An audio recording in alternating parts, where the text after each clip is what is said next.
No. There we go. Hey, Rob. What's up, buddy? Can you hear me?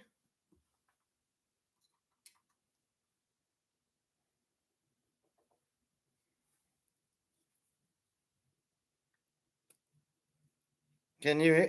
You should be able to hear me if I talk. What you been up to?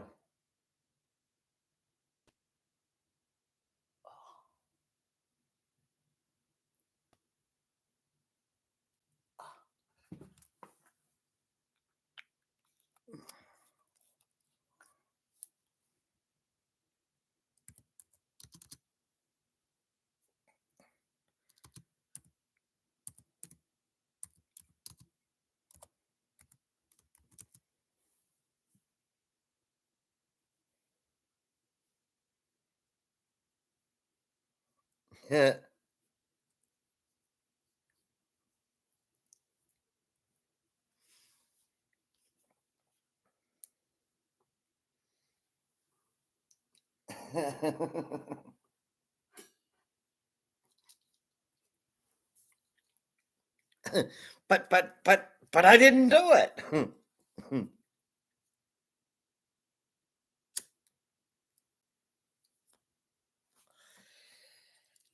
There's probably a little bit of time delay or something, I guess. I don't never know.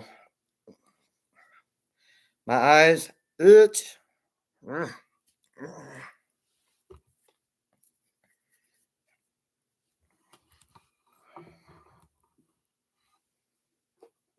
Put private.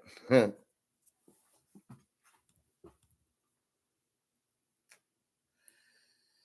remember the cartoons, the old newspaper cartoons. I think it was Sergeant Dilberry or something like that. It was about army guys, and one of them was a private, and one of them was a sergeant. And they had, the comics back when you had a newspaper and you read the comics because your dad said read the newspaper.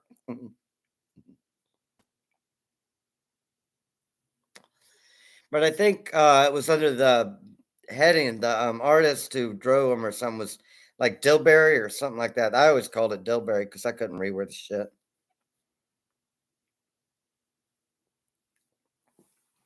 Yeah, I'm in my safe zone. Got a 9mm, a hat, so they can't recognize me. It wasn't me. Oh, I didn't see that dude.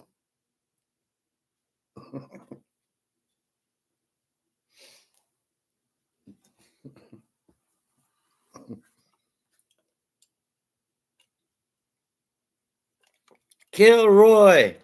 Kilroy. There's a song that has that in it. And it kind of sounds like that. Kilroy. Kilroy. And if you don't know that it's from, like John was here in a war, you wouldn't even probably know. They think it means to go out and shoot Roy. No, it's United States of America was over here. We whooped their ass. Beetle Bailey, that was it. Yeah, thank you. All my damn ice cubes have melted together. It's annoying. Oh well. Most of life is.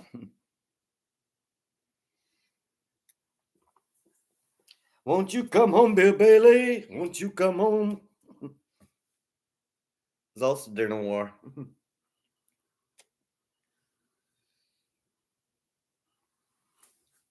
I remember lyrics of songs, but I don't know who sings them, and I don't remember why I remember them. What's funny? That way you don't look like you're talking to yourself. I don't think people can actually review the chat, but ain't no telling. Oh, yeah, yeah. That might be where I saw that or figured it out and learned.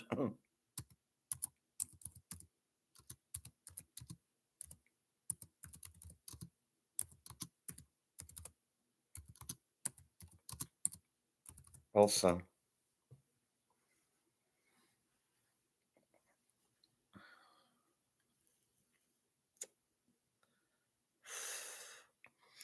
I'm almost out of cigarettes, and I had no plans to stop smoking.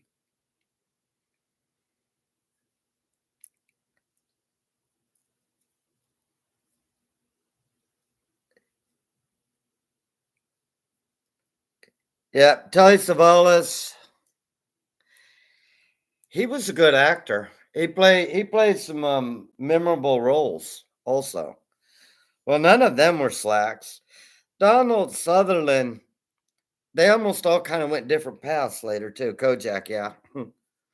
And curly head, kind of heavy set dude that was Kojak's sidekick.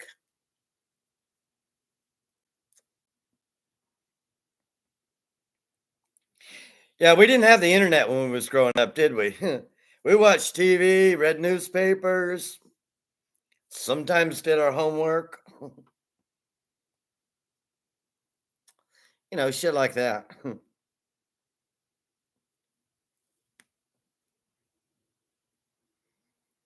Nowadays, at 15, they got a nose ring, tattoos, Jane. My name's Janie.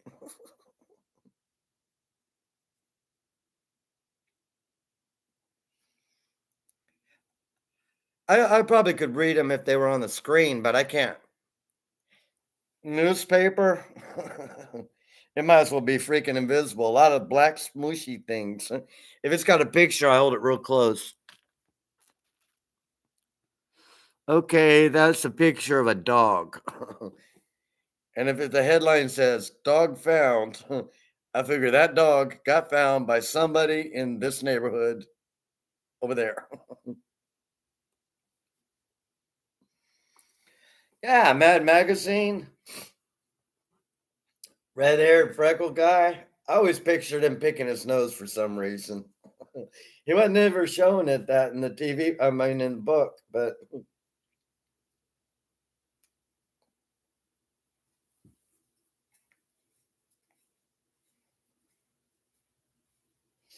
yeah, all in all, we had a good childhood. I mean, to be able to do stuff like that and not have to be begging on the street or some bullshit, you know, I thank God I had parents and lived in America.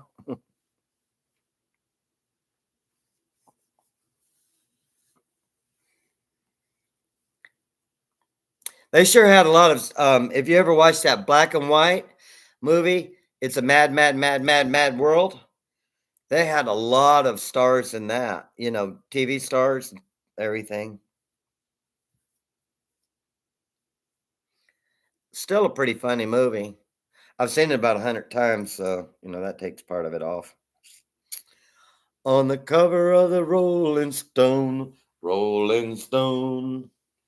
Want to see my picture?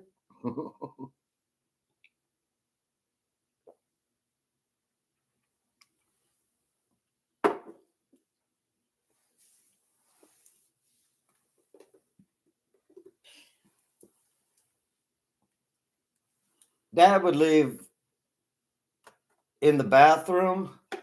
He would leave Navy manuals of helicopters and stuff like that. So when I'm in the bathroom, I'm reading military manuals that Dad's supposed to be reading. He didn't leave Playboys around. When I turned like 16, he put them all in the car and said, "Come on, son, we're taking these to the Goodwill." Or no, he actually gave them to a friend of his to give to his son. I didn't even get the damn magazines. Never saw them. Had to buy one. First one, Hustler. And between when I was a kid and when I bought one, they had changed a lot. They didn't have soft makeup and not hardcore, weird stuff. Definitely out of beer.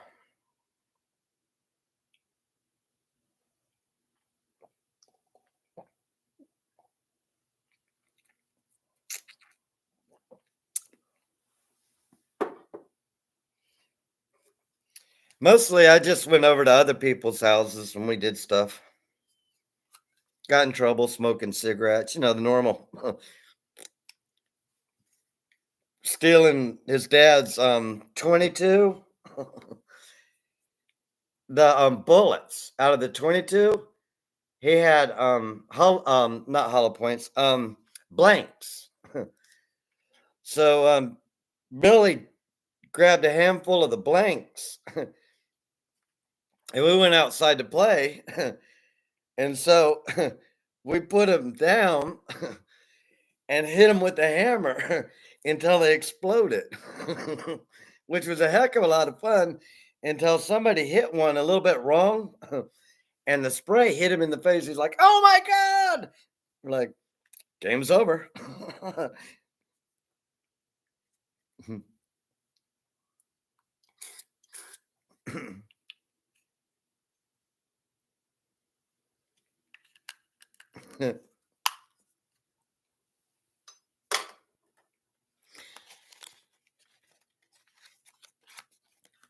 Jack's sister was hot. There was another little kid. I didn't even like the boy, but I slept over his house because his sister was cool and hot. She was a little bit young for me. I think I was 7 and she was like 5, but she was cute. The boy was okay. We used to play baseball and shit like that. Billy flopped her top off.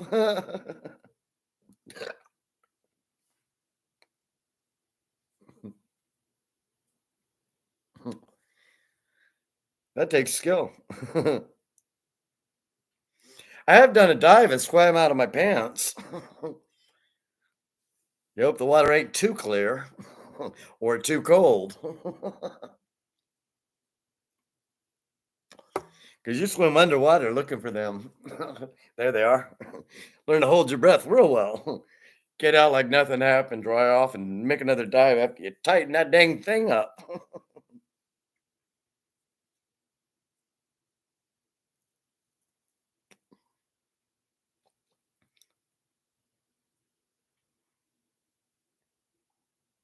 We used to ride bicycles through neighborhoods finding the good looking girls. I think she got off on bus number 7. Let's look up the route. Follow the bus home one day, riding our little bicycles.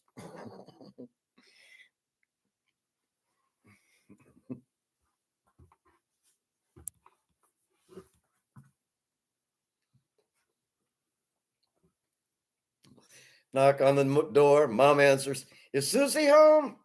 Susie, some boys are here. How'd you guys know where I live? We followed you.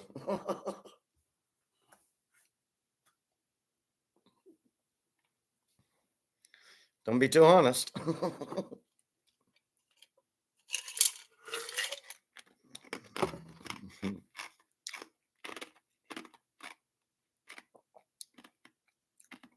Apparently, she had homework to do.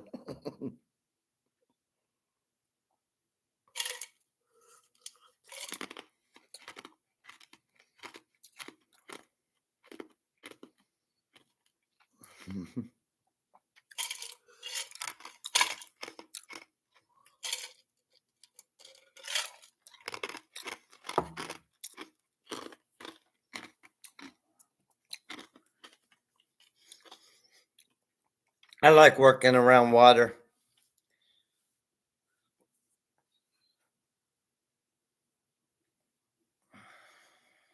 It just has a natural feel about it. Not a real strong fan of being in the ocean when it's 70-foot seas on a little damn boat. But a lot of times I did my homework. Our rule was basically you kind of had to do your homework before you went out and played. But homework was easy for me. Like, she just said all this shit in class. Why am I answering it again?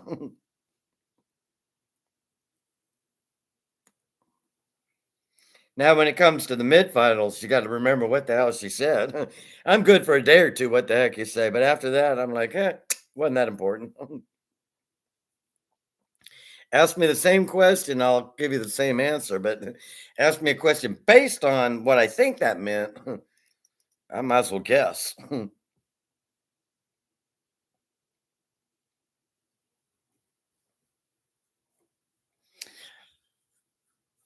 We didn't have a very big yard, so that didn't take long.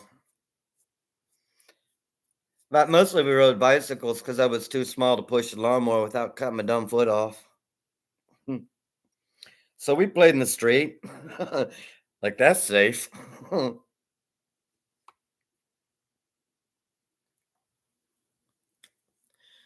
I made pretty much straight A's except for spelling. I made a D minus in spelling all through high school, college, everything.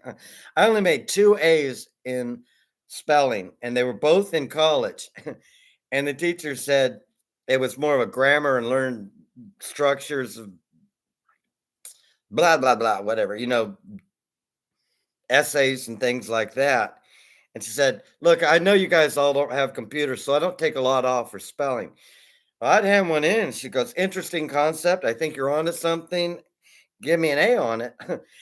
And then have all the circled words that I misspelled, but she could interpret it. And it looked like a dang one of those seeing what do you call it? Where you punch cards. It looked like a punch card. Boom, boom, boom, boom, boom, boom, boom, boom, boom, boom, boom, boom, boom. You didn't spell none of that shit right, but I understood it.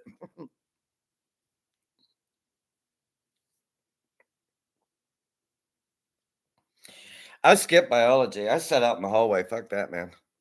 Pull a dead pig out of a stinky thing and cut it open. No, yeah, that ain't happening. I'll be out in the hallway. That fumes are getting to me.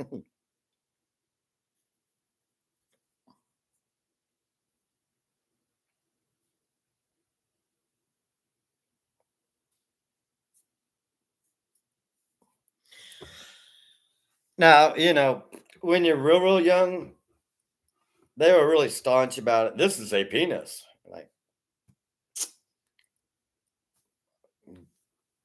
dad said it was a dick, and I was a dickhead. I don't know.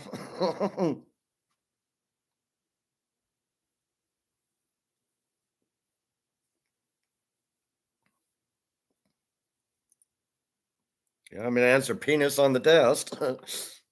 I'll just write it in, even on answers that it wasn't answered.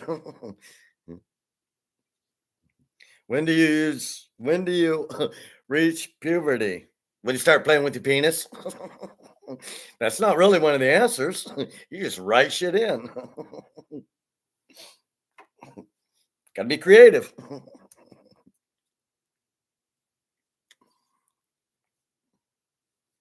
You want to get that A honor roll, you gotta think outside the bounds. Usually for women, it's the age 12. Okay. When they notice they got boobs. That's about it.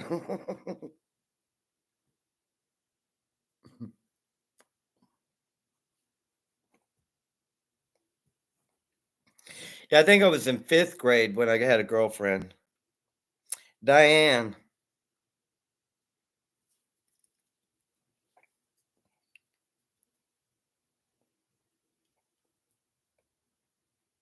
Then this other dude named Jerry moved in across the street from her, and I had to ride a bicycle 3 blocks. So apparently we broke up, and her and Jerry got to kissing. He was advanced.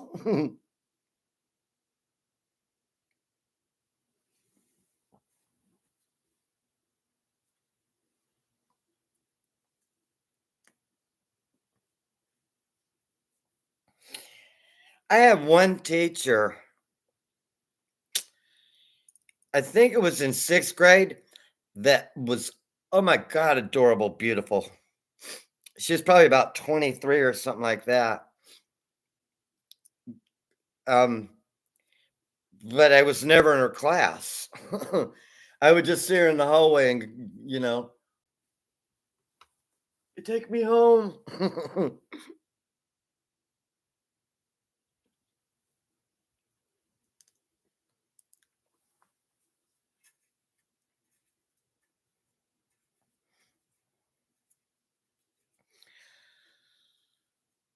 Have you ever watched the movie Oklahoma? There is a lot of music in that. Oklahoma, where the winds go dun, dun, dun, and rolling down the plain. I mean, there's more music in it than there is action. Kind of gets annoying after a while. Look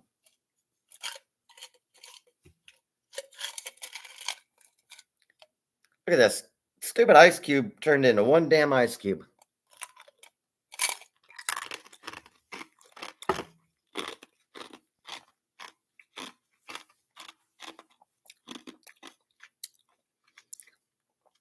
I like Chitty Chitty Bang Bang. It had a lot of music in it, but it had a cool plot and it was funny.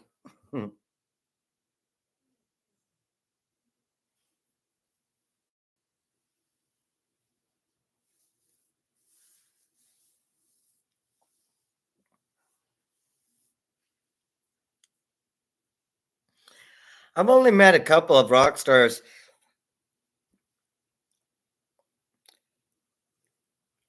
I did go to a party in Fleetwood Mac at Fleetwood Mac's house.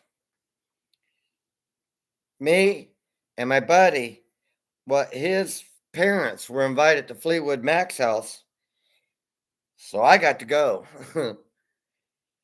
And they were all drinking and stuff, so we snuck a couple beers and drank them out by the dock, but then, stayed in and out, mostly out of the way. And he played drums, had a music system and everything.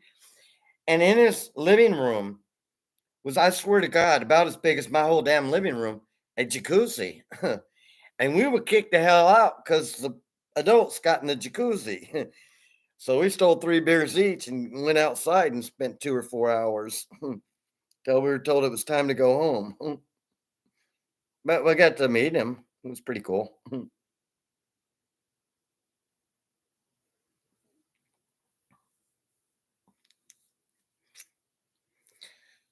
As a child, we lived in San Diego because Dad was in the Navy, and so he was on San Diego side for a long time. And we used to go to Disneyland like every summer for a lot of time. I loved it, man. Back then, it was fun.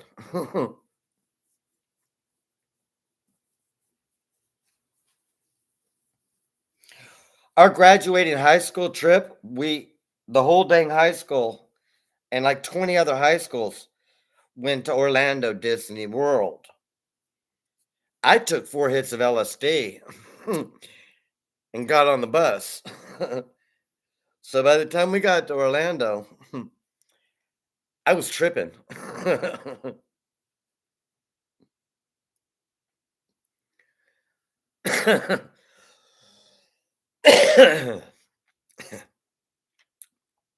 So I asked a teacher because I dropped one of my hits of acid in the bus. I asked the teacher, I said, "Did you find my LSD? Because I dropped it." So they took me around the outside perimeter and I got to talk to people until they escorted me and we rode a couple rides. I got to ride with a teacher and a teacher, a roller coaster like the Matterhorn. And they all discussed and say, "How do you think you did?" And they said, "Probably better than us." And they said, "Okay, you're free to go." Principal Noti was notified. It's just one teacher grabbed me and said, "What do you think? Is this guy gonna wig on us?" And I did some weird, stupid shit.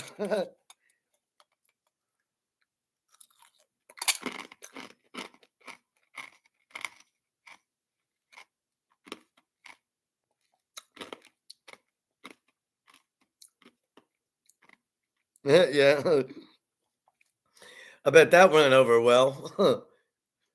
Yeah, there's my stupid sister drunk again. We see where she's heading.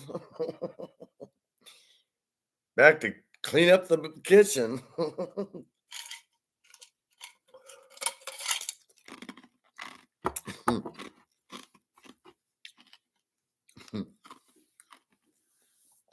It really don't take that much when you're young.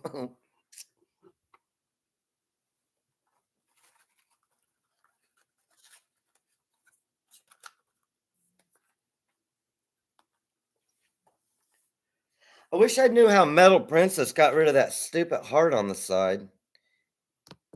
There's not no buttons. They said it's something to do with when you set it up to start it. But I was like, "Yeah, I don't know buttons."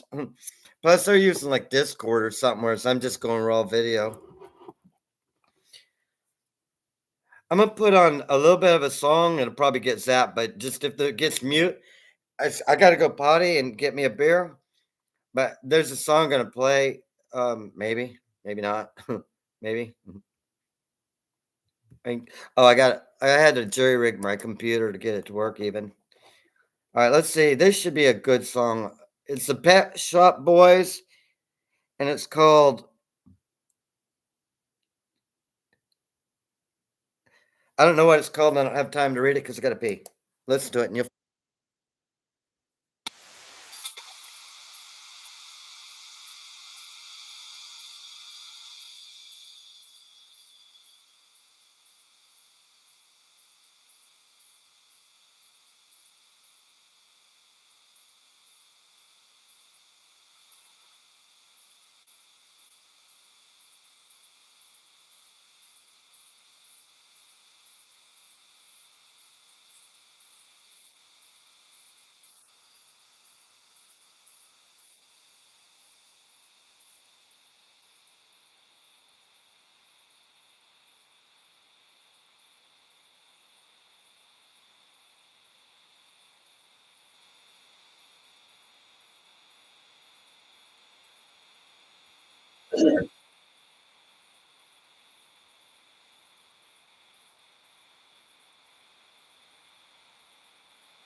Takes me forever to remember I have the wrong key on there. There we go.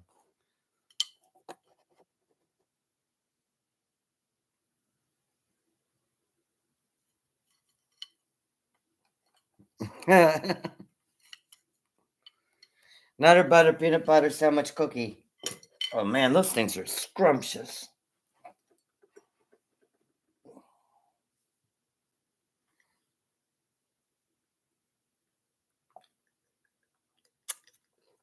First time I got rip roaring drunk was off of Southern Comfort. I think I was about 8, 9. hanging out with 16, 17-year-old girls. Some 18-year-old dude that bought the big bottle of Southern Comfort. Me and Fred hanging out with all these kids. They were building a kindergarten care center, but it wasn't open, it wasn't finished, so they hadn't put the doors in. So, like when the bottle came around, it was snowing when we got home. Dad said, "You're drunk, go to bed." When mom's done with dinner, you're eating all your dinner and you're going back to bed. He didn't think I was going to eat dinner. I was hungry.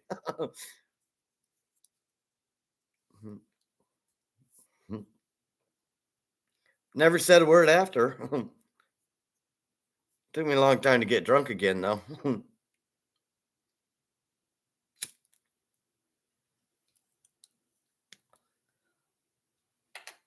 Yeah, I think one of the girls about our age, one of the older ones was a sister, her sister. So that was the one about our age, but a little bit older than her sister, which was you know, 16, 17. But she was really pretty too. And then her sister had a friend that was her sister's age, and this one dude that was like 18 with a bottle. Like, he's got like two chances here. And there's two boys and one little girl, and we're drunk and don't know what the hell we're doing.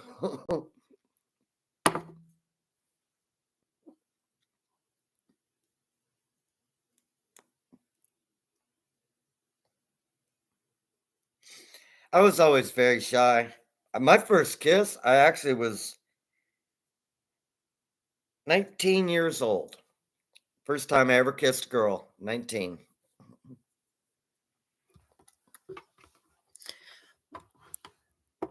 I mean, I danced with Diane when in fifth grade, but we never actually kissed because I was really shy. I didn't get that. I thought we were in love. Broke my heart, but I didn't know we were supposed to kiss and all that.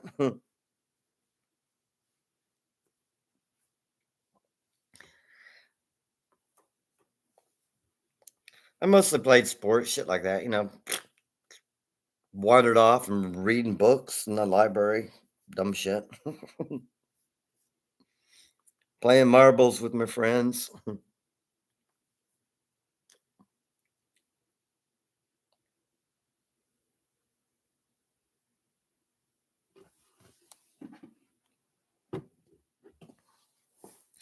I have a tendency to fall in love. That's why I was that's why I was married for 37 years.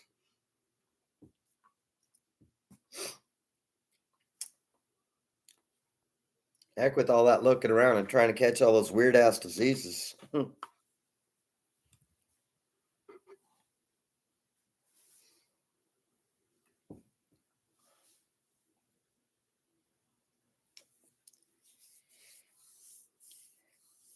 Yeah, apparently if you're of the right age but still awkward like a kid, the girls don't kind of dig that.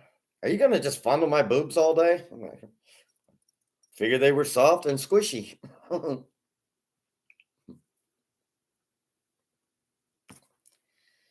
well. Didn't miss nothing. Caught up for it in the end, like once I figured it all out, sort of mostly.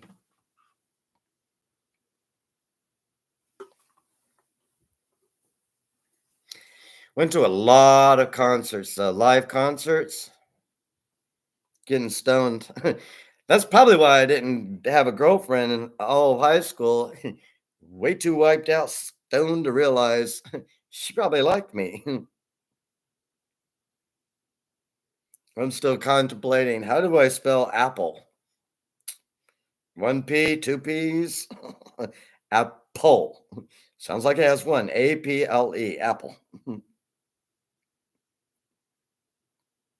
Didn't say apple.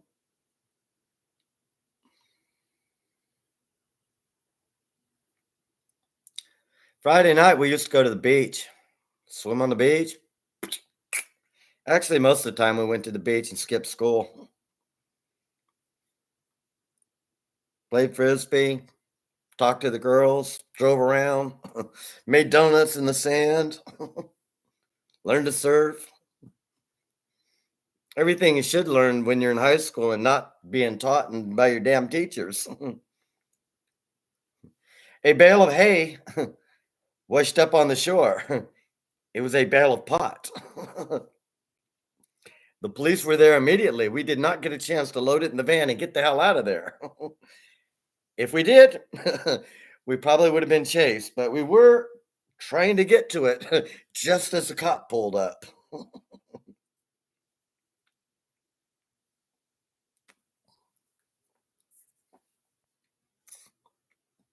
Just bad timing, really.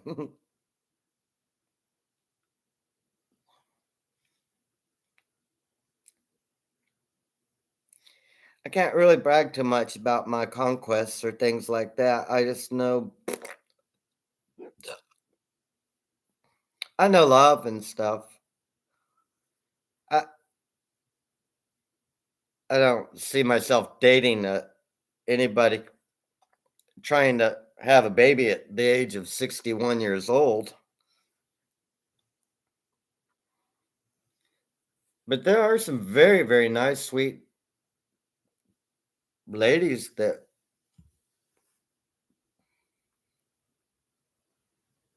would be nice.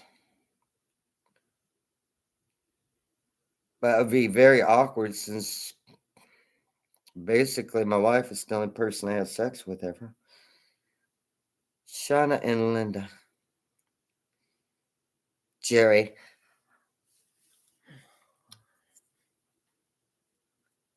I don't think I ever knew a girl named Jerry.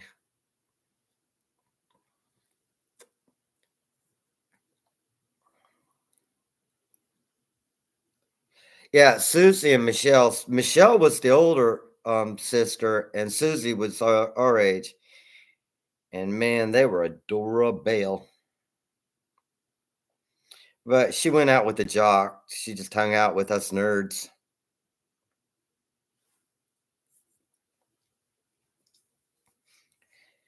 I think it's because we were the only ones that would hang out with her. She wasn't a nerd, she was a cheerleader. But once she became popular as a cheerleader, we just sat in the stands and cheered for her. Fuck the football game. We weren't interested in the football game. We were watching her.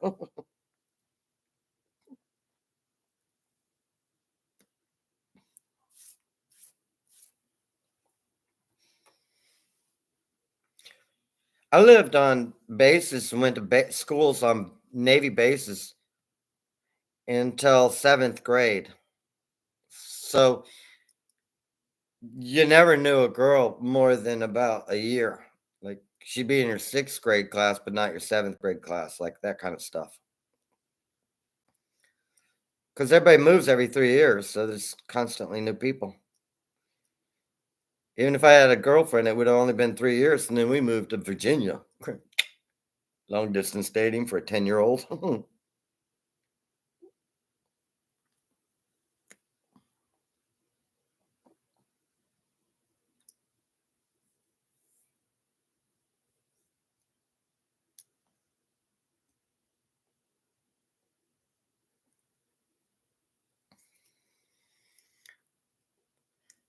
There's a song like that. Don't know what I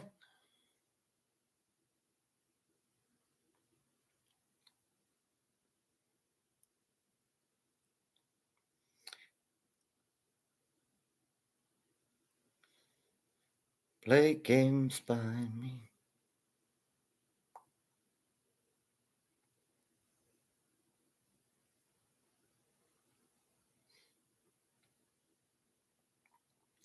I knew a Sandra in chat.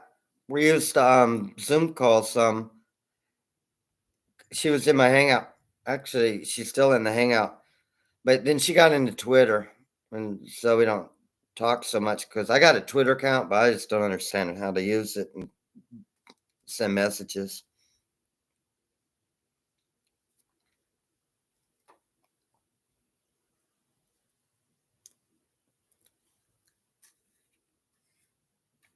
Solitary Man. That's the name of the song.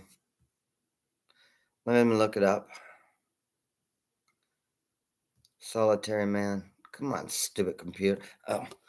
See, I had to hook up a mouse, but there's a mouse on the keyboard. So my natural tendency is to hit the mouse. And then when I hit enter, it doesn't do anything. So then I remember I got this stupid extra thing, Solitary Man thing to hook to. As I said, my computer is jury rigged.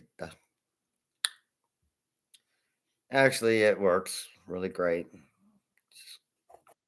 Use the right buttons.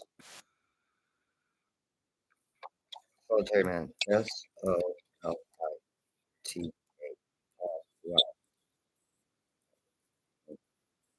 Dude, shut up. Shut up already yesterday. Shut up and find my damn station. God, argue with this damn slow ass thing. Neil Diamond. Huh.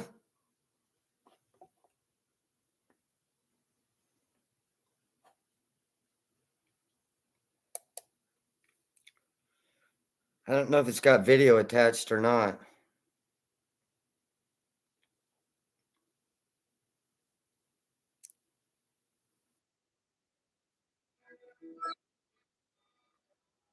It's still pretty slow.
I need to check and see if Metal's going live tonight.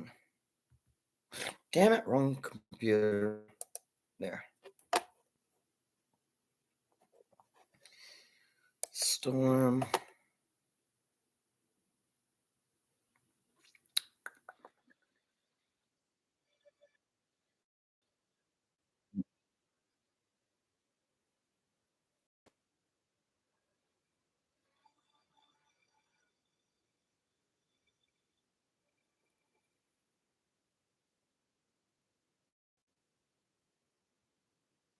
Yeah, let me see what I gotta find out. Sometimes I gotta, pause to find out where the computer's going. It was gonna play Neil Diamond hits for like an hour.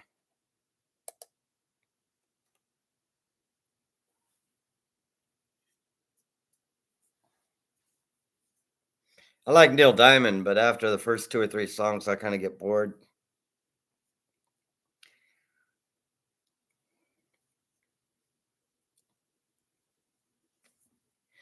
I told you, I was married twice. My first marriage lasted 1 year, and my second marriage that lasted 37 years, and she's been passed away for 5 years, and I haven't been looking, so I know them days are over.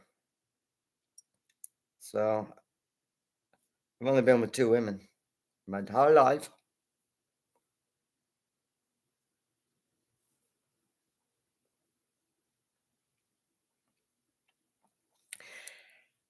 My first wife was a slut, and she got to go home with JJ, and I divorced her fucking dumb ass. We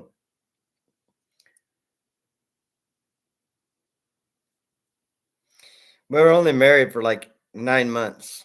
Apparently, she figures she should be pregnant by now, and I wasn't cutting it. Kitty out the door. She a whore.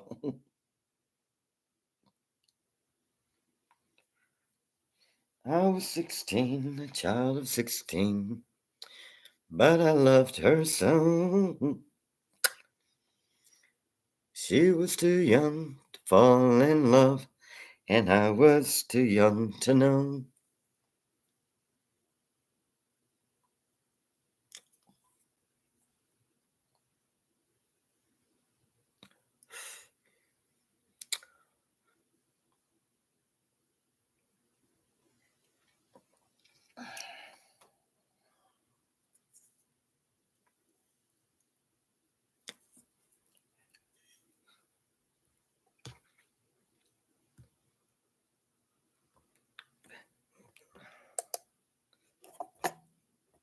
One day I will figure out by instinct that this is where my hand goes.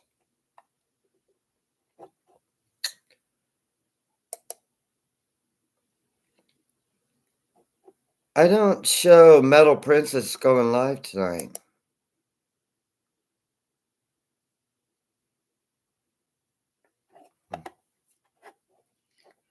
Why is this in dark mode there?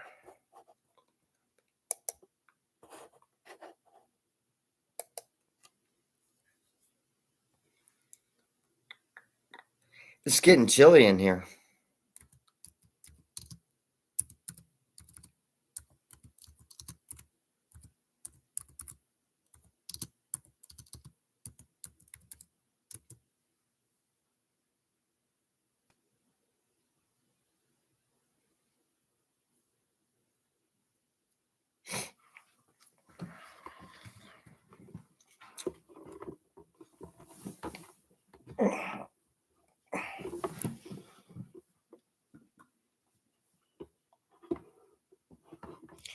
I'm also, even though my house is completely dirty and stuff, I am a germaphobe. I don't really dig touching other people. I mean, I'll hug girls, but as far as the rest of that stuff is concerned, I gotta know where your background's from before I catch any weird shit.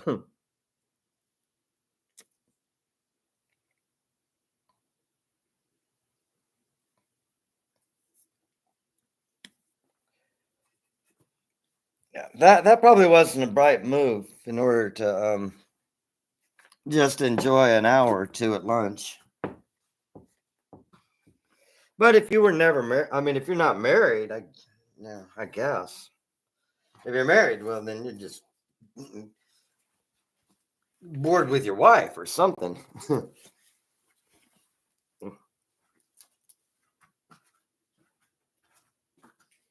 Molly, Molly, Molly, what you doing, baby girl? My eye itches like crazy, crazy, crazy for feeling so blue. I'm crazy for trying, and I'm crazy for love in you.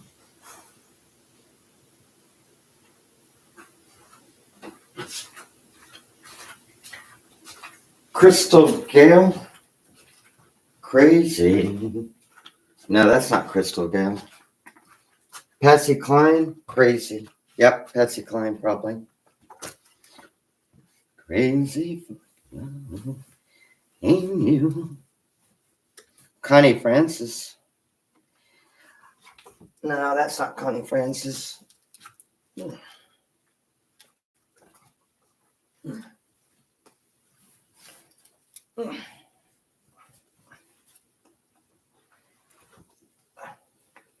I'm still here. I'm just working on getting warmer clothes because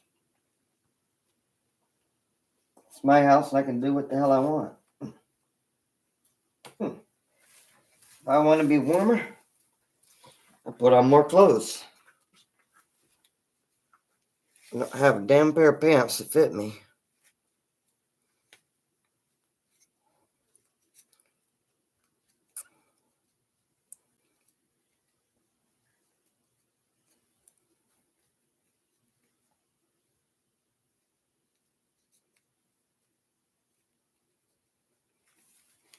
Ah, that's close enough. I've gotten skinnier, so it makes it hard to get these pants where they don't fall down right. So now I got long johns on and sweatpants on and a jacket on. And it is only 66 degrees.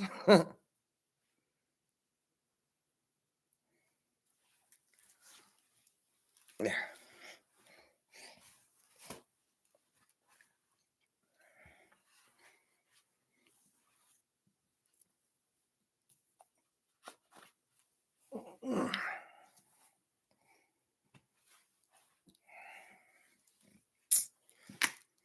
Yeah. I would imagine, like I said, you weren't really thinking straight on that.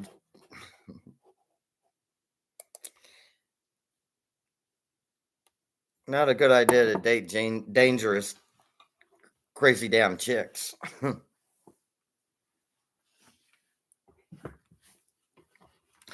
Live and learn, I guess.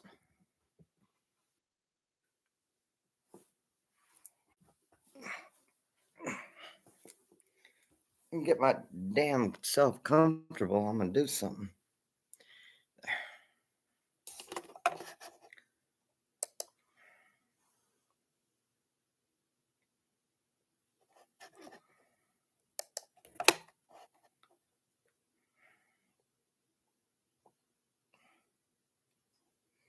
How come I'm eating like that?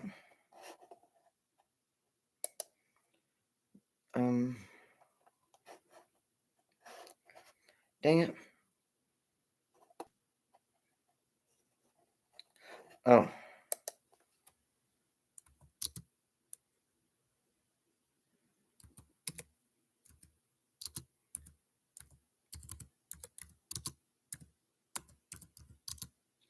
I'm answering a text. If you're wondering what I'm doing, I'm not ignoring you. I just can't have two windows open at the same time, so I'll come back and read that in a second.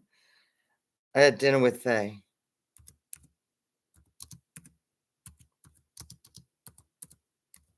Family.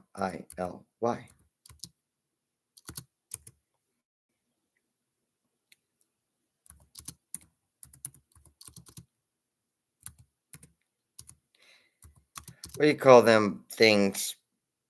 Um, Damn it. What do you call them things? It's a cart where you put stuff like boxes on when you got wheels on it. Dang it.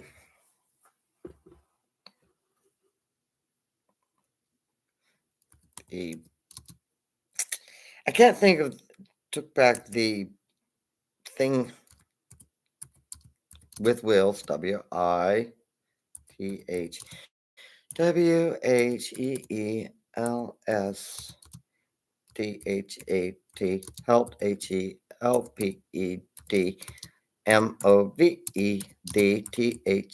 dryer, DRYER, dryer. It looks right.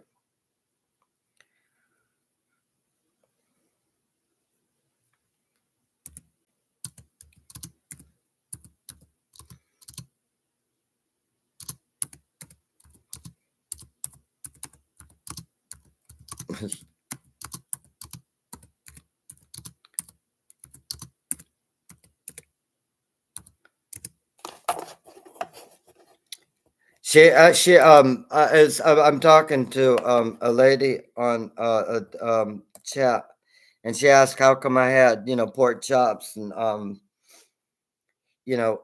broccoli and all this stuff because I don't make that kind of food. And I was explaining to her that I was had dinner with the family down the street.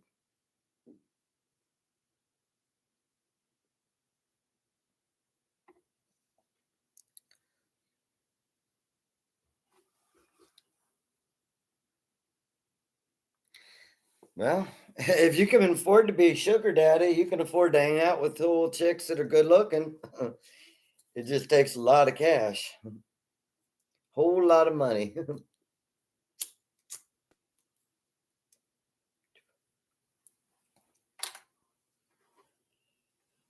So I never got married because somebody thought I was rich. They probably guessed that from the onset. What kind of beer you drinking? Cheap? A lot? Yeah, you ain't my guy.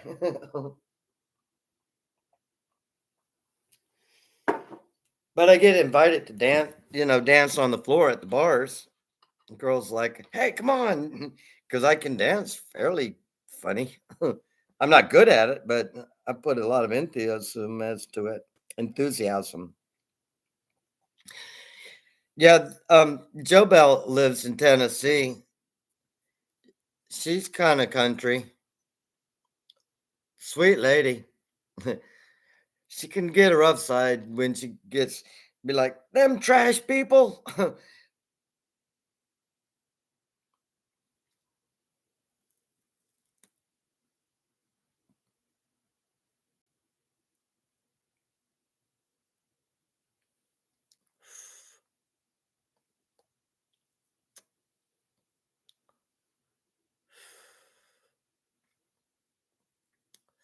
I miss being able to go out in the woods and I didn't. I'm not much of a hunter, but that's like I go fishing, but I don't really care if I catch any fish. I just like playing on the canoe. If I catch a fish, hey, that's cool. If I don't, I got a case of beer and I just enjoy nature. Caught a fish once, an eagle swooped down when I was getting in and went to the top. An eagle grabbed it. And so my fish is up in the air and I'm fighting a freaking eagle or a hawk that's got my fish. It finally let go of the fish that sprung back, whipped off the line, and the eagle flew away and I didn't get fish. But I had a kite fish. It was interesting, funny as hell. Actually, my dad caught it because he was in the back of the boat. I was just laughing my ass off.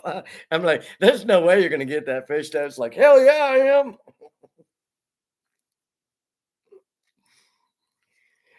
Going canoeing down McGurk's Creek.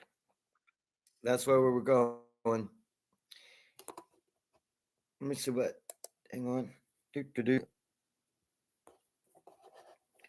Uh, too much. Nah.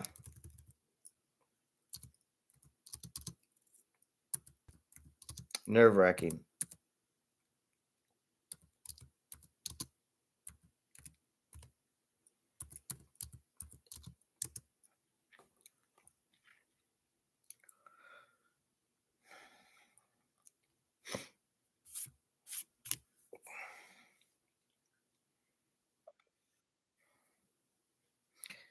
I wish I could just talk. I hate this typing thing.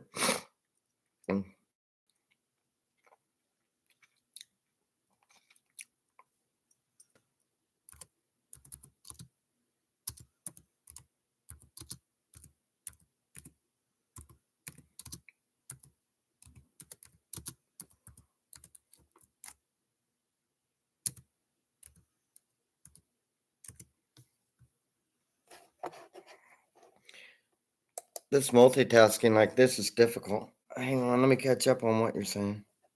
There, honey, with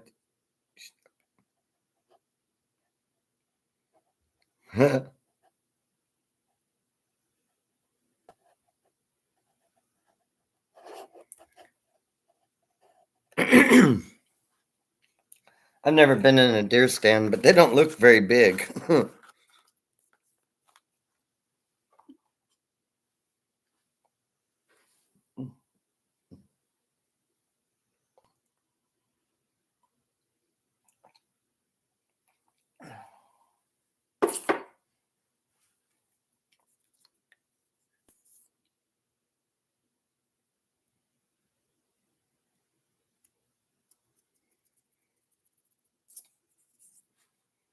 Grandpa used to own a farm, and my dad's brother, his name was Leroy. His wife was really country, and she was built. So we go feed the cows and stuff. She taught me how to ride a horse. So I got to ride the horse with her.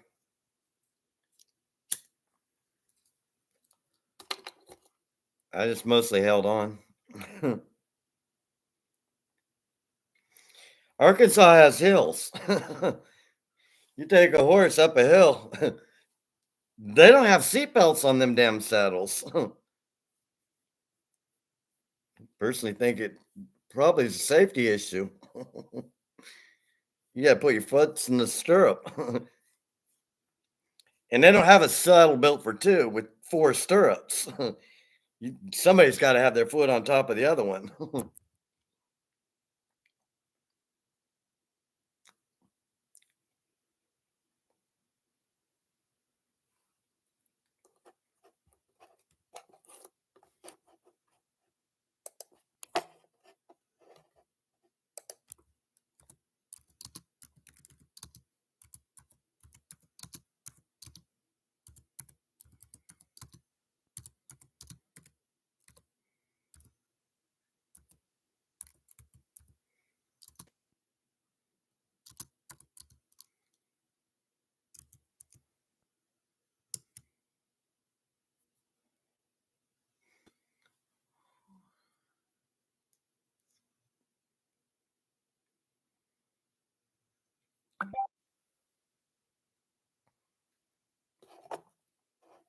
Aw, cute. Hmm. Sleepy time. I'm on a homeroom also. That's why I keep toggling back and forth, Rob.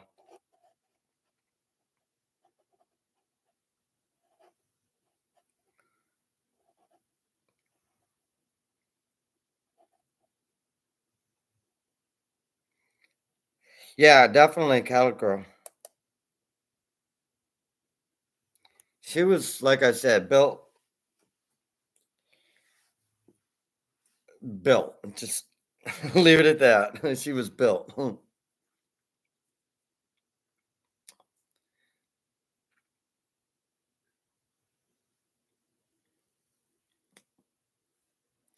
Leno was the name of the bull in the farm. Had about 30 head of cattle, and Leno went down to the end of the pasture, and that other guy had his bull at the pasture, and they tore up all kinds of fence line, getting in a big old damn argument. So one summer we got to string up a lot of new barbed wire because that was fun. Grandpa's out there, bring another pole. I'm like, oh shit, these things are heavy.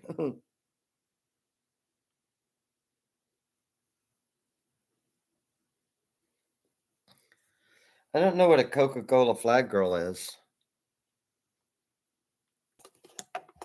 I'm not familiar with that term.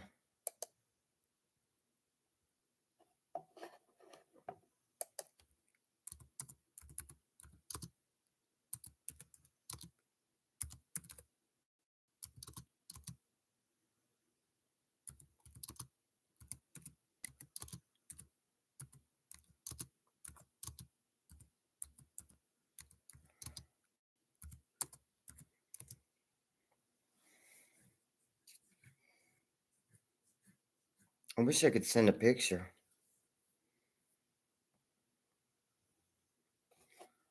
Don't know that I would around in the rodeo arena with the. Oh, oh, that makes sense. Oh, cool. Hmm.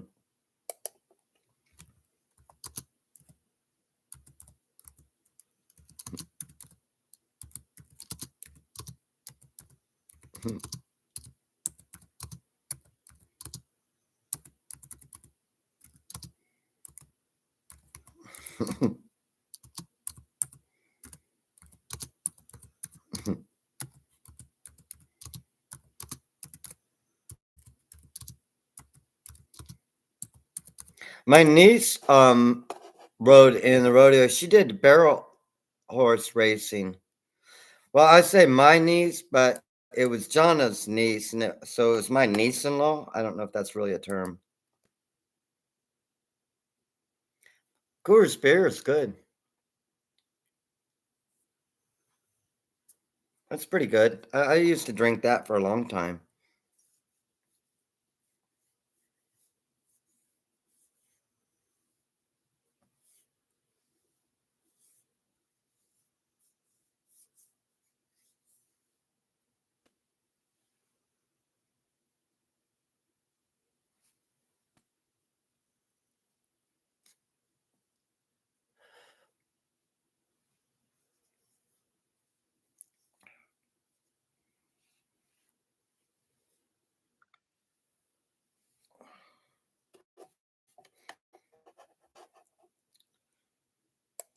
No, actually, I've noticed in a lot of rodeos, they don't, at least the ones around here, they're more county fairs. They don't have really a lot of beer stands in a county fair.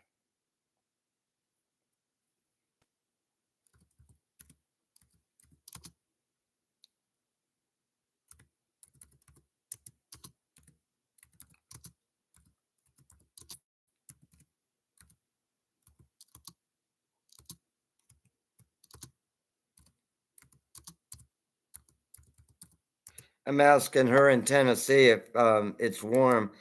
I think it's still down to freezing outside, but she's got a big fireplace.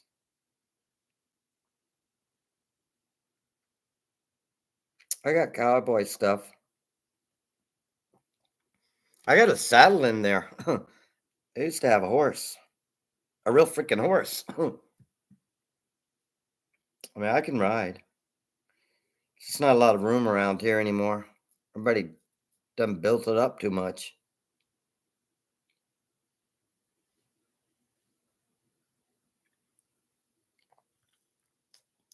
That or a flask of whiskey.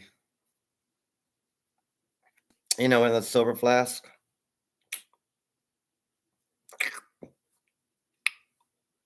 Drink Coke. Bourbon. Coke and bourbon.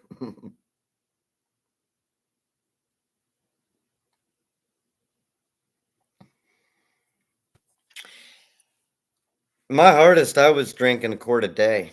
A quart a day, and look at my size. That didn't last but about 3 months till I got real sick, and that had to go. I have a tendency to over push things, boundaries, I guess you call them. Jack Black.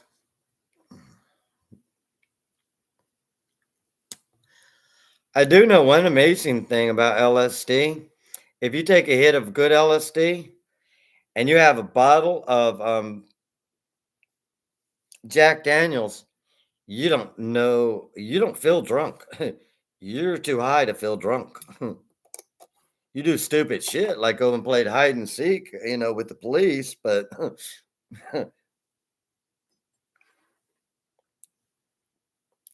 you don't feel drunk. That's for damn sure.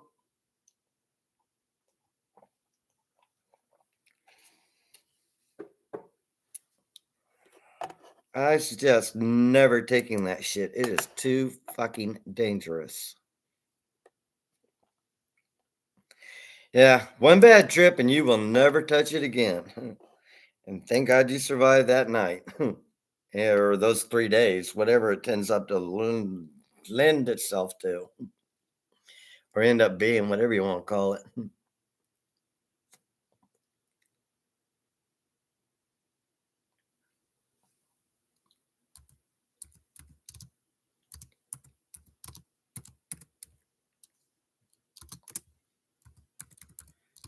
Storm was live, I could check the weather. I'd have to pull up a map.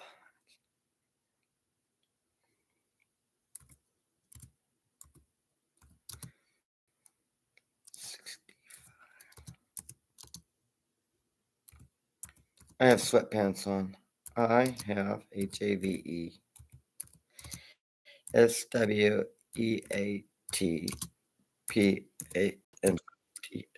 on. Enter. Yeah, I feared.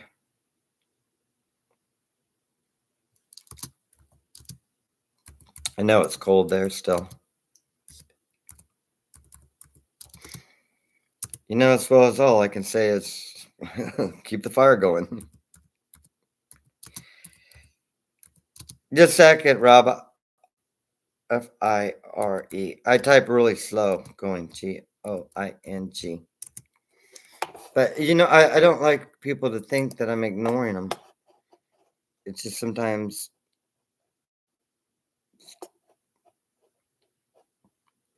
blotter. Yeah, I had the blue dot. Yeah, the blue dot. Um I don't like speed too much, but I took Black Beauty some just because I don't know, they sold Black Beauties. And I'm like, yeah, I'll try that for a couple of weeks.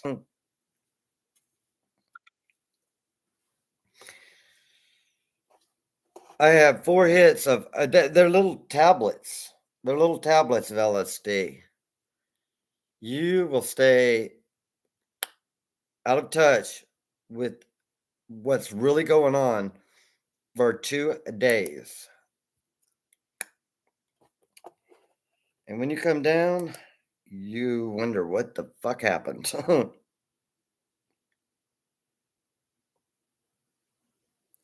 That'd be a nice change.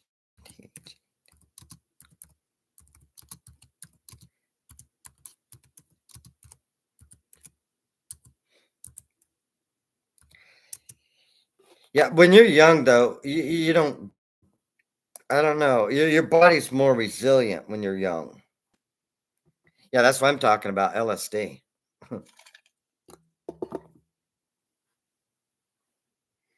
I did LSD for months and months on end. Every day I did a hit of LSD.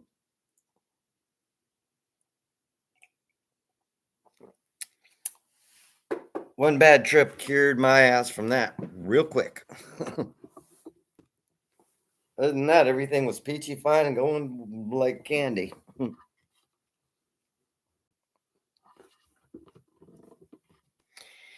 Most of ours would the ones I took would last about 6 to 8 hours at minimum. And they weren't so good because I think it was mixed at home. Some of them would last 24 hours, some of them would last 12 hours. It was a freaking guessing game on that one. I know if you take 4, that's 4 days. You wake up tripping. You go to bed tripping. Once you start tripping, you're like, I am fucking exhausted.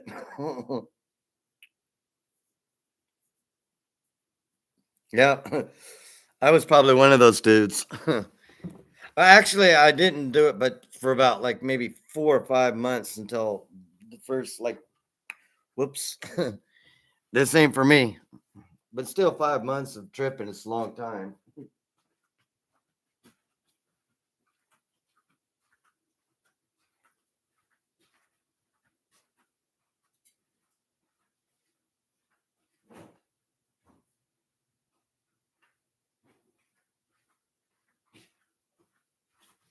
That's why I never did any other psychedelics because once I've discovered that they weren't beneficial. That's why I never would like people are like, oh, you can do shrooms if you've done that. Uh, Even when I was taking LSD, people would like, hey, why don't we try some shrooms? I'm like, hey, no, we won't. You guys can do what you want. I'll just smoke my joint.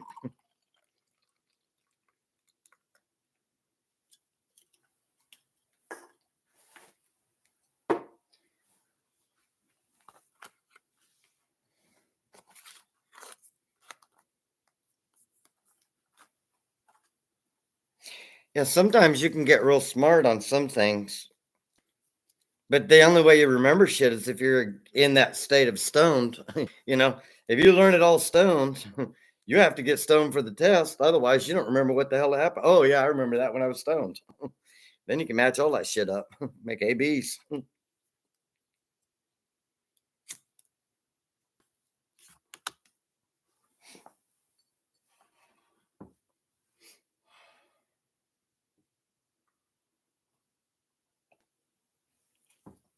She didn't say she had the fire going.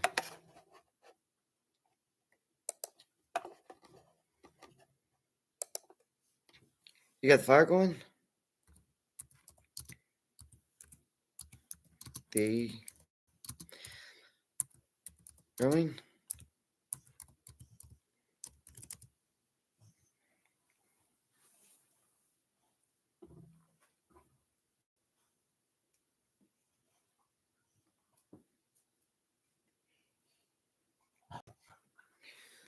Goodness, Molly, you be all snorting and stuff. What are you doing? What are you doing, Molly? What are you doing?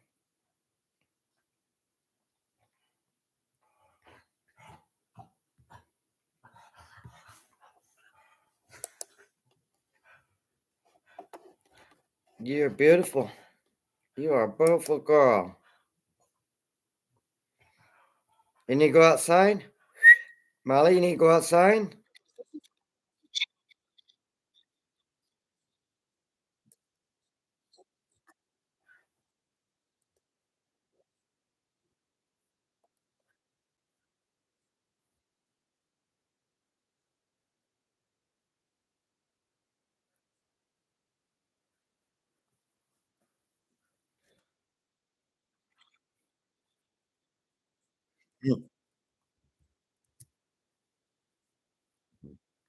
That's me.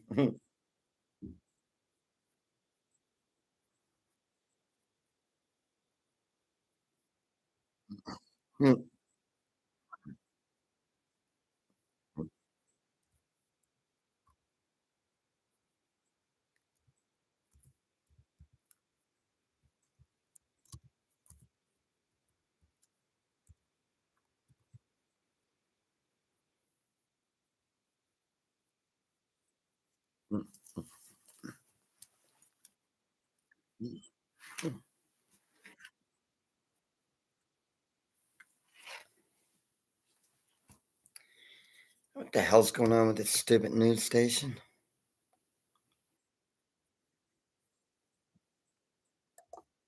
Man, get out of my face.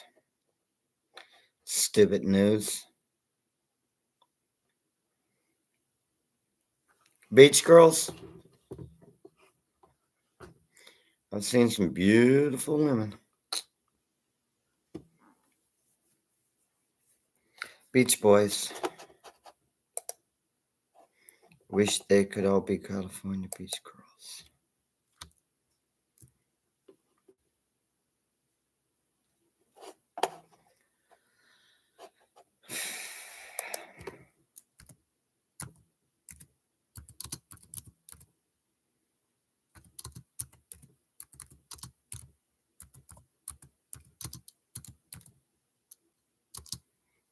California?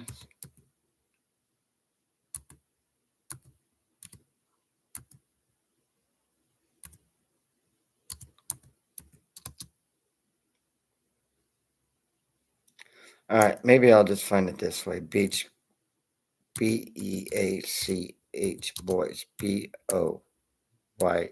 I can spell that.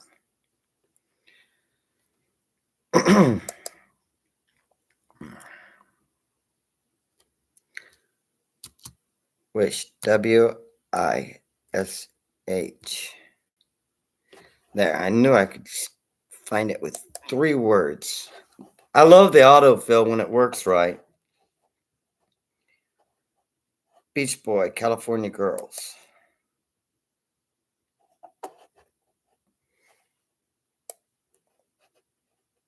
It is kind of nice, this mouse thing, because you don't have to use 2 hands to capture, cut, and paste, and copy, and all that technical computer jargon.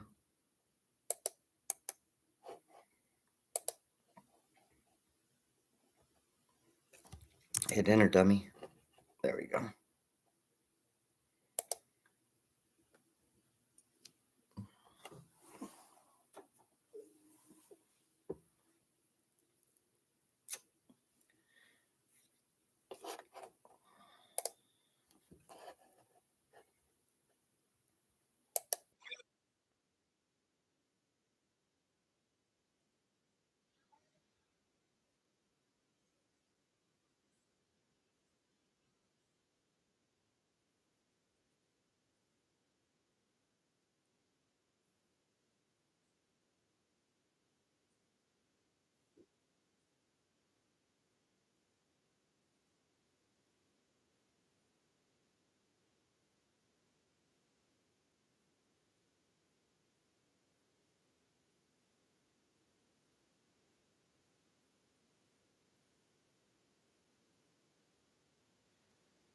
I don't know that.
It brings a unique perspective when you have someone to get high with, because then you tune into each other. You're like, I know what you mean exactly.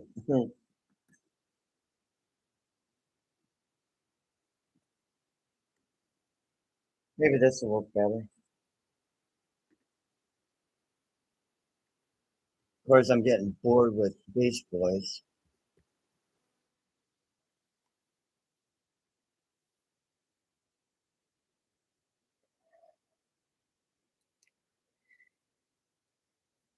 Ow. Well.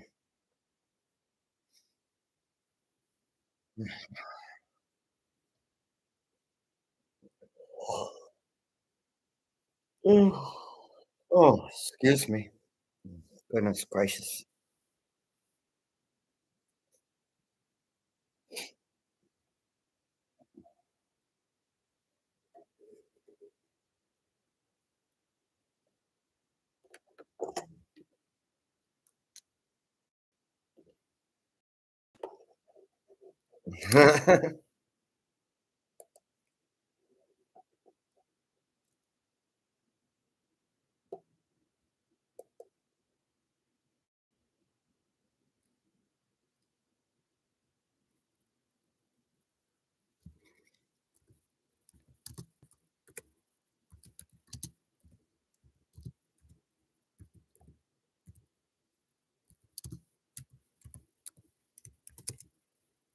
I don't know what the temperature is there, honey, so it's hard to me to make an estimate whether you need one or not.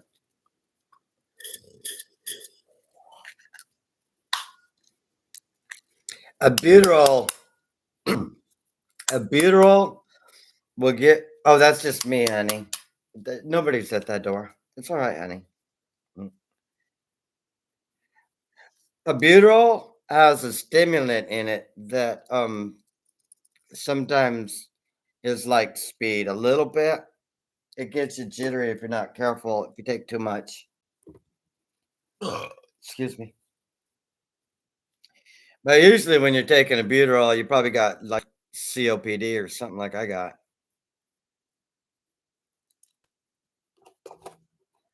I'm gonna find me a different station. Frankie goes to Hollywood. There you go. Find that. Frankie goes to Hollywood. FRANKYGOES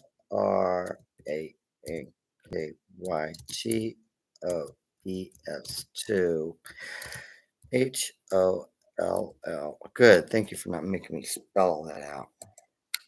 Good. Blah blah blah blah blah. Find it, dumbass computer. La, la, la, la, la. Relax, obviously.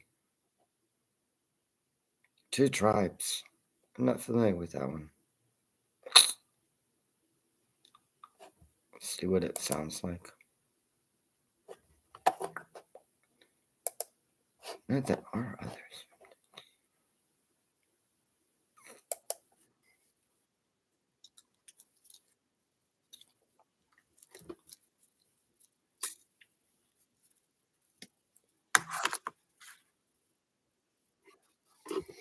Angel dust like quaaludes.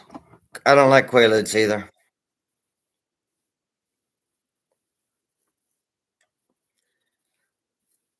Cocaine makes me too paranoid. I've tried cocaine. I like cocaine if you put it in a joint, just a little sprinkle in the joint. I wouldn't try it nowadays, but back in the 80s, nowadays I just sit here and think forever and not even I'd probably look like a zombie, but I'd be thinking a million things.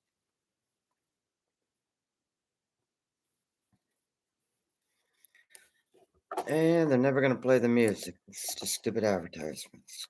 Go away, advertisement. Thank you. Goodness gracious. I might sing this song. The incorrect tempo and not all the right words. Oh, that's right. I've never heard this one. See what it sounds like. Give it a thumbs up. I got 7 thumbs up.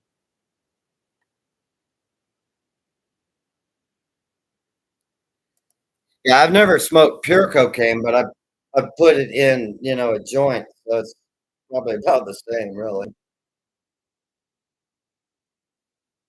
But the joint brings you down, whereas coke doesn't really bring you down. So they kind of meet somewhere. Well, never did no shoot ups though. I would never. I would have enough problems with my blood stuff.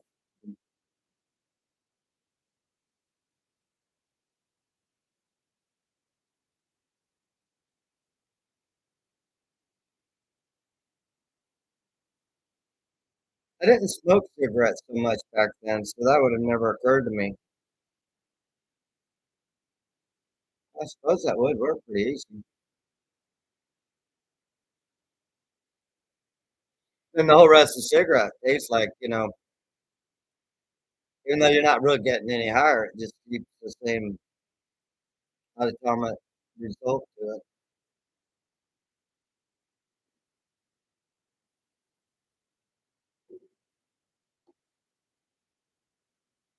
I just got a couple dime bags to try it. Actually, I was going to get weed, and they're like, "Here, well, hell, if you're gonna give me a." And I bought another bag because it looked cool.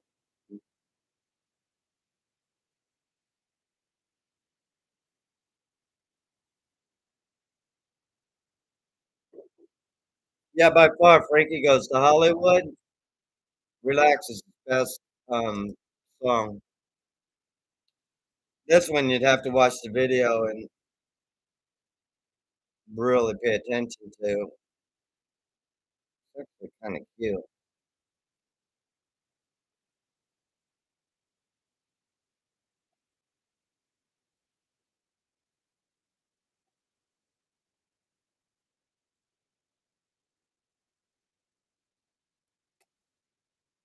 Here, check this out. Yeah,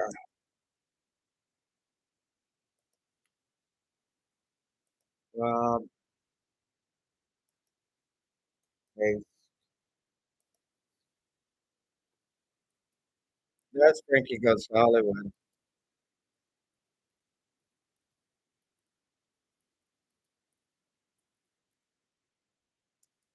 I don't know if you can hit a you should be able to hit a link and open another tab, but if you're on a cell phone, I don't know how that shit works, man.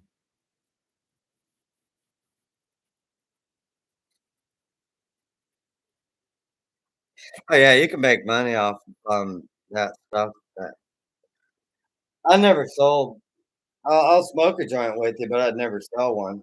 I'd give you a joint if you needed it, but I'd never sell it.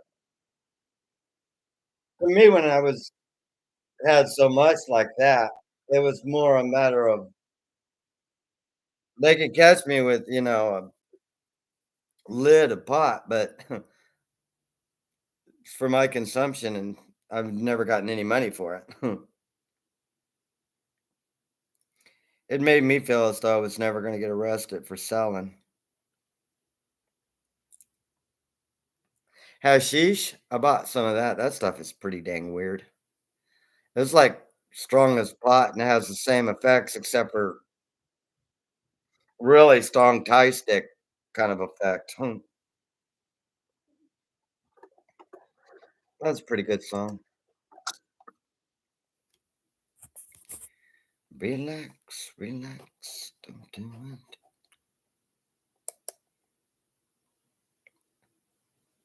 Huh,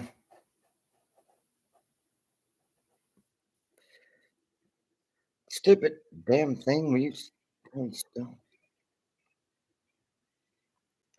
I'm trying to look up music and my dang budget doodle is trying to put me on the movies.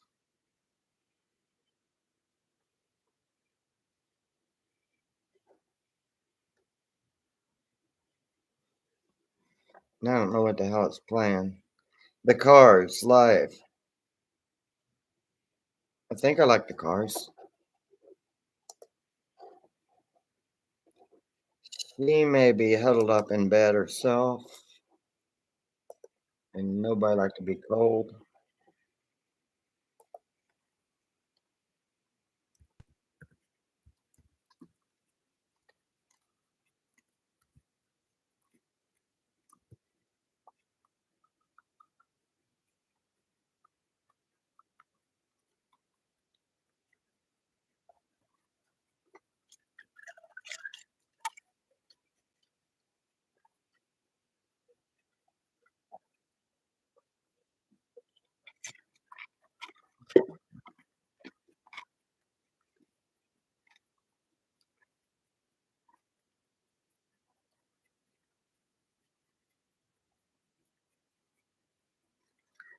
Yeah, I can see how you can overdose on it. It makes your heart race pretty much like speed does.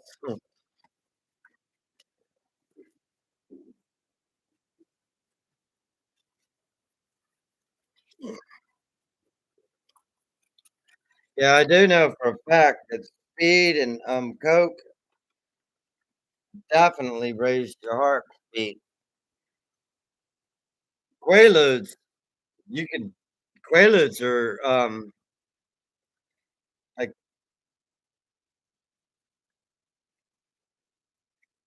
fentanyl, but not quite as strong as fentanyl. Yeah, I don't know. They both could have the same reaction because I took morphine for a lot of morphine, but that was like when I was older, and it's for my back problems.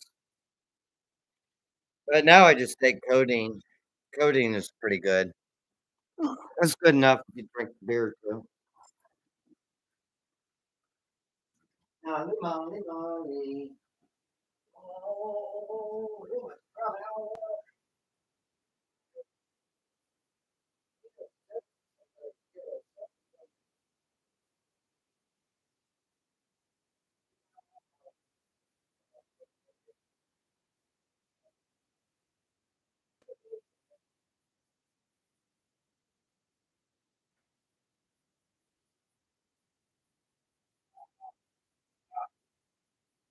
I hate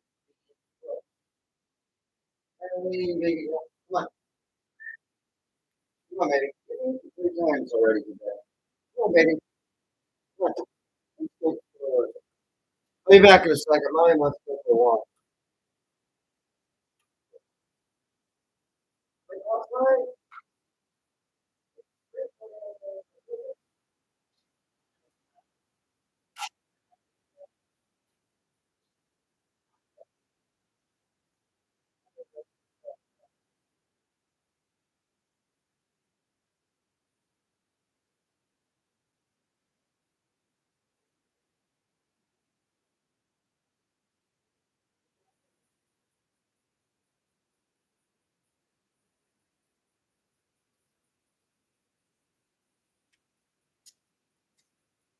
Did you go to the restroom? Digging that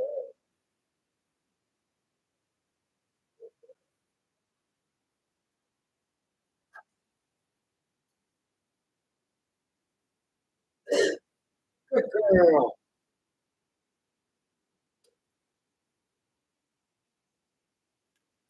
I got 4 acres of land out back. I got 4 acres of land out back. Molly can walk out back and I wouldn't be able to find her out in the dark unless she makes a barking noise. She don't bark.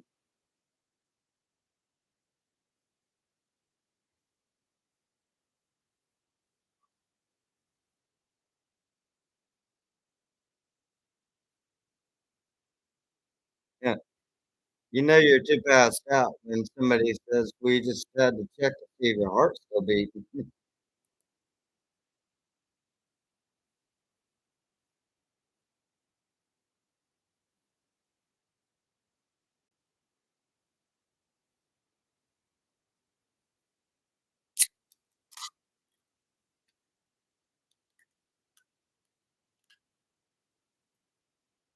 Yeah, it's not good for you.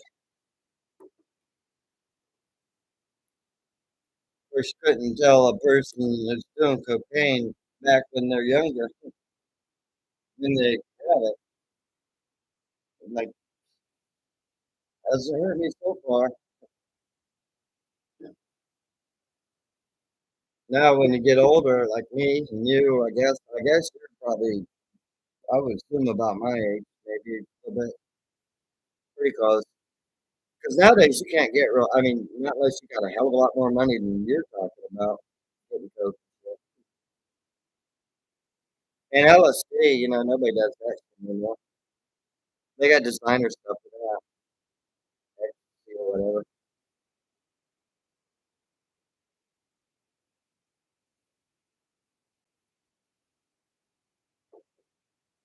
We used to go to keg parties. Did a lot of keg parties.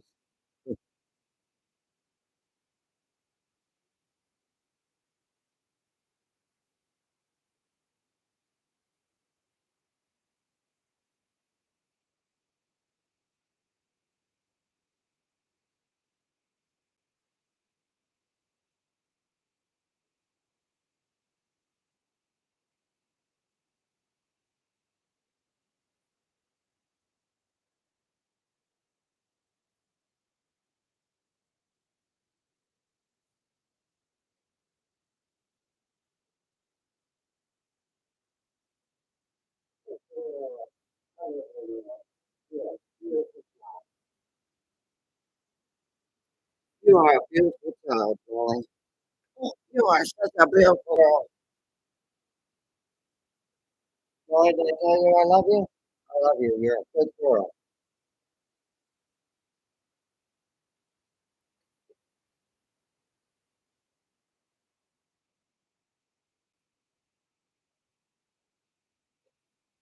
Yep, riding motorcycles, stuff like I still got a motorcycle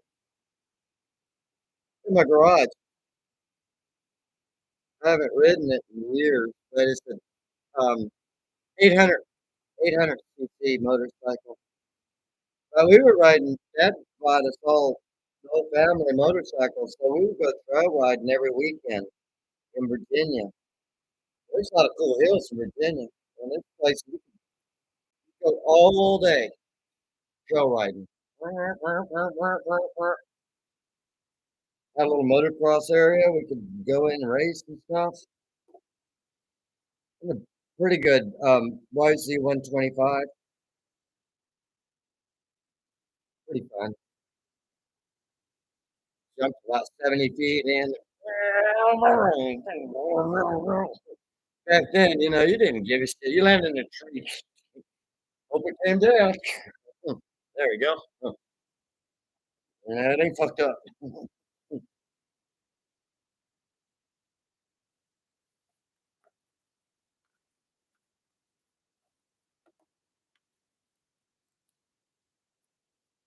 Motorcycles?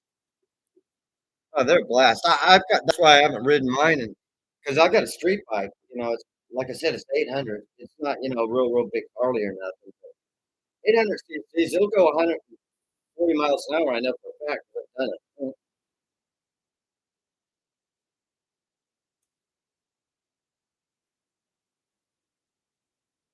But I would never smoke pot. And, I used to drink beer, but I would never. I didn't start smoking pot until after I got out of the Navy, obviously.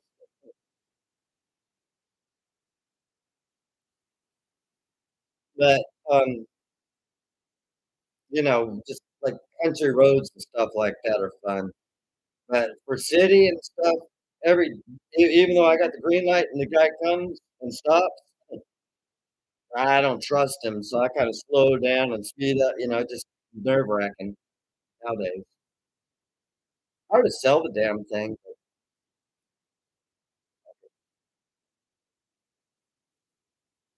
I can always say I got a motorcycle. When did you drive it last? 2015. What's it do? Collect dust? Does it run? Drain the gas tank? Set it here. Probably needs battery and gas. Sure run.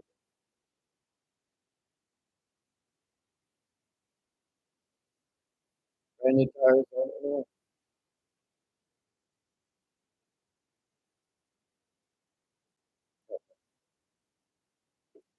It wasn't that expensive of a motorcycle. It was only about $7,000, $8,000 for cash. I get cash.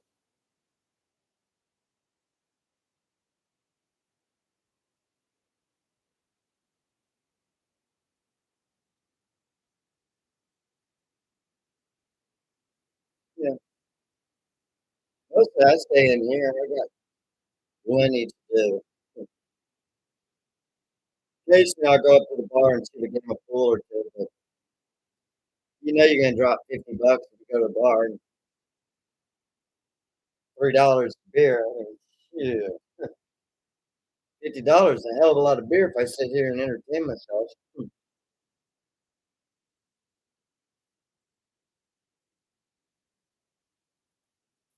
But it is fun to get every once in a while. But until I get my bills straightened out, that ain't happening.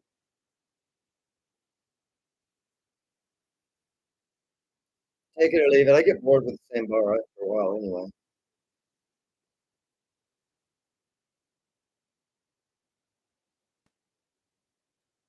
I've never lived in a city. Not a formal city. We lived in like housing, but it was kind of like it wasn't a city, like buildings and stuff. It was like you had a yard, not like a 5 acre. Like I got 4 acres. I got 4 acres. So I mean, I got land, and the guy next to me, he's got 2 acres. The guy over here, he's got an acre and a half, and the guy down there has an acre or two, and the guy there has an acre or two. Everybody's got at least an acre here because that's the smallest plot you can buy. So we're not really close knit.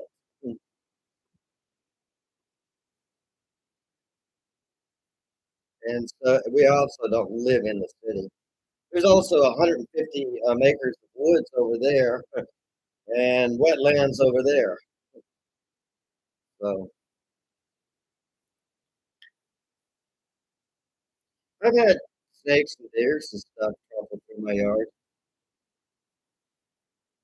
Snakes are here anyway, all the time. So they don't bother me. I don't fuck with them. They don't stay away from my house. So yeah, they're like this. Yeah. I've got a moat around my whole house. Around my 4 acres of ditches, they're 25 feet deep and 15 foot across. They get water in them. They get alligators. Yeah. It goes circles my entire land. And out front, I've got two cul-de-sacs. But underneath it, there's a waterway. So if you don't come in on one of the driveways, because it's a U-shaped driveway to my house, like if you came straight and didn't go in the you know, but out there it's steep enough. You know it. You know, a 6 foot guy, he would have to walk down the hill and he would disappear. Then he would have to climb up. But there's critters and snakes and water moccasins and shit. If you're dumb enough to do that to get here, I got a 9 millimeter to meet you. Boom, get the fuck off my land. I forgot to say that. Get off my land in them books. He's not around to bitch about who warned him first. I just gotta call somebody. Come pick up this dead body. He fished himself in my yard.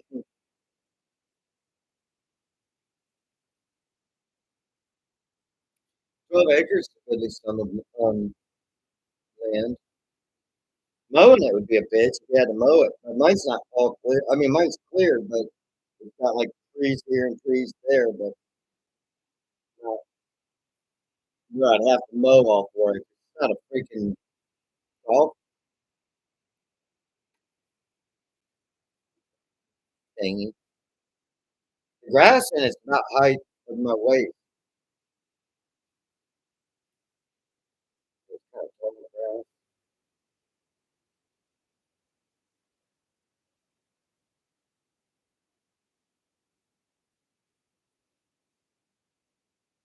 20,000 is a pretty good amount.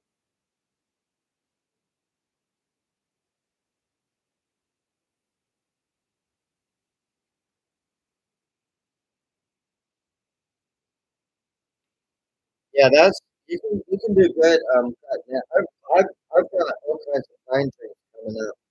So I'm gonna have to cut down this winter and burn. When it gets colder, I'm gonna burn them in the fireplace.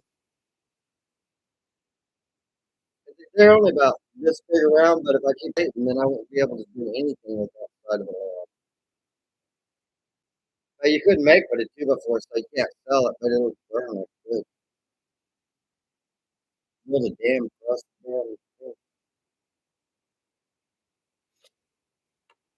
12 acres, you can get some money out of that, though.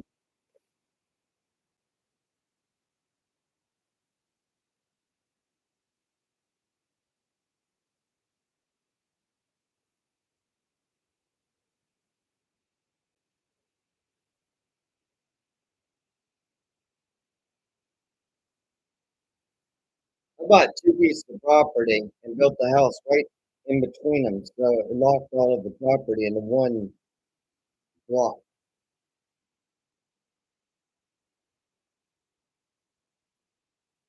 Both of my pieces of property happen to be bigger than any one of these pieces of property, and most of these people they buy one piece of property and they build a house.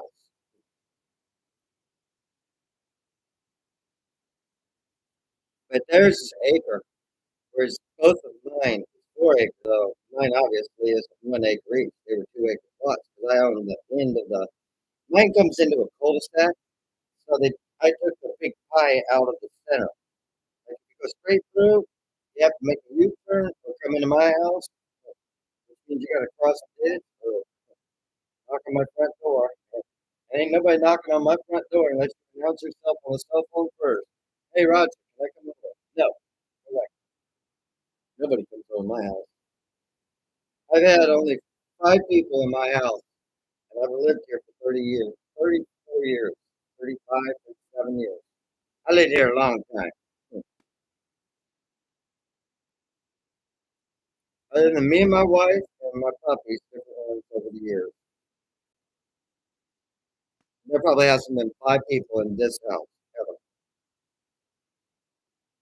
with the exception of my mom and my dad and family that used to come over for Christmas. Mostly we went over there anyway.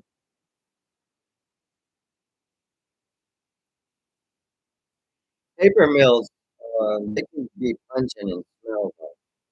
That's one kind of thing for that. If they're too close to it, it's just wrong. Or at least one that I went by, I was like, what is that? That's like this paper mill down there. It's very unusual. You kind of have to do something with the chemicals they put to make that damn thin ass paper.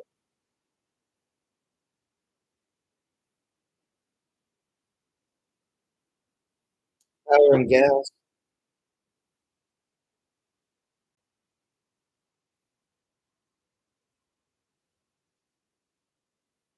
Yeah, but if they take all the timber off, well, where the hell are they going to put it in the plant?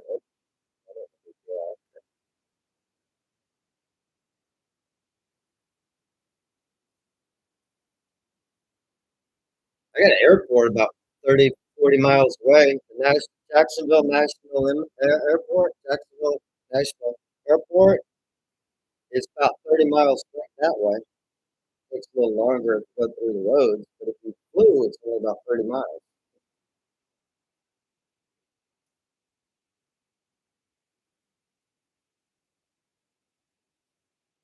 maybe 40, 30 or 40, something like that.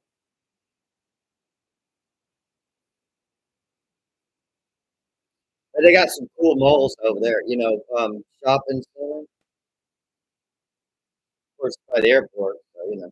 But it's got a Walmart and Rangers, sporting goods,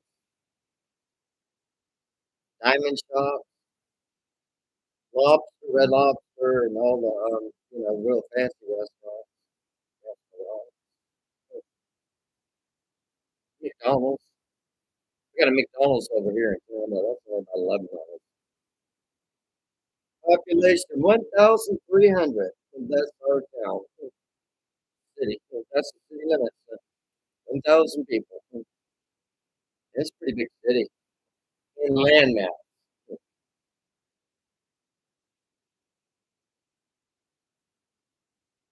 Nassau County is one of the biggest counties in all of Florida, and I live in Nassau County. I'm about 50 miles from Georgia, going up that direction.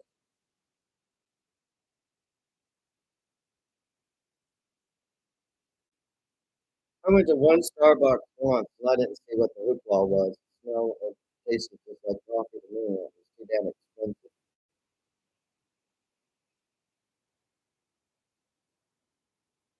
I'd never tried mocha. My wife used to make some foamy coffee, but I don't know what she called it. I just called it foamy coffee. It was pretty good. But she made it at home. I don't know what she else put in it. Good, huh? But, hey, that smells good. Do you want to try some? Yeah. Here, let me make you some. I think she took a spoon or something and then whipped it up and put it in the microwave. I don't know. It was good. I stopped drinking coffee though. Started upsetting my tummy.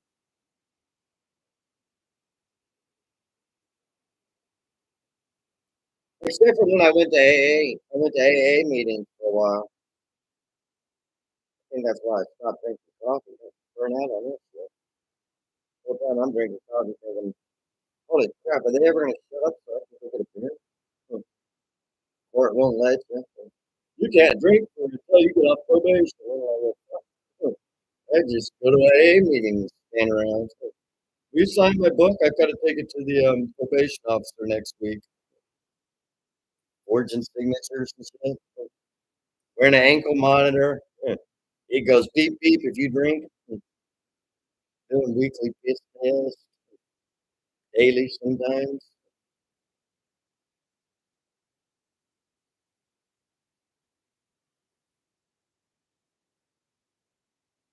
Yeah, I like a little bit of creamer. When I was a kid, mom used to make occasionally we would have coffee and she would put milk in it. It was so good. I just thought it was cool chocolate milk, really.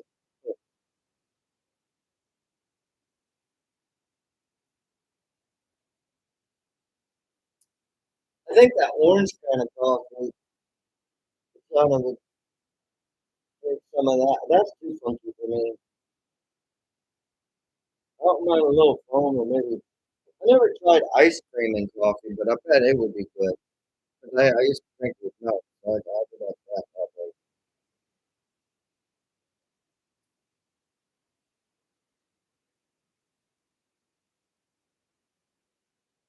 I guess I'm really rather good.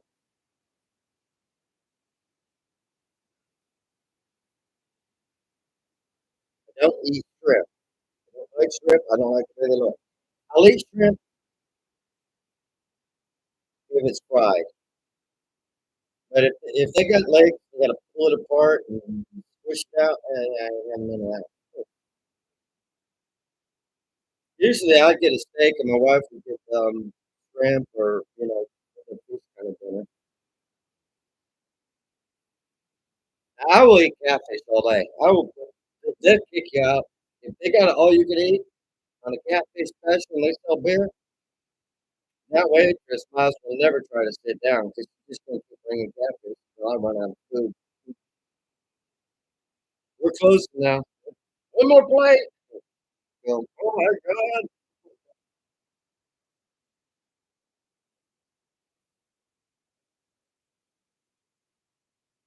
I have put a little bit um alcohol in my coffee. Kind of gives you a weird wake up sensation. You're like wide awake and still kind of feeling groggy.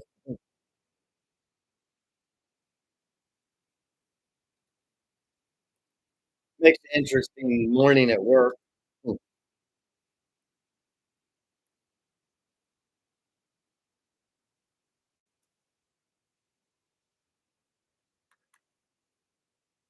do it every day, but every once in a while because it's Christmas. I'm not on vacation. And I gotta guard this ship. Damn, if I'm gonna drink this straight ass coffee. It's gonna take, you pour it in, and then you take it on the ship, and then after that, by the time your ship rolls, you can drink your coffee for 3 hours.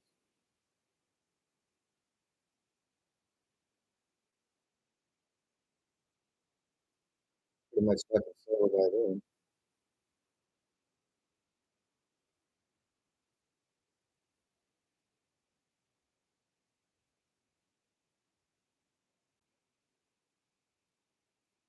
Unless you have the first card watch, in which case they're gonna hand you a 45 when you walk on it. You don't drink. Like I said, I only tried it a couple times. Mostly, I just have about 3 beers before I went into work. 2 or 3 beers, maybe.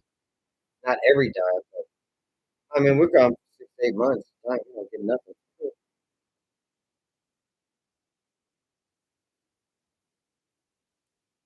You learn to be flexible.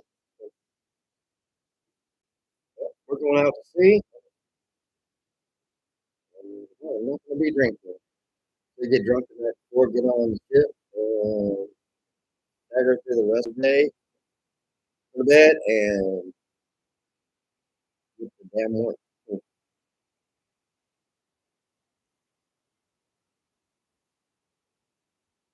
Yeah, it's been raining for 2 days solid. Good. It should clear up fucking eventually. It's raining right now. If it was on my back porch, that would be your background noise. Rain on the tin roof.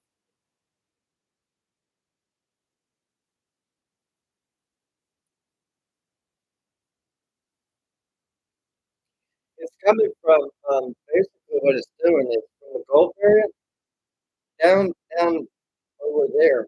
There's some whirly thingy, and it's made a lot of cloud stuff. And the jet zone is pushing it, and it's pulling that water out of the Gulf, and it's coming over the land, and it's pretty wide, you know, like Georgia and down like here area and stuff. It's pretty wide, and it's like a stream of rain coming through, like a overhead river. If you look at it from satellite, that's what it looks like.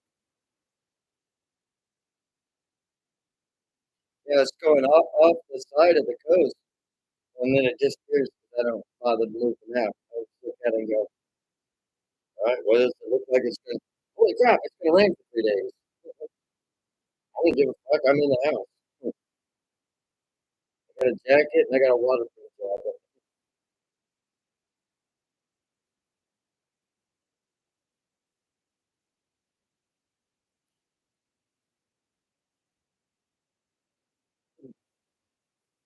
But next 3 or 4 days, it's supposed to get like up to because it's been down in the 40s and 30s in Tennessee, but next week it's going to be in the 60s. So we're going to be pretty warm over here, probably running close to 80s. So means it's going to dry out all that damn water.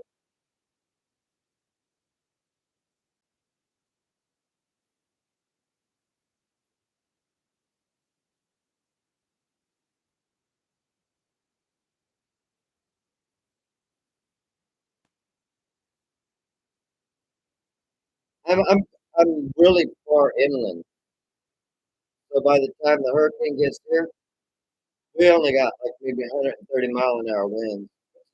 My house is built for 130-mile-an-hour winds.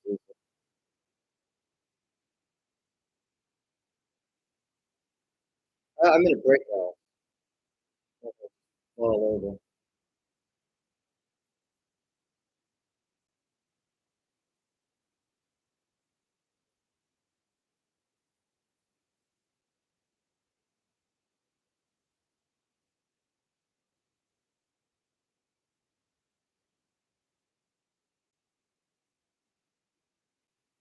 Now I've got plywood, half-inch plywood on the roof, and then shingles on it. The only tin roof I have is I built a porch, big porch with screws and all that shit in there. That's the only structure that has tin on it. But it's really a it's not a standalone because it's attached to the house, but it's all glass enclosure and stuff. But if that part disappears, it's still not in the house. Of course, that would piss me off because that costs fucking $30,000 to build. What is there?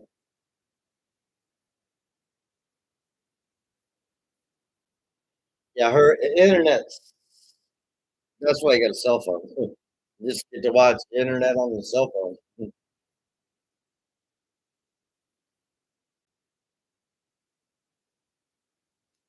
Our power is all underground too. You know, electricity wires in this neighborhood, it's all underground.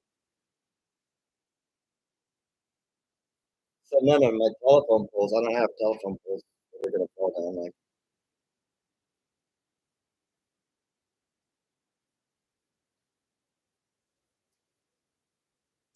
And none of the trees are close enough to the house to get blowed over on top of it. Even though I got some that are big enough now, that at least to take a nap.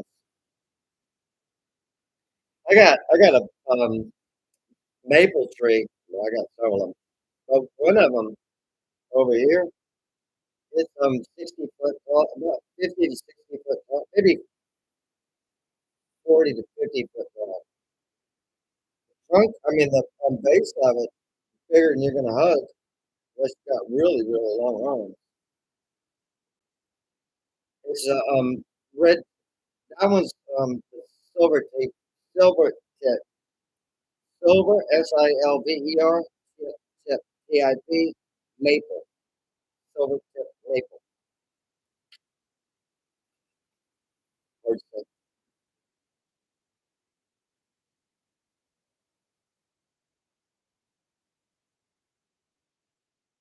I've never rented a place in my house. I've owned a couple of houses. I've owned. There was one time when I owned 3 houses, but I sold 2 of them. My first house, I bought a trailer. I had to rent the land because it was in a trailer park, but I bought the trailer straight outright and had it moved on, a brand new trailer.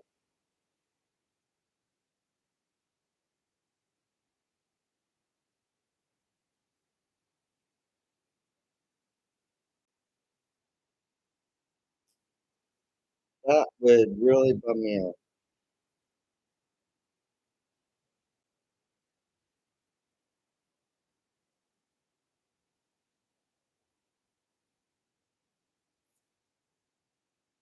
If it was a house, I wouldn't mind renting, I don't guess.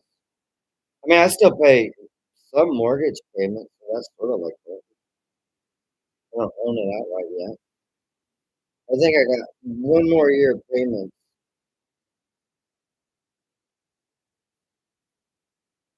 Yeah, you're very lucky. Huh.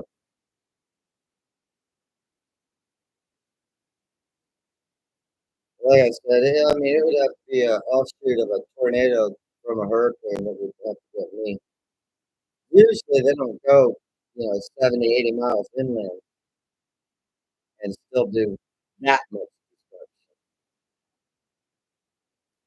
Might lose shingles or something stupid like that, which again pisses me off, but not earth-shattering stuff.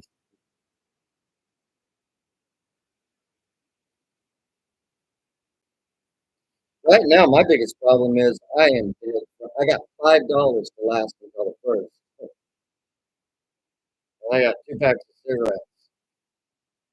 2 packs of cigarettes, $8. I can't even afford any cigarettes. I'm gonna quit smoking and drinking very soon, and I've got back from 24 beers a day to having 4 beers a day. So this is really interrupting my freaking lifestyle. Soon I'm gonna quit until next month, and then I'm gonna go back to 15 a day.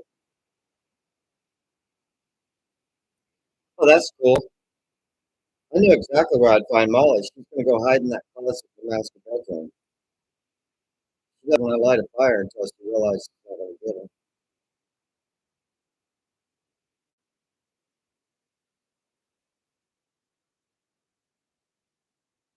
As long as the puppy was alive, it's a good thing that you found him.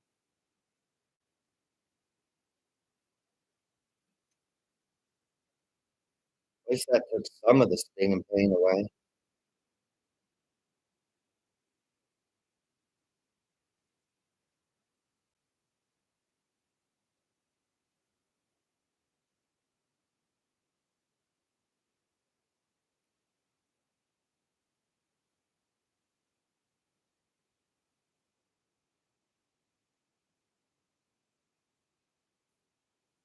A lot of work to get to her, I bet.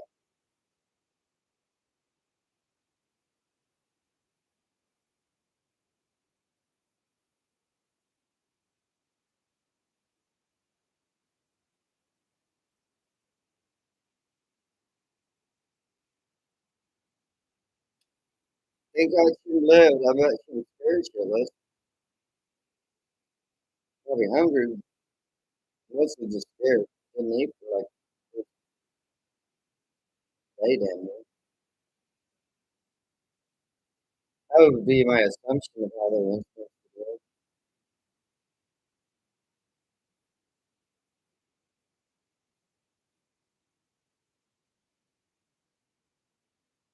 You gotta do what you gotta do. Just take time to be careful.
Since I built this house, I know where all the wires run through.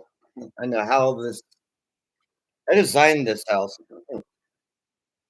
and I hired a contractor to build it, and then I subcontracted parts of it to bring the cost down, and I put that part of it together by my hand.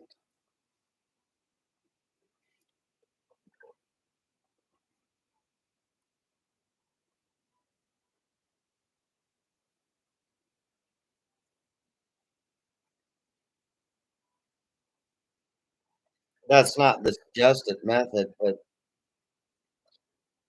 probably the best way if you think about it, if you can figure out how to do it. On the outside of the house, if the wires aren't too in the way, it's the box on the outside with the meter on it.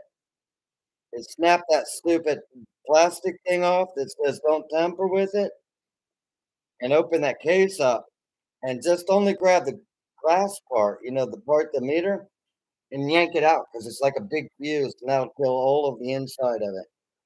Now it's gonna throw a spark, and you're supposed to have on big fucking thick ass rubber gloves to even touch that thing. As a matter of fact, they don't suggest you touch it because it will fucking kill you. But it's one way to easily take the house electricity from inside the house only.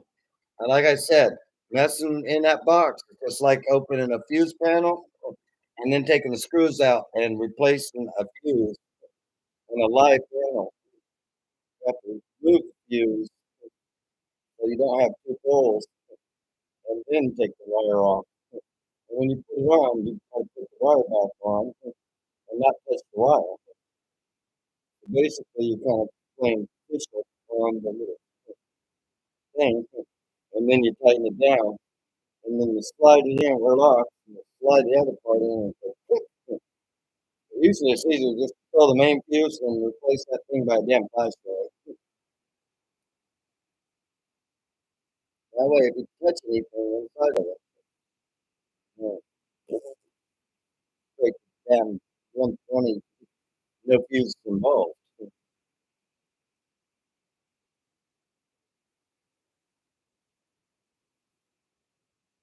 Yeah, depending on which part would determine, yeah, how you'd have to go in.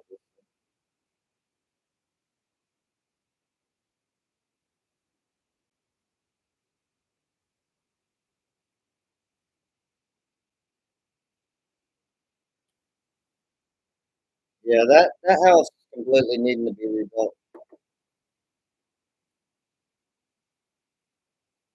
Did you get any insurance money for it? I mean, did they at least give you something? I mean, it would really suck to have a destroyed house and still have house payments. That'd be damn sure. Like that.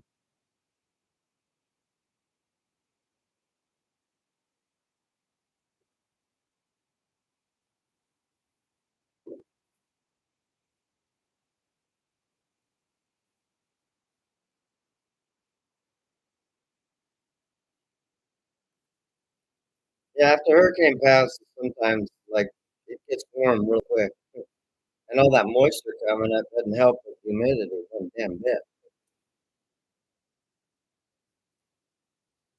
Then you get all your cool flies, mosquitoes, weird fucking shit crawling out of the ground.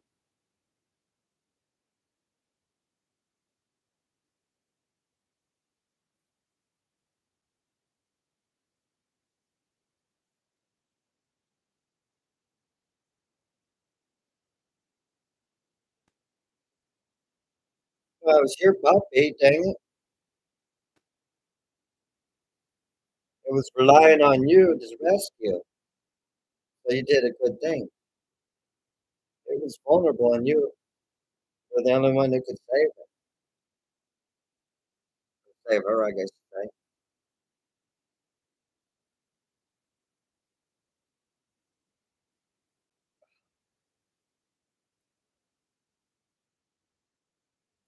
I'm gonna have to go to the eye doctor.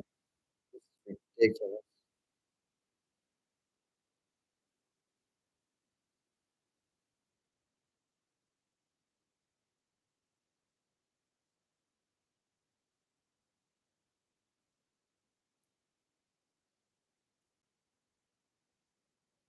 didn't see it was worth leave. Some people, if it's not their pet, it's like, "Well, you're safe, and we'll get to the pet when they cut the power." Which ought to be their first reaction anyway for if it's unless it just only did, like, your house and a couple other, they won't bring down a whole grid area.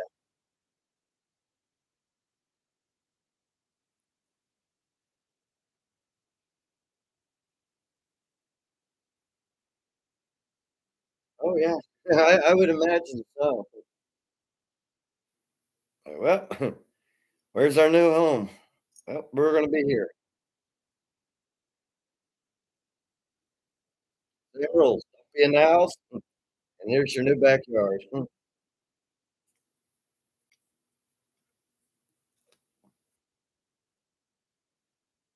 Also, you lose a lot of possessions like chairs, stuff that you used to sit in, the dining room where you used to eat dinner.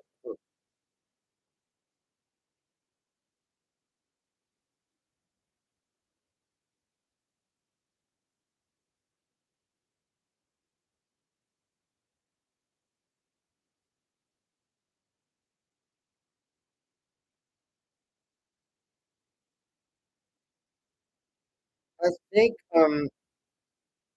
one time, maybe 5 or 6 days ago,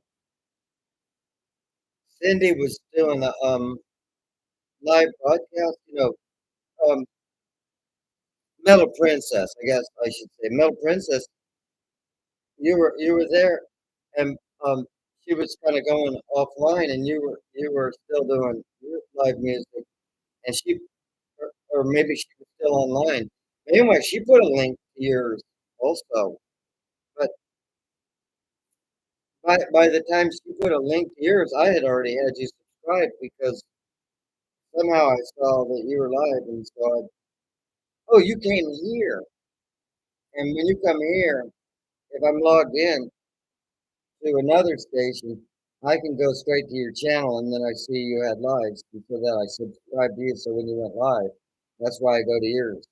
When I happen to see it, 'cause you're like me, and you kinda do it sometimes, not all the time. It's like I said, Metal isn't online today, or if she is, I'm not getting any kind of notification, and I searched for it on the YouTube thingy. Go to YouTube, and you gotta click on that, and after 5 seconds, it comes up with a space bar thing. I mean, or you can type in it, or you gotta get the mouse there, click on it, and you type, Metal Princess, MET, wait for your damn computer to catch up, T-A-L.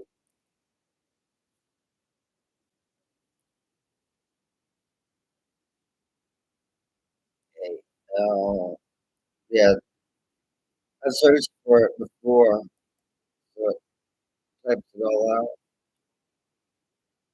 Then I go to that, click on her station, or you can look filters, and you can go filter it, you can go to live, and it says no results found. So she's not broadcasting today. They're not broadcasting today.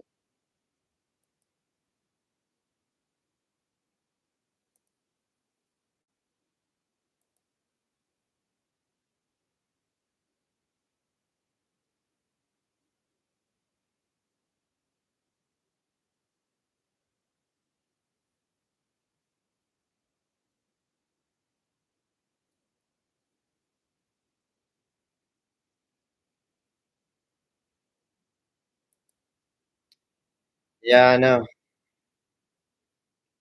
I've gone through hundreds of thousands of dollars sometimes. You go through $100,000, like, what the fuck? Look around. Well, I got a new gas grill and a generator for the house, 5 new diamond rings, and bought a new car. There went that. Well, it's closer to about 50,000, but it's still going. Like, damn. You know,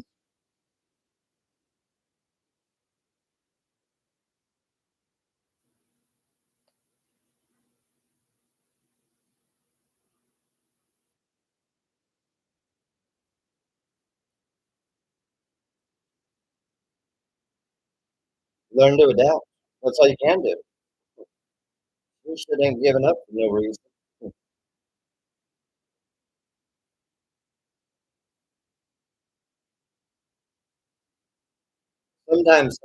Sometimes I have had moments where you just don't know what else to do and you don't know who to ask. So it takes a while to figure out, okay, what is the next step to get out of this damn mess?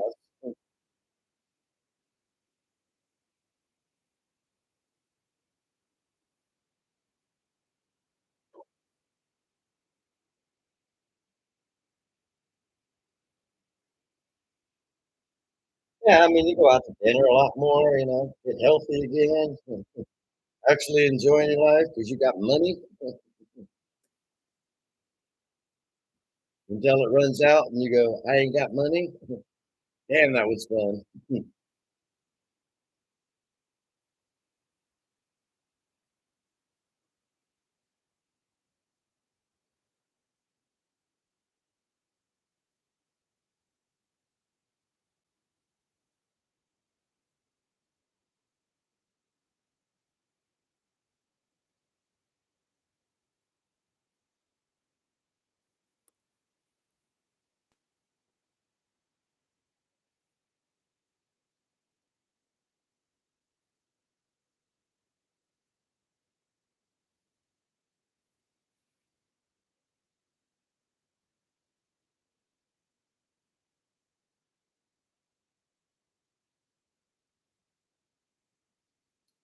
I got run over by a car and had brain damage. I'm going blind in one eye and a broke leg. Ever been run over by a car? I have. That was no fun.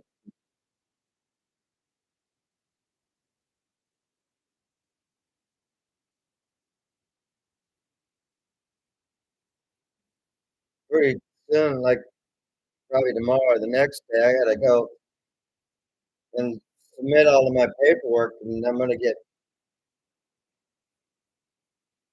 100% disabled, and that'll put me into Social Security. Because I'm only gonna be 61, so it's a little early to get to Social Security right now. But since I'm a 100% disabled vet, or when I get qualified, I'm only 50% or 40% qualified right now. In other words, I'm 40% brain damage. But since the accident, I think I'd consider myself 100% brain damage. My back hurts, my head hurts, I'm going blind, my damn leg hurts all the time. I have residual effects that are uncurable. Like I had a brain aneurysm after it hit me in the back of the head. Somewhere up in there, I get terrible blinding. I've had to call emergency room, and they do drops and stuff in the IV. But I mean, my eyes stayed this way. It locked dilated, wide open. And after that, I was blind when I got my stroke, and it was 2 days after I got run over by that car. And I ain't a genius, but I can figure two and two. And when that car hit me, and I hit my head on the concrete. It may not have broke the skull, but it jarred some shit loose and pushed my eye in the back of my head. And I'm blind, only in one eye, so everything's kind of guessing on how far away it is. Because the 3D vision gives you depth perception. I read all that. I just didn't ever expect to get blind in one eye. I figured I'd get blind in both eyes at the same time. Yeah, when I got out of the Navy, I had um, in a war injury from in a war zone, and I had a concussion that gave me traumatic brain injury, but I could still function. So they said it's about 40%, but they don't want to give me 100%. And my, the C1 there's a hernia displaced at the very top of my spine. So this arm goes numb all the time. But that's from the Navy, and that's from the Navy.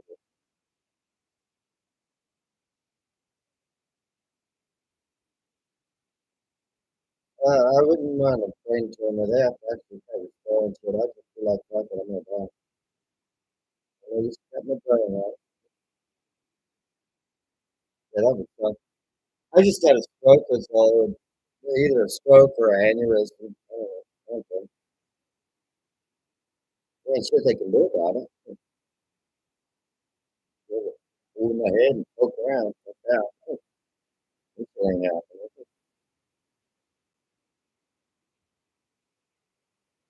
Yeah, you need that part of your body. There's not really a lot of places that you don't need on your body. I mean, if they remove your finger, it's still gonna freaking cause you damn difficulties. Now you can't hardly pick your nose. You go to pick up shit and it falls out of your hand. Like, I got it here. Let me light your lighter. What? I have a fucking finger. Yeah, let me light your lighter. Look like a damn retard. And all you did was lose one finger. It's like easier. I needed that finger. Let's do somebody, damn it.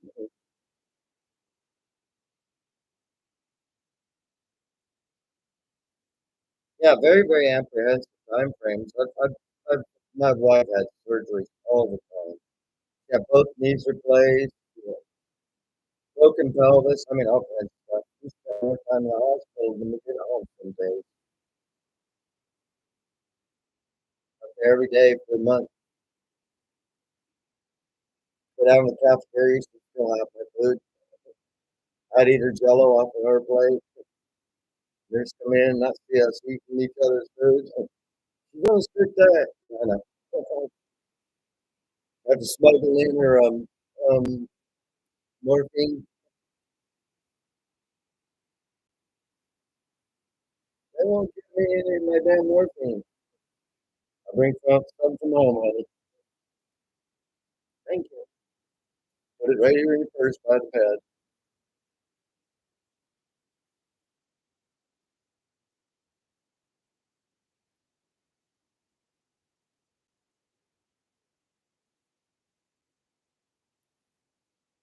That's why I don't want surgery. I've done so many drugs. I'm afraid they won't bring me under all the way.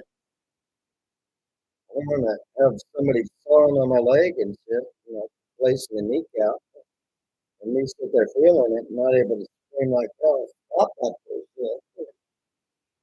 I'll limp for the rest of my life before I put up with that.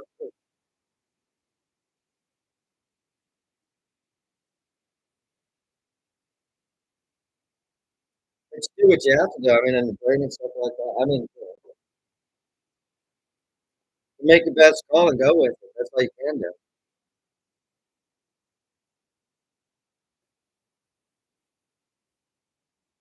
I may have to have surgery in this eye.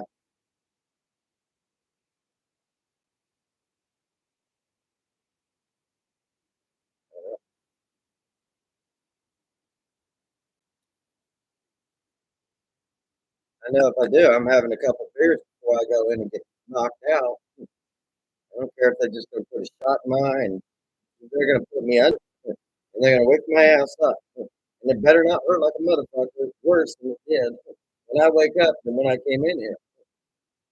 Or else I'm just going to start swinging and hit somebody eventually when I find it. Once I find it, punch them. I hope it's a doctor that did that because that hurt. Wearing a patch like, I don't know, Popeye came in here and whooped his ass.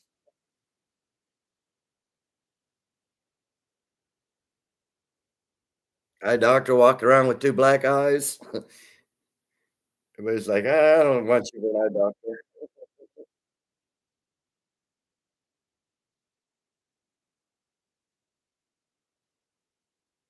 No, I imagine as long as it doesn't cause a create like some people when they have brain problems, it would their personality changes. Like they're a different person.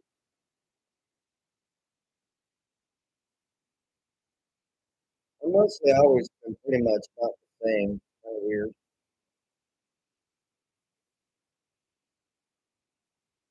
I do talk to myself a lot more nowadays, but that's probably because I've been around a lot more.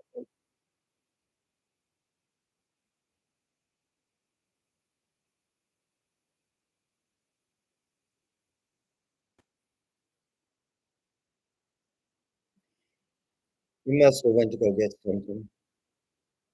That would be my guess.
I like the echoing. That's the Cars, and he's singing a song. I haven't heard it, but I like the way it echoes. I like it when they use the echo chambers sometimes.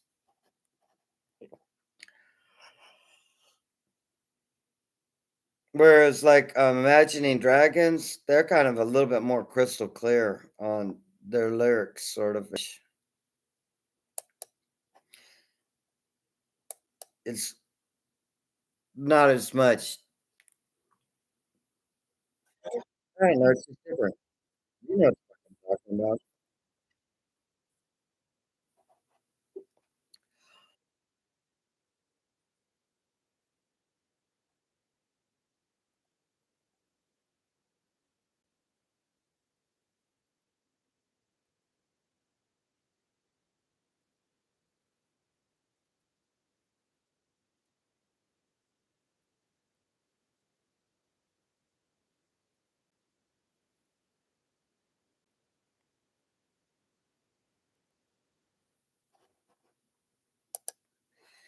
Yeah, it's nice when you've gotta have some kind of trust in your doctor. I mean, you don't wanna like, if you don't like the doctor, you're in the wrong place. Go to the same doctor or go to another doctor that's gonna do the same thing probably, but you have to have trust in them. It's the best way on earth.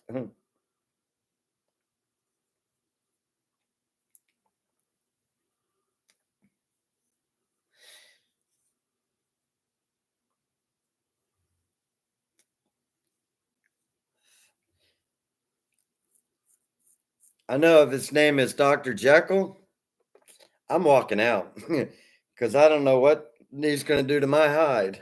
Jekyll, Doc Dr. Jekyll and Mr. Hyde, get it? I thought that was funny. Um, I think I'm amusing. I can't spell any of it, but it's funny.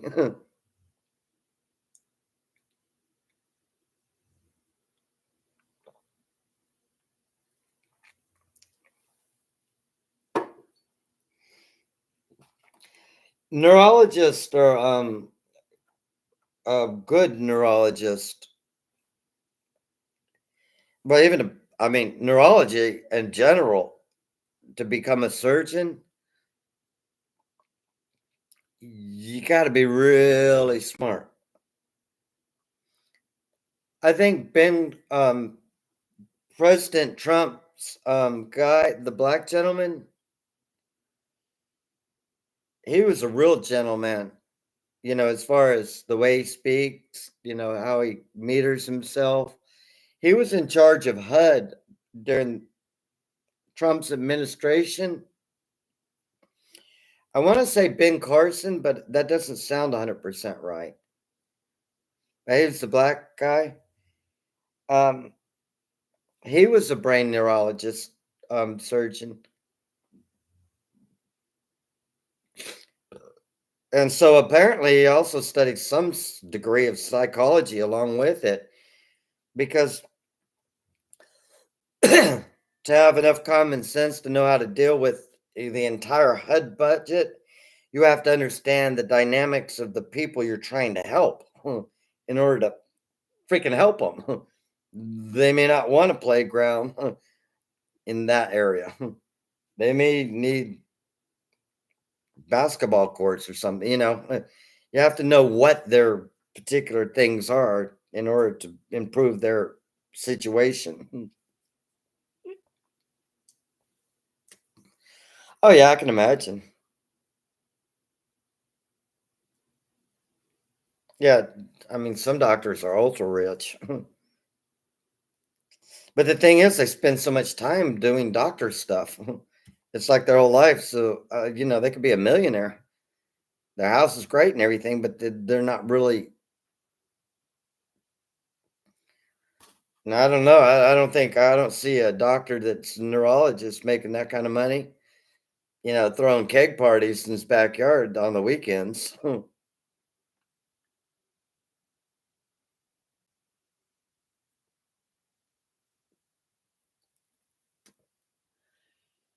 Probably had a Cadillac and another Cadillac that he never drove. His house was perfectly clean inside and very well organized. I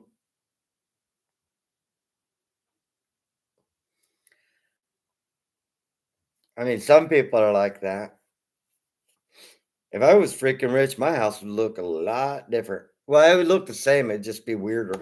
It'd be clean. That'd be just all real new.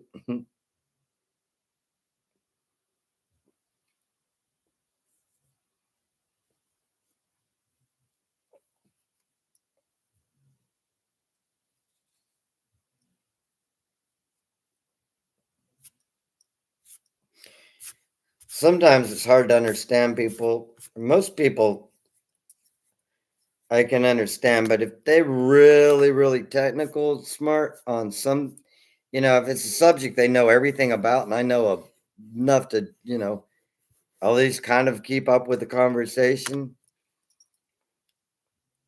But I know stuff about stuff that,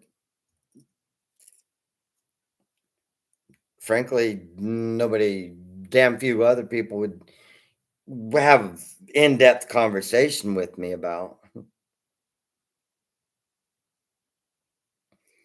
Plus, most of the shit that I really, really know, I'm not even allowed to talk about.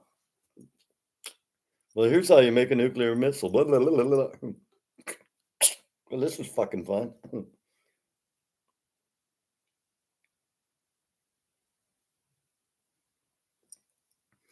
Yeah, so see, if he had a rehab center also, that's why I was saying neurologists have to must at least understand when their patient, in their normal environment with the pain and everything, that when they come out, their personality should, not shift into complete anger all of the time or something didn't work right. And you've got to figure out the medications to knock that shit off. So you got to understand some psychology, I would imagine.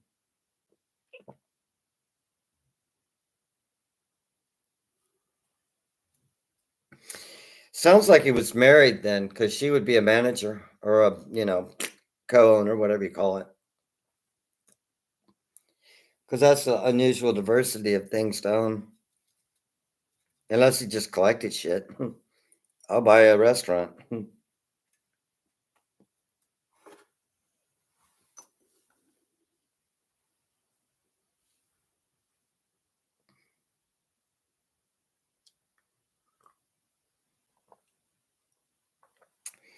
If I had $1 million, I would leave this house and build an extension and then I would move this, and my master bedroom's behind my wall here, and it's the size of my living room. And I would move my kitchen and living room into a whole separate area, and I would move all of these walls, and my interior of my living room would be 40 feet by 50 feet or something like that. Just make it huge in here and leave my bedroom. It's a big, big ass bedroom. It's got walk-in closets and all that cool shit, and have a big bedroom. And then I got the two small bedrooms for, I don't know, to store shit.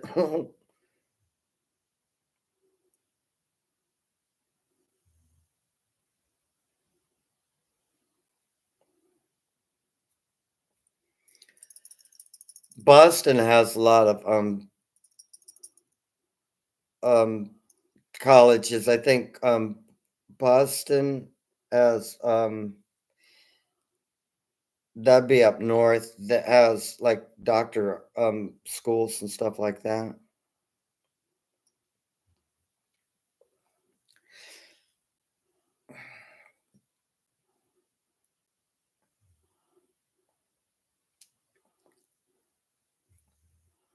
I don't know a lot about tumors other than it's for some reason something mutates and grows incorrectly in a particular vital organ, usually.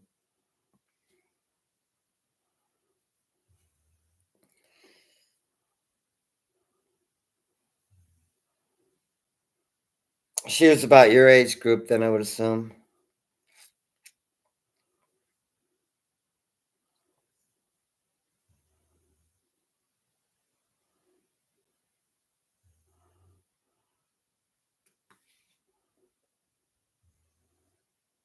Hmm. I don't remember names very well, so I kind of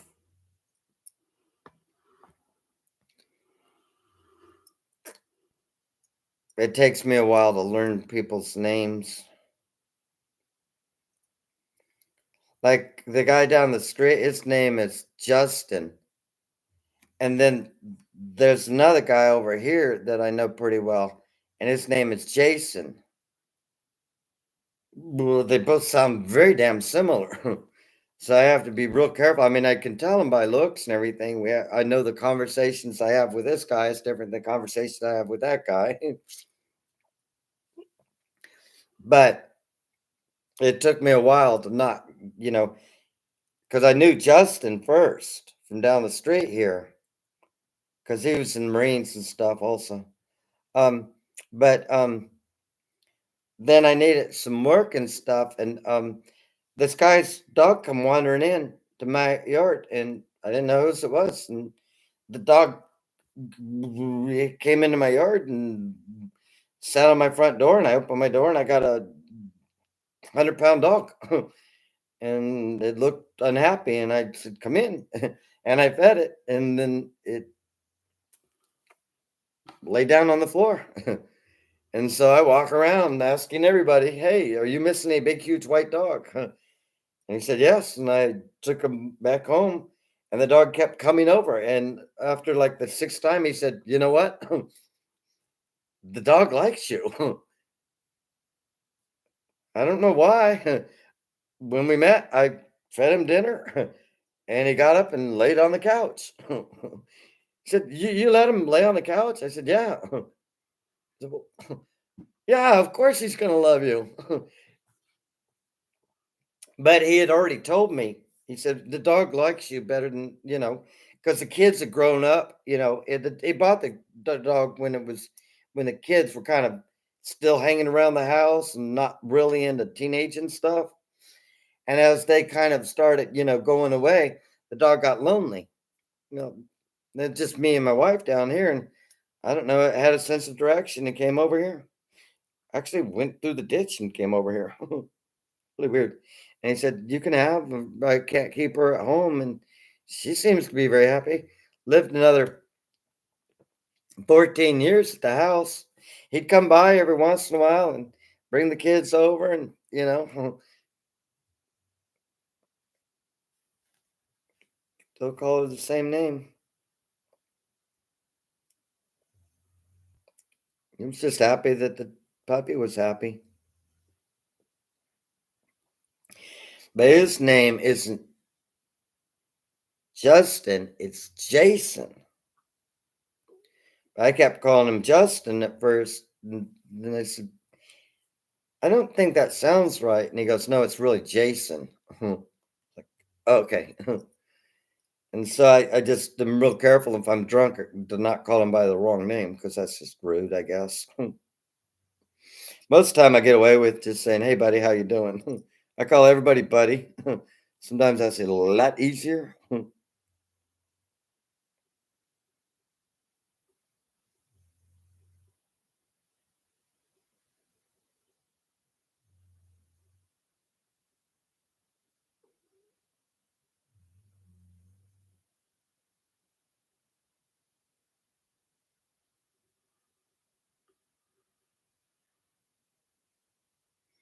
Uh, Not that he actually was really interested, but if he got the extra penny, it always went to him. As long as you got what you wanted and he got what he wanted. That's fair enough trade.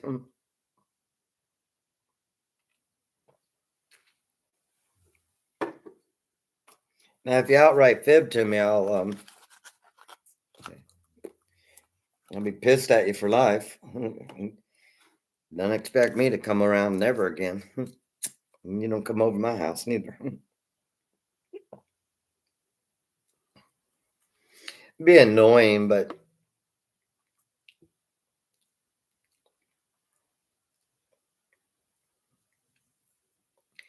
as long as you take it in stride, it's not too big of a deal.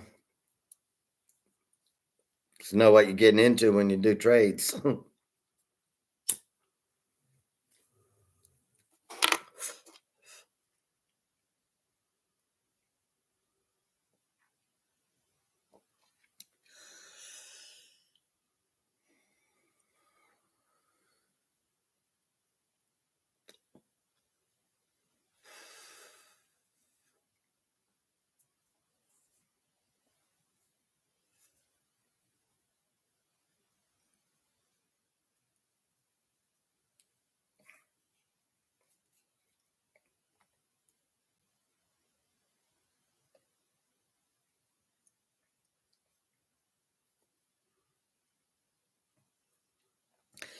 Play a game of cards with him.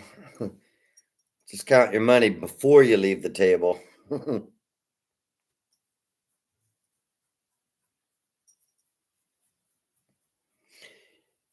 never count your money until the dealing's done. Yeah, I'm dealing. You're not. We're gonna play this game fair. Holy shit. Who dealt this in? I suck at this. You deal next time if I'm gonna lose. Man,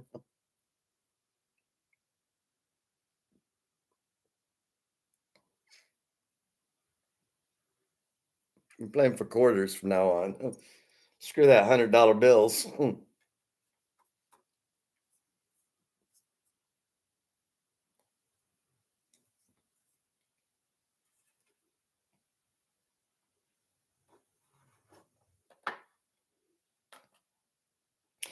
Yeah, in jail, you gotta win like 3 games to get a roll of toilet paper.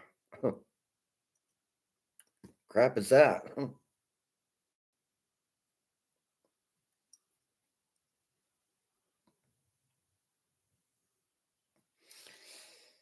There was one guy on the ship that I went out with, and he says, well, I don't have much money. I said, I will buy you a beer because you had to go out with 2 people in this damn town. And he was the only person that didn't have somebody, and I didn't have somebody to go out with. And I figured out right quickly why he didn't have anybody to go out with. He thought I was his money bag. Like we were on a date and I owed him all of the beer. And he was like, I'd get a beer and he'd say, I'd have one. And I'd be like, I'll get you a beer or two. And then every time I order a beer, he was trying to order a beer. I was like, I am not. You can't drink as much as I do because I don't have enough money for two people. I did not design this as a date. I don't need you as a chaperone. In fact, you can get the fuck away from me.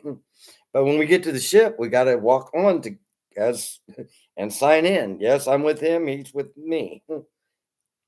That way, nobody saw us beating up. Because the theory was, if one of you gets in the fight, the other one would get you out of the fight.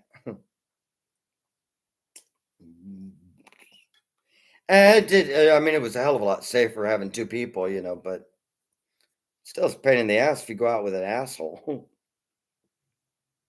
Went out with him one time, and I actually met up with a girl, and I said, "Hey," he went to the bathroom. I said, "Let's go to another bar." So me and her went to a bar, and he stood there with no money.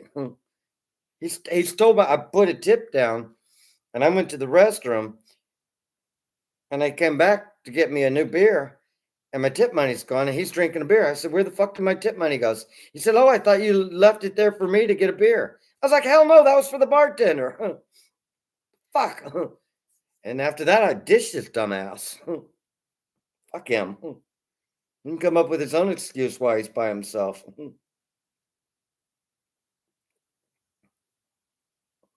Asshole. That's the shitty kind of bullshit that gets you pissed off. He knew good and fucking well that wasn't his money.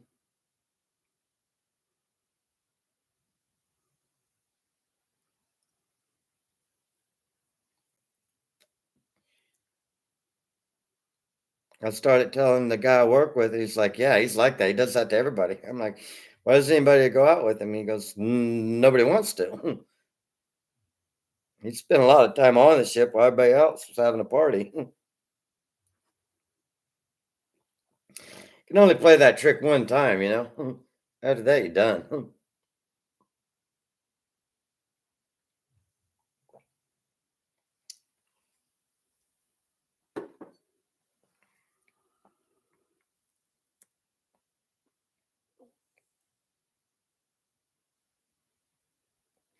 Oh, yeah. I've been out with people that were like that. The popular dude,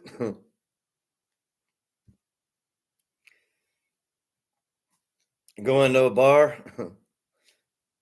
overseas,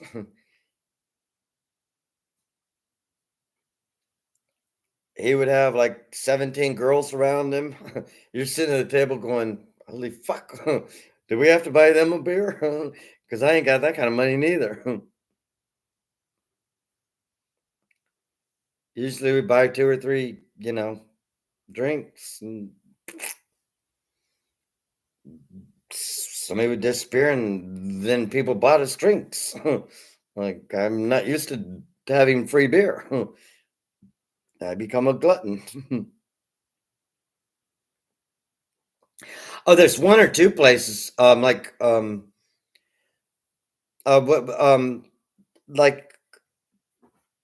I don't remember because I've been to so many damn places in the Navy. There are actually places. We went to Germany, like the first ship in like I don't know 1,000 years or some shit, in this town, and you couldn't walk into a bar and give money away. You would end up with 7 beers in front of you. You're like, dude, I don't drink that much.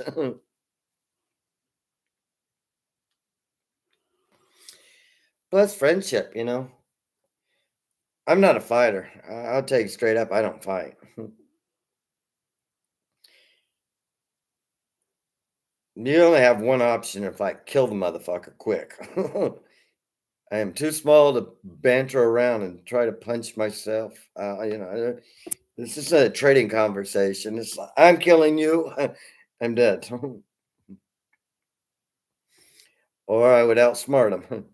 All right, you go over there and I'll go over here and we'll run each other and try to slam into each other and you run out away. Close the door behind you. Click. I'm in the bathroom. Go away.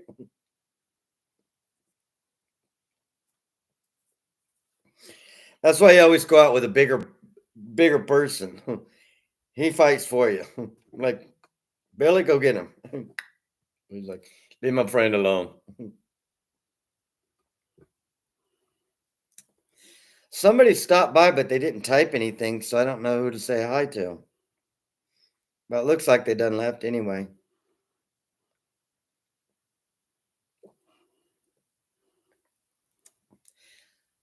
When I play music, can you hear the music or does it mute it? Like, I know you probably won't be able to hear me talking over the music because I play it pretty loud. But like I'm playing Imagining Dragons. Does my internal microphone pick it up or does it sound like crapola?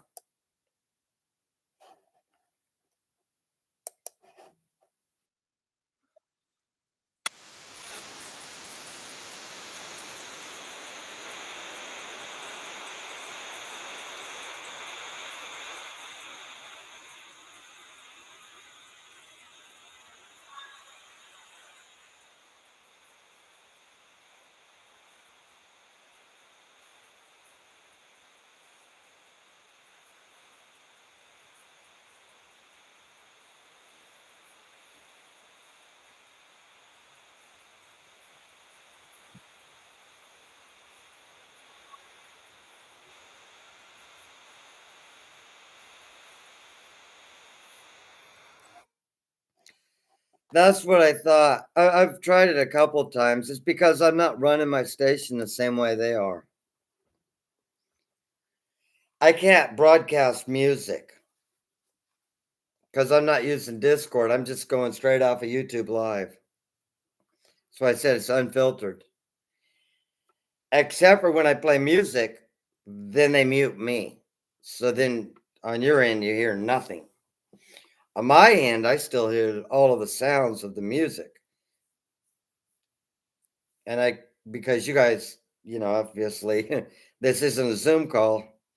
I can read what you type and I can respond to it, but you won't hear me. So I can sit here and type. But then, it would it's still just both of us, really, basically, anyway. But it takes me so long to type. Arduous, really.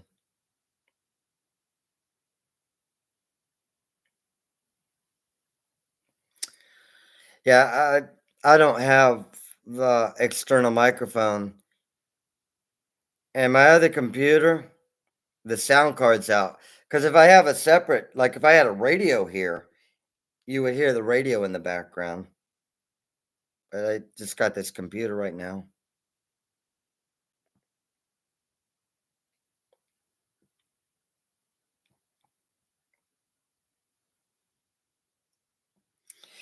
Yeah, that's what I was doing. But one tab is Imagining Dragons.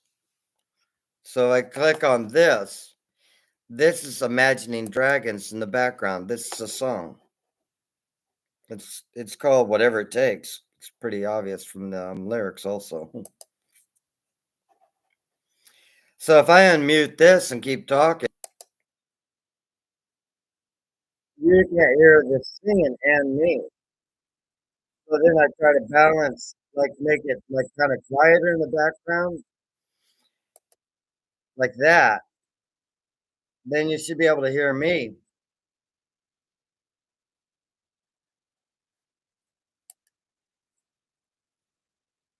Now you should be able to hear the music. I mean, like this.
But you doing?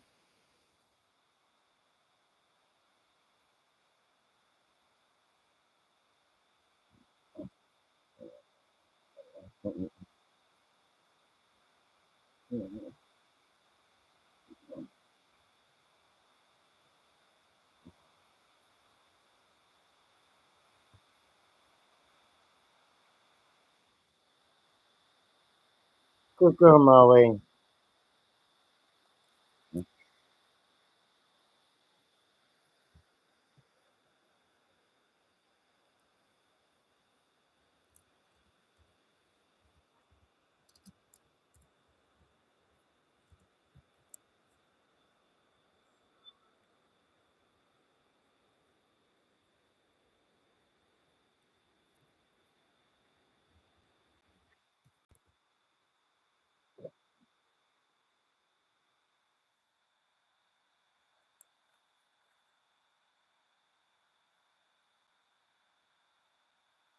But still, baby girl, did you drink water?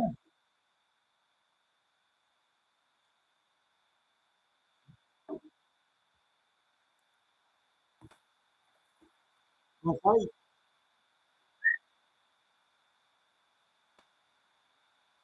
Good girl, good girl.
That's Molly. She's a Rockwaller. She's a Rockwaller. I've always had big dogs like that.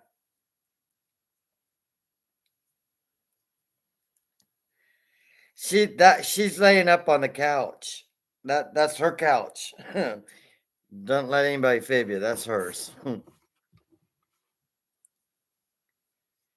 It's a full couch. It's hers. You can sit next to her, but don't think you're gonna kick her off of it. Coco, coconut.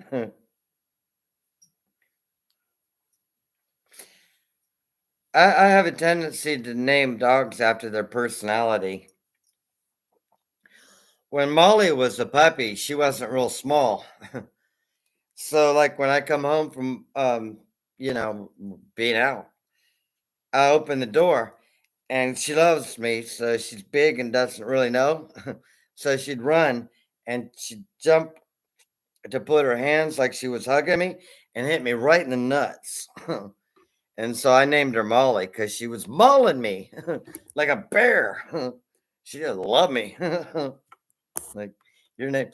I had another Rottweiler. I named her Lacey because when she was a puppy, she was smaller. When we got Molly, she was a couple months older, so she was kind of. I mean, she was definitely still a puppy, but a bigger one. When we got Lacey, she was smaller, and she would eat my shoelaces. Like I brought her home, and the first thing she did was found a tennis shoe and started chewing on the shoelaces. So her name was instantly Lacey.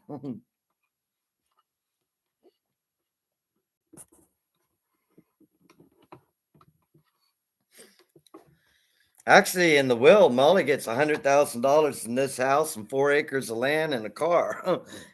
That's I've got my will written out to her.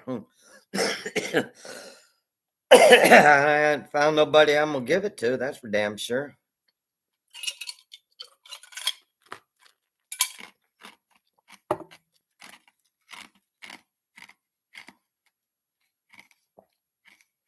Bear Clan. German Shepherds are good dogs.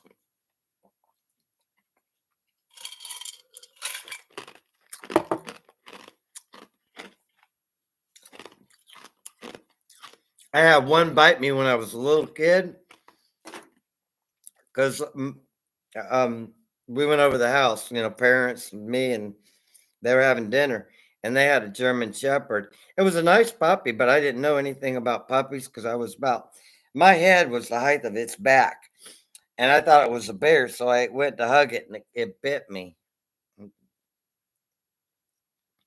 It actually happened to catch right there on my lip, so it bled a lot.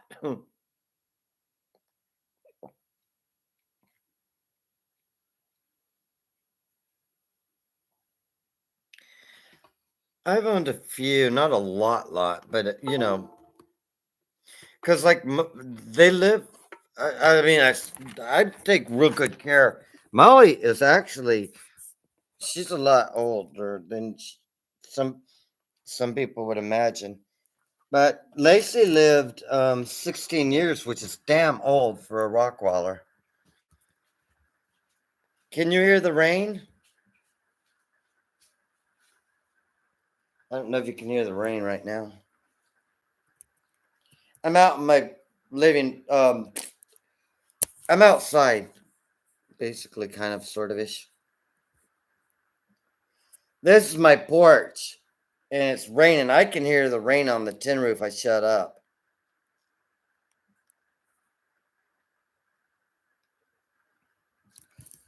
I got lights and stuff. It's just, I just, I didn't know if you could hear the rain out there or not, really.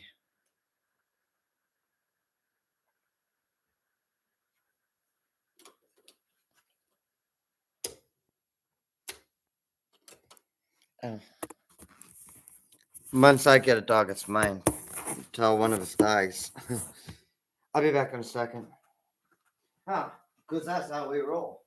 That's how we roll. That's how we roll. That's how we roll. That's right. You adopt me and I adopt you.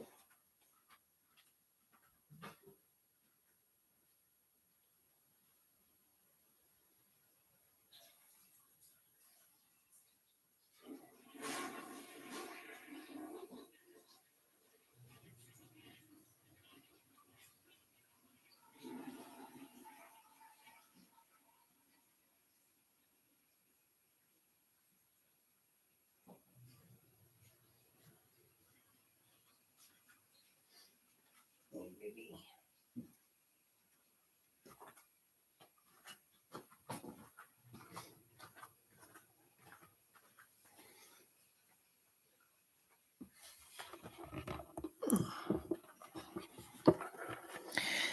Yeah, she's not really very aggressive at all.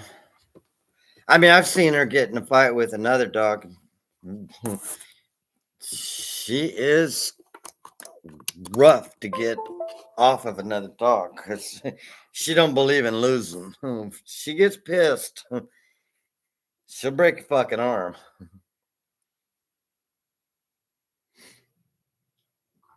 That's basically she doesn't do any defense or anything anymore as much.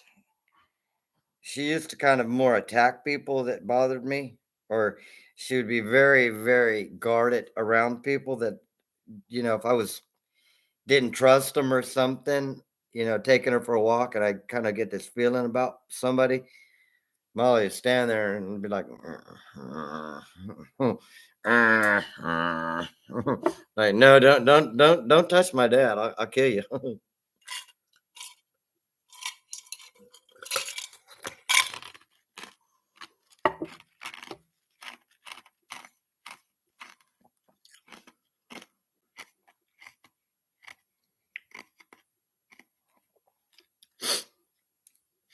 I've seen her. I've got rabbits and stuff out there and back. And sometimes she'll get on a rabbit trail and I'll watch her chase the rabbit around for a while.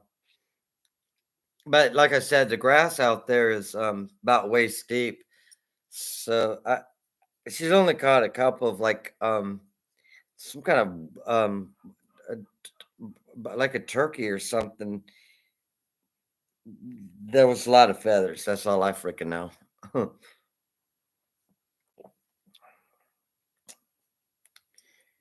Come got blood in her mouth. I'm like, what happened? Feather. I'm like, oh shit. Find it. Ah, crap. Now I gotta bury this mess.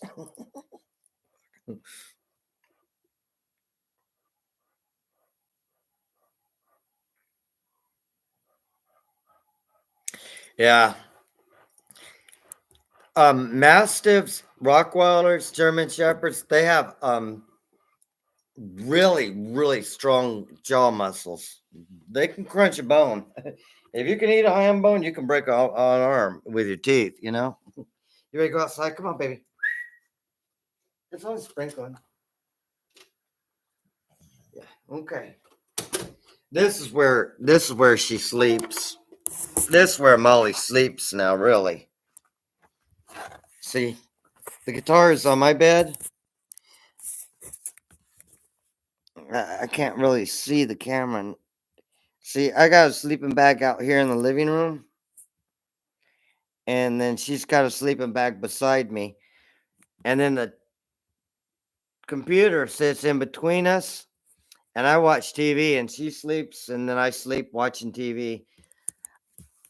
This TV is huge,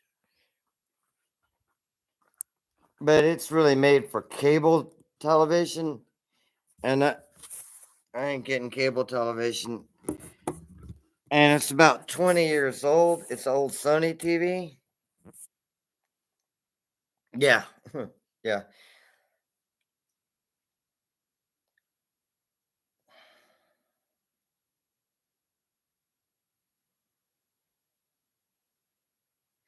I used to wear jackets, real thick jackets, and, let them wrestle with me and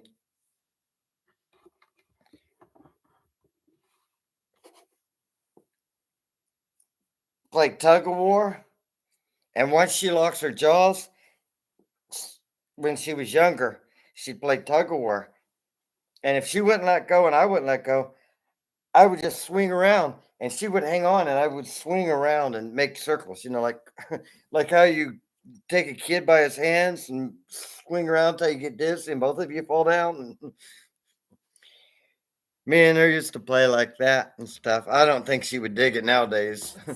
She more like you throw a stick and then she'll go over and find it and then sort of bring it back to you, but mostly want to play guard on it. So you go over and try to snatch the stick. She'll put her head up and you go to reach for it. And she'll put her head down on top of it. You could go real fast. She'll bite at your fingers. But then if you don't get it long enough, she'll just pick it up and just start chewing the stick until it breaks. Like, you broke the toy.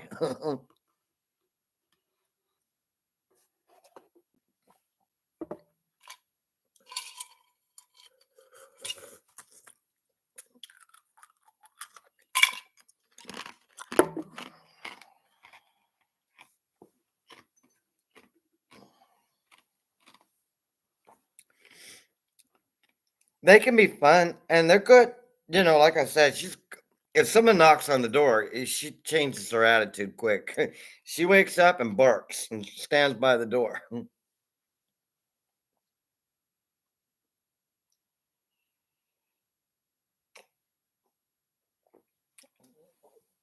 Molly will knock you down by accident.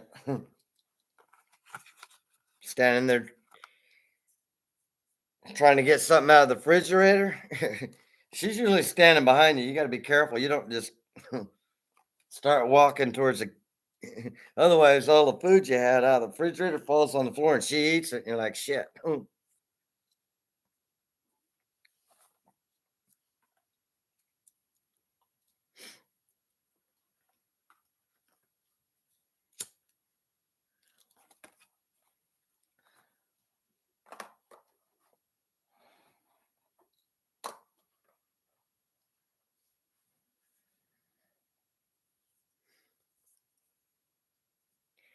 I like taking her for walks out in the nature. Like we got some places out here.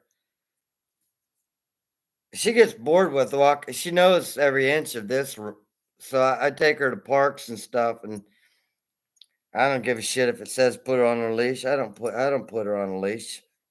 I just follow her, and if she gets too far away, I go, make a certain tone, and then she'll come back to me.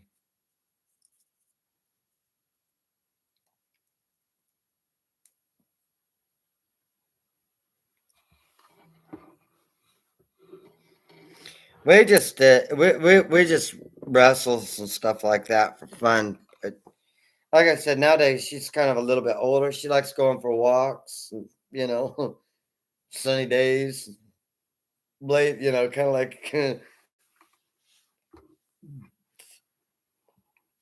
like old married couple, I guess you call it.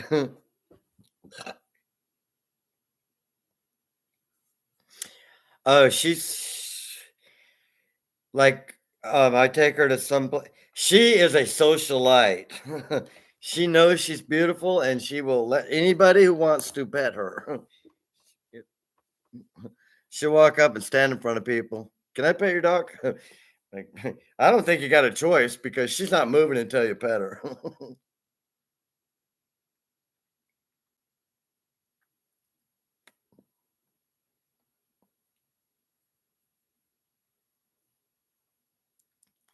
I read books and stuff about how to do it, but I never train her. Like straight up, I can get her to attack, but I don't like to use commands because I can't say them right now because then she's going to look around until she finds something or I get her out of it. And Rottweilers are really hard once they get in attack mode to get out of attack mode. It's really hard to get them to stop. Is the problem sometimes.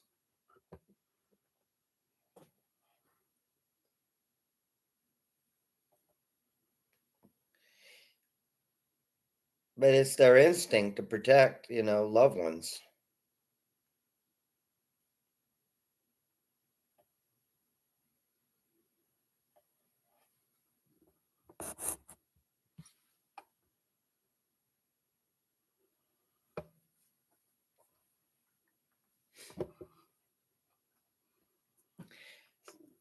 A lot of ways, actually, animals can be better company than actual people. You just have to remember that they also rely on you. That's really one of the key factors.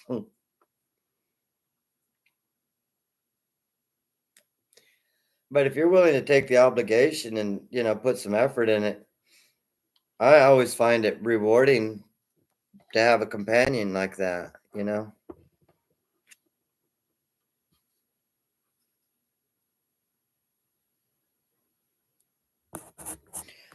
Oh yeah. Yeah, she could definitely like I said, right now, see she's 15 years old. 15, 15 years old. She's really very quite considered old for her type of breed. But she's not. She's healthy and everything. She's a little overweight, which is kind of a bummer. But I sometimes only eat a half a cent. She always eats part of my food anyway.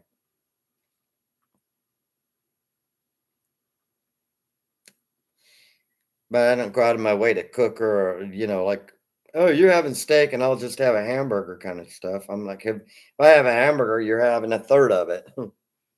And I'll just hand feed her, or sometimes I'll mix it in her food if she hasn't had anything to eat for, of substantiated food.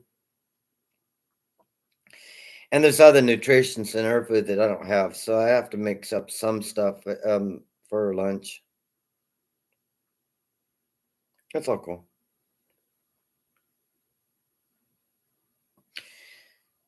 German Shepherds are very good breeds. They're not too difficult to train either, and they're very, very faithful also. Good around children most of the time.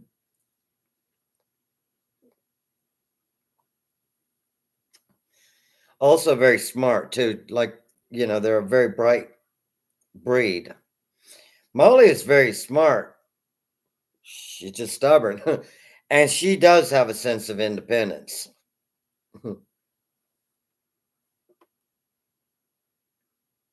She will take her. If you leave the door open and you don't yell, Molly, stay in the front yard, she will take herself for a walk.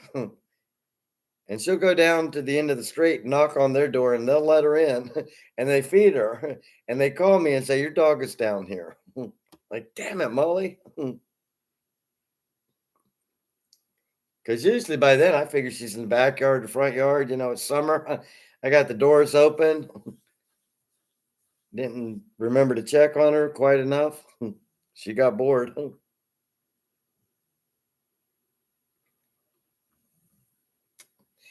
She, when she was younger, she was very quick. She could easily outpace me running.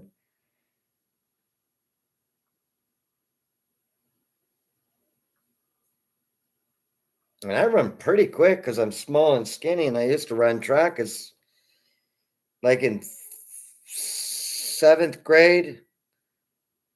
I was on the short, on the like where you run thing.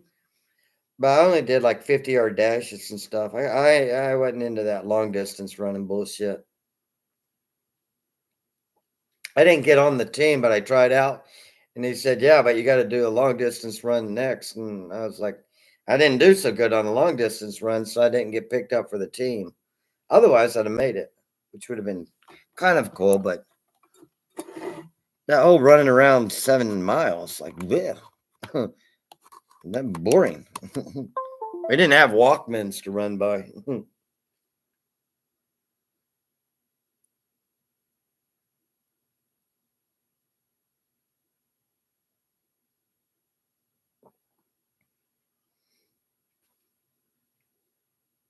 I think you left part of it out because you said his front paw, but you didn't explain what about his front paw.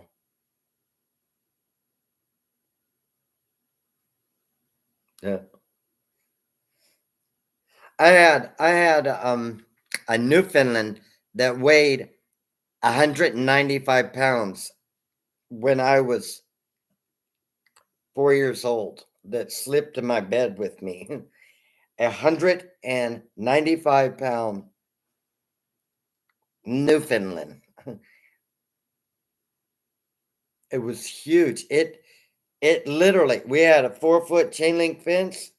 It would literally put its front paws on, climb up on the top of it, pull itself up on top of it, and jump over it. It just 195-pound dog on 4 feet, balanced on top of a freaking fence. It was amazing. That dog could, I mean, you tell it sit, lay. I mean, it knew every command. Shake. I mean, turn around, flip over, come here, go away, get in the water, take a bath. It understood English. Molly understands a lot of words, but if you put it too big of a sentence together, she's like, I don't know what the hell you're talking about. So usually when I talk to Molly, it's more like, hey, honey, what do you want to do? You want to go outside, baby girl? And sometimes like, just take your ass outside. And then she looks at me like, oh, well, no, I ain't going outside if you're going to take that attitude with me, daddy.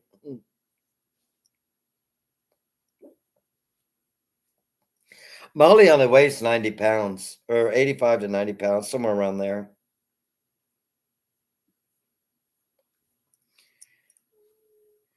That Newfoundland, it was a female. I was a kid, I didn't know. And it wandered up to the house and I, uh, I told dad it followed me home from school because it did. And dad was kind of not happy about that, but it it knew its way from where it lived to my house. So every day it would come over to the house and climb over the fence and wait at the back porch till I got out of school. And dad would go, your dog is here again. Take it home. So after like the 20th time, the guy brought the dog over and he said, sir, I can't keep this dog in the house. And dad said, well, son, you got your new damn dog. You take care of her. Okay. I'm gonna hand me a bowl and show me how much to scoop and all that shit.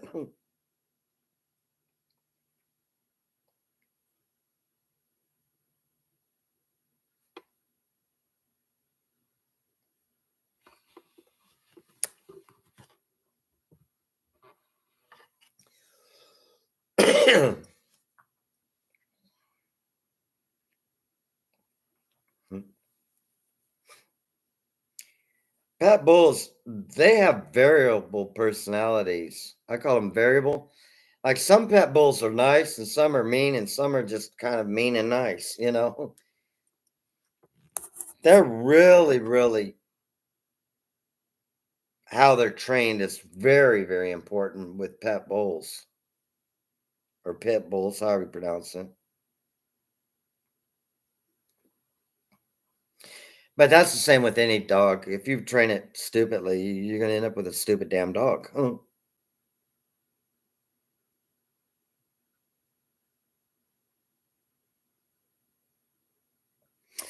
And really, they shouldn't even call it training. They should just call it teaching them behavior. You know, you were taught as a kid. You don't take offense to that. You were trained. I was trained not to pee in public. You know,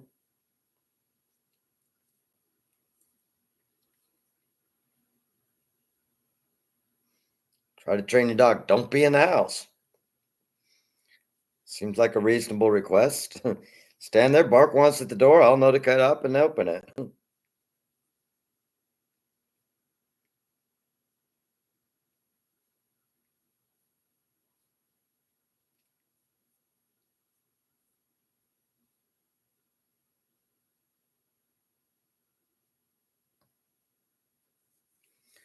Newfoundlands are the sweetest breed on earth. They like colder weather, though. At least this one was the one I owned.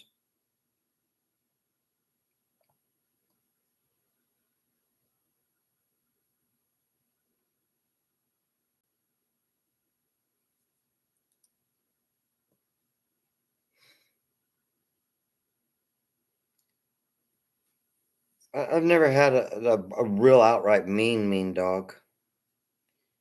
I had a cat that turned mean as hell as it got older.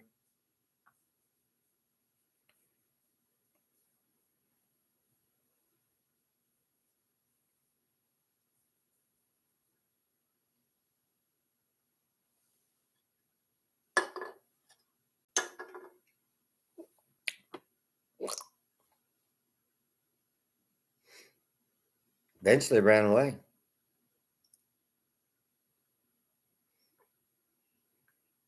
But it was an indoor outdoor cat. I think it got rabies or something because it just got mean. It's weird.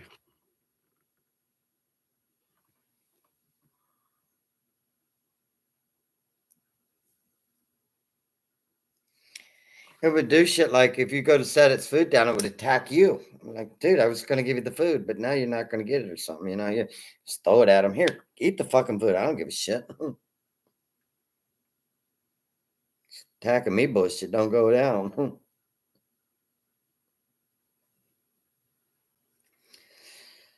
Smaller breed of dogs can have a tendency to bite more. They're a lot of the time,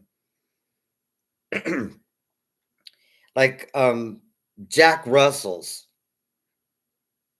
There are a lot of mean ass Jack Russell dogs. I've never owned one, but I've seen a couple of them, and you know, I'm a dog person, and you go out, hey, how you doing? You know, you're in the campground, and the dog just goes fucking nutso on you. You're like, what's up with your dog, man? He's a spaz. Like, oh yeah, he just doesn't like strangers. I'm like, no, he's a spaz. I mean, I ain't done nothing but standing 20 feet away from you talking. It's going nuts.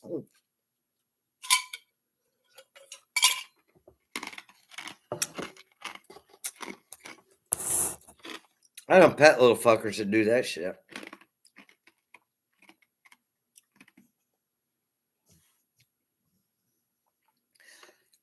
I don't know much about Chihuahuas. I never had one.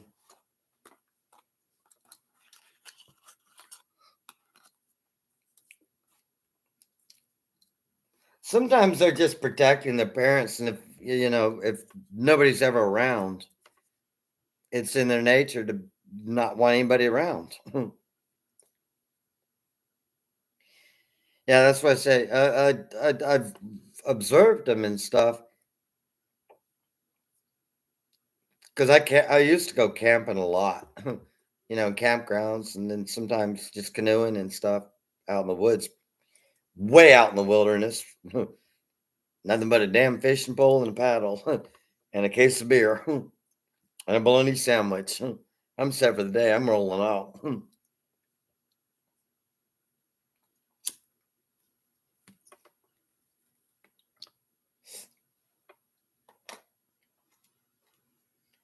But when you're in a campground, like you got your RV set up and all, people bring all their dogs. And you just notice some breeds are just stupid. I'm sure they're nice around their parents, when they're not in a different environment, but they ain't people friendly sometimes.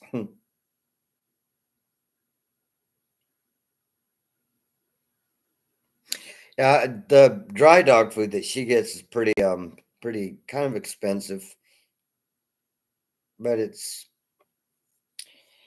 the proper mix for her metabolism. She just eats too much leftovers. I don't see it as a big deal.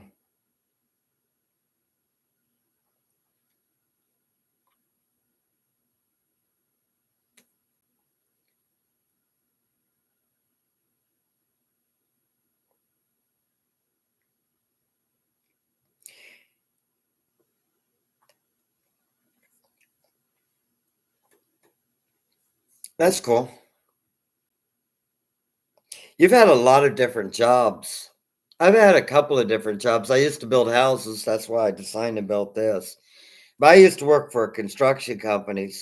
And then I was in the carpenters union. So we built 7, 20, 40 story buildings. That's kind of fun and exciting building a, 7, 10 story building. You're up there by yourself, putting forms together.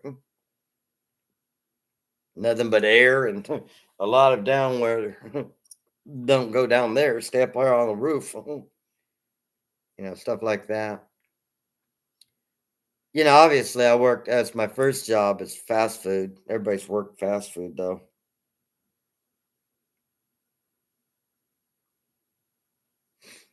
Yeah, I imagine they're a bit eccentric, just to kind of the finer things in life.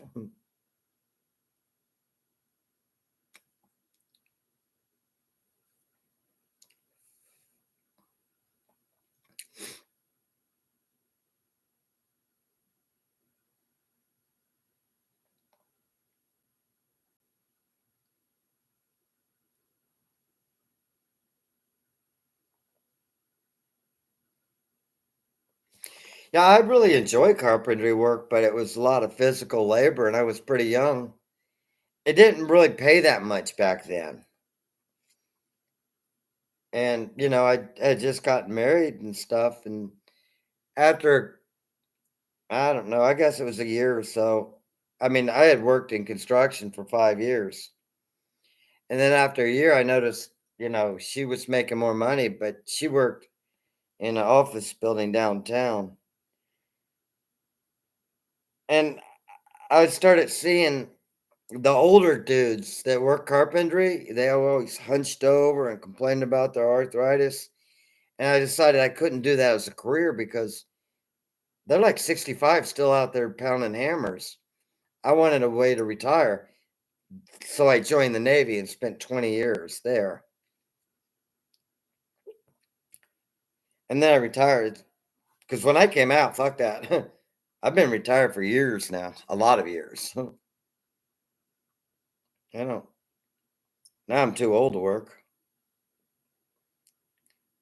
Let's say, let me drink beer. As you can tell by my funky painting in my house, I enjoy changing the colors in my house painting. I got some, oh, I bumped the mouse. It was trying to escape from me. Yeah, I like painting. I like painting.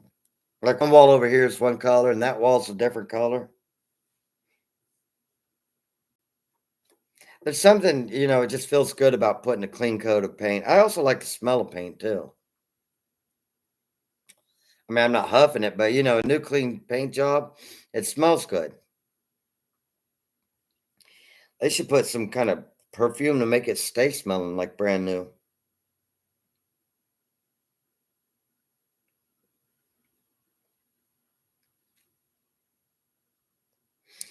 Mostly did the framing, never did no stonework. I had to hire people to put all the bricks on this thing.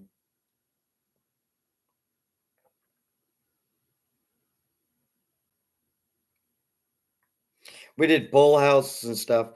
But now, I mean, like on when you're building a parking garage, you work with concrete and you do all kinds of stuff. That's why I like the carpentry union. Plus, it paid pretty damn good. They just weren't keeping me very busy all the time.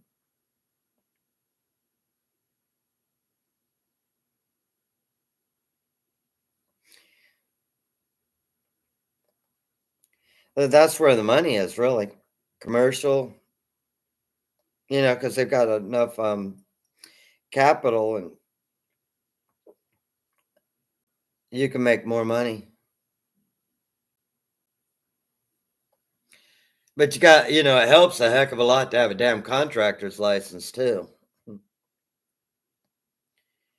And those aren't just, given away to anybody that can hit a hammer and a nail together. I can still read blueprints and stuff pretty good. I'm not real great at it.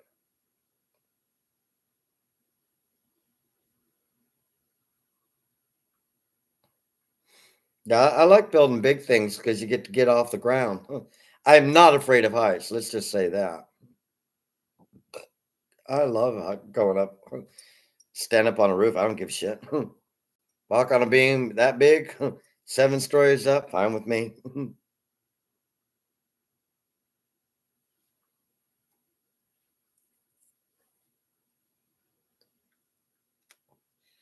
In the Navy, we get to go on a ship, and my antennas were at the very top of this damn mast.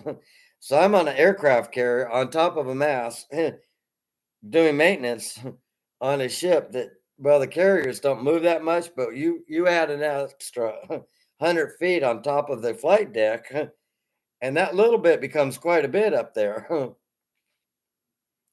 Kind of lock in with harness, trying to put the card in.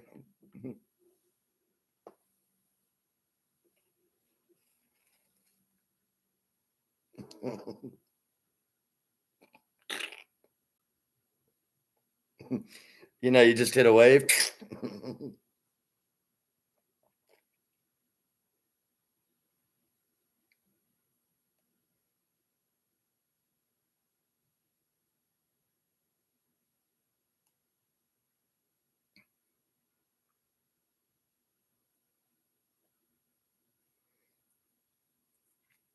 That's a pretty big outfit. Also, the prices of houses there are more expensive. More expensive houses, you get paid more to make them.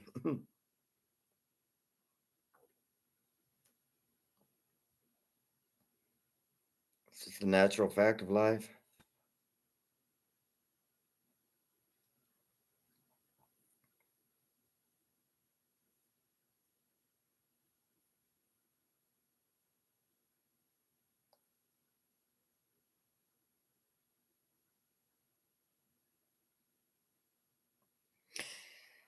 Yeah, I'm quite familiar with Kings Bay. As I said,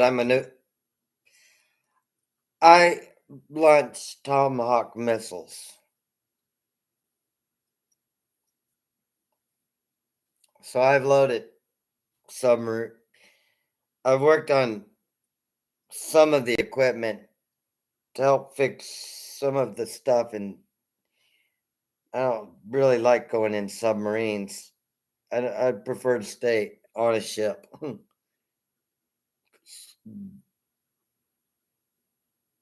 You have to go through training to go on a submarine, and that involves going into things and they flood it, and you've got to figure out how to stop the leaks or drowned.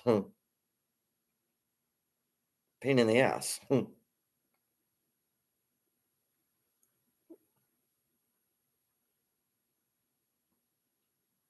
Yep.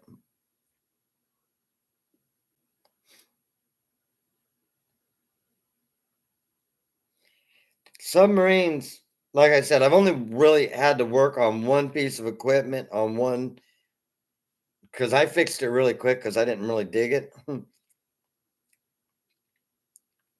Plus, I understood what the problem was and I understood what didn't need it. Like, okay, I went to school for this. And it would take a while with the O scope to find which damn circuit card, but at least I had a general idea.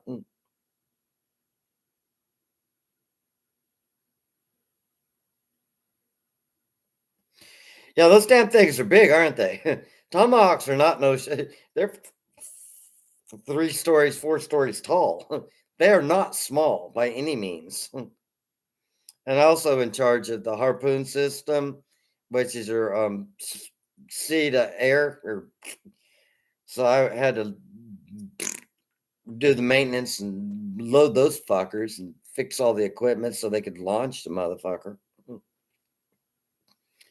But I actually was in charge of launching the Tomahawks. I just had to keep the system running and somebody else because you can't do both. So there's a team of people doing all this stuff. But there are very few Tomahawk launching people because they're complicated.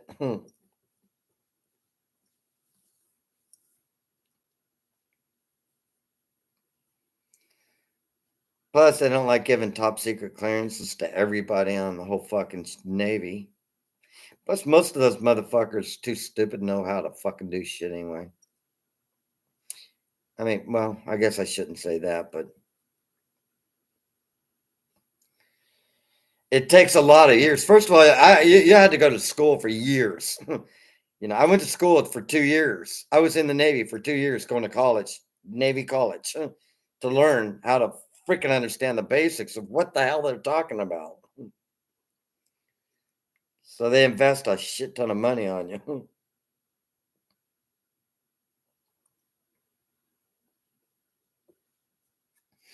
Yeah, I told you I was in the Iraq War, um, disabled war vet. Been in 3 wars. I know what those big boomy things do. I know how to make people disappear so they don't hurt me.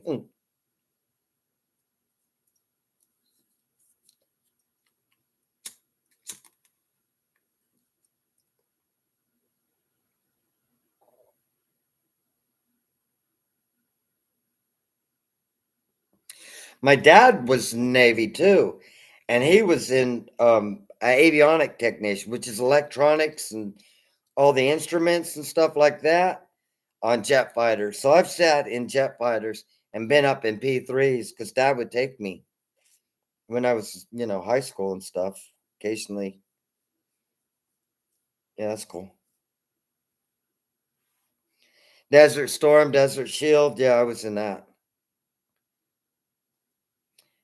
I've really kind of felt sorry for the Army dudes. At least we were a little ways away from it. I wouldn't say real little. You could see all the shit go off. Fuck. Been inside of a tank before. That's kind of unique fun.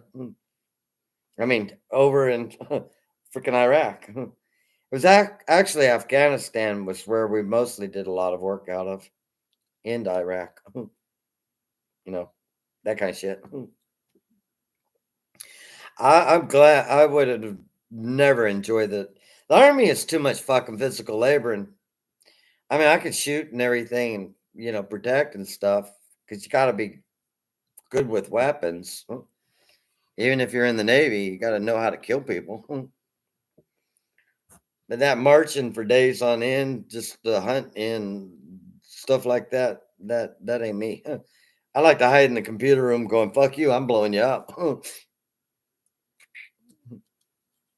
Seems safer to me.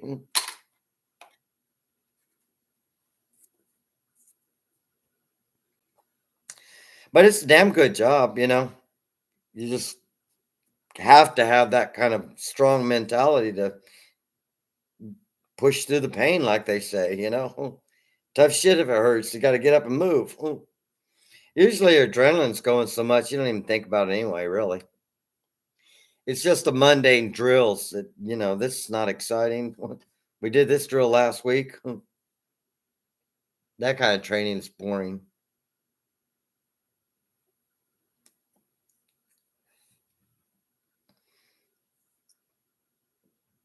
But it'll serve you well when you get in trouble.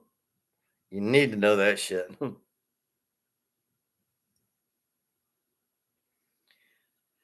I've been on a few Air Force bases. I know they're very clean and they treat their cafeterias have damn good food.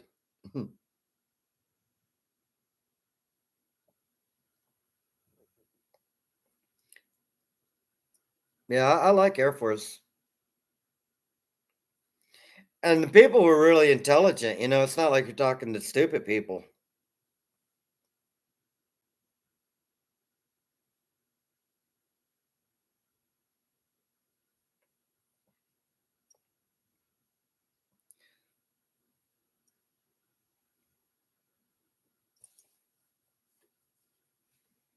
But like a guy at the bar who just been, he kind of did this and that, and then you meet him at a bar and you're playing pool with him.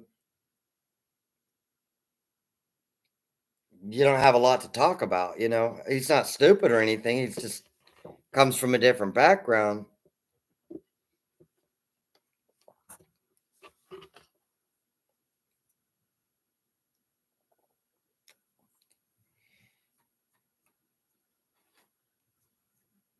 I had to work on like the admirals and computer systems and stuff, and have to go into the admiral's cabin and work on his equipment. That's kind of cool. They took me up in a helicopter and flew me from one ship to a stupid submarine out in the fucking middle of the ocean. Made me fix their equipment before they let me back over on my ship. Fucking assholes.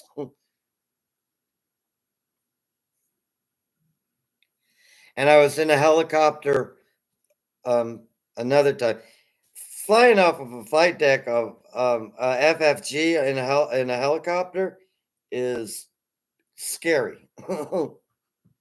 And helicopters are uncomfortable.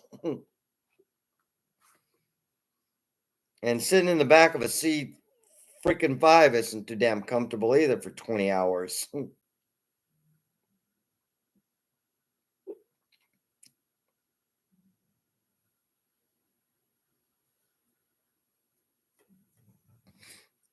Yeah, jets are awesome pieces of equipment.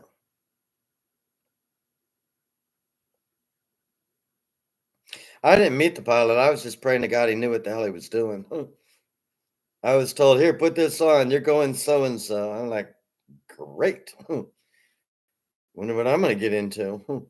Am I the only person that can do this? They're like, "Yep, you're the only one in this whole battle group that can do this." I'm like, "Fuck."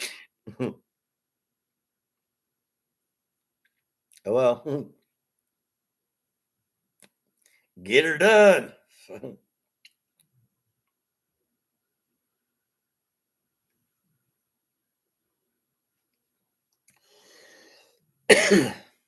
My dad, he knew a lot of because he fixed airplanes, so actually they liked him.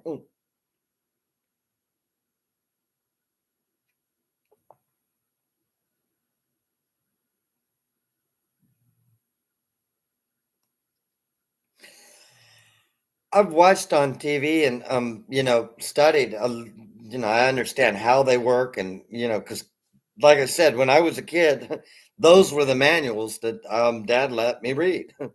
So I understand how they work and all that. They're very intricate, cool pieces of equipment. Very cool.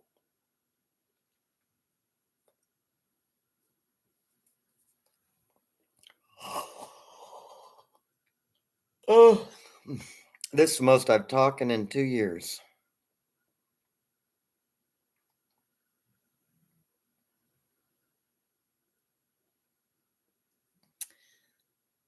They were just flying me across the ocean from one place to another.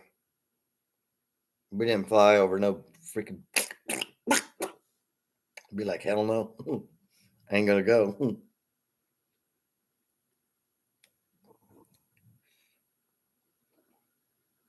Fixing Sam equipment. You guys can't fix this motherfucking radio. Come here. You see that blueprint? We're gonna learn to read it so you don't ever call me back. Now, logically, if it doesn't have power, let's trace that line.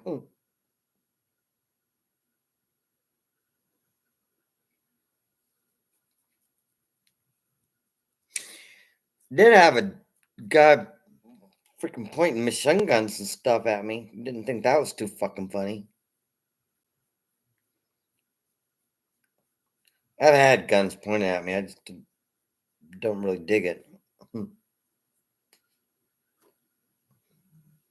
Can't outrun a bullet, but I can outthink how he's gonna think.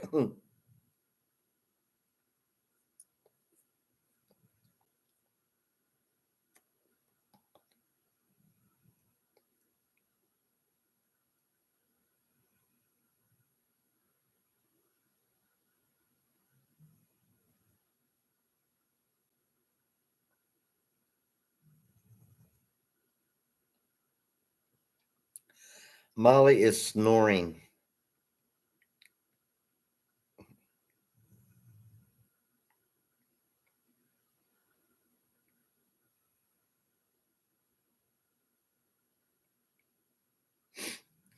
Dad was in Vietnam He knew quite a bit about that stuff. We didn't talk about it, never hardly much.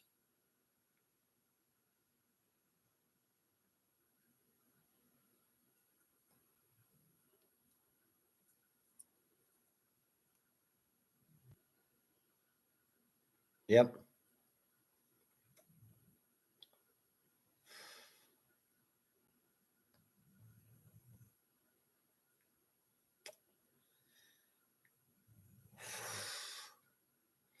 I've been in harm's way in wars, but you just know it, put it in the back of your mind, and continue on with your mission.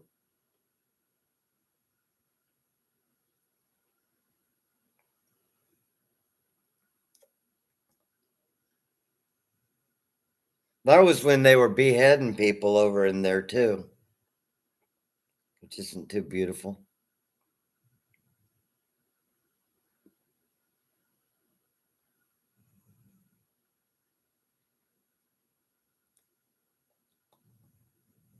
Because being in the intel department, obviously they would send a ransom bullshit. Here's what we did, and you're watching, and you're like, oh, fuck, man. I'm just here to fix the equipment. Y'all just send, okay, the equipment's fixed. Okay, I'll go launch a missile and get them to stop that. Quit killing our people, you fuckwads.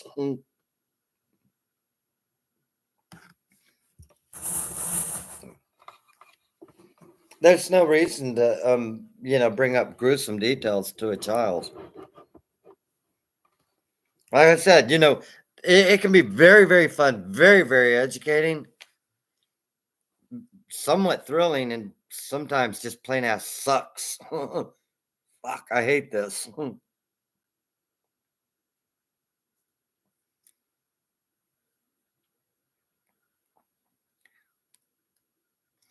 You build what they call blockers, like I know this has to be done. It's like picking up dog shit and you don't have a glove, but you got to pick up the dog shit. Like, fuck. Just pretend like it's not in your hand. Go wash your hand.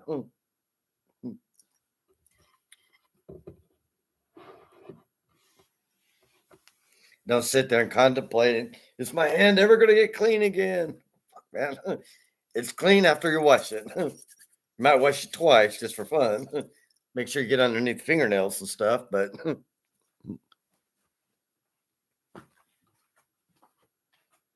it's okay, baby. I'm just getting a beer, which I need to stop drinking because I'm not going to have any for the rest of the month. But then again, there's no reason not to enjoy at least one day occasionally. We will have to take more pain medication when we run out of beer,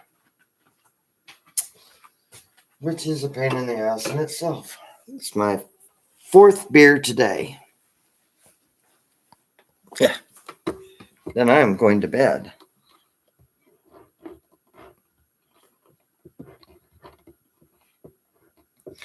I've seen some raw footage on that. Them people had some damn social issues. I've also done some research on North Korea. Holy crap, them people are fucked up and head bad. They need some real social training.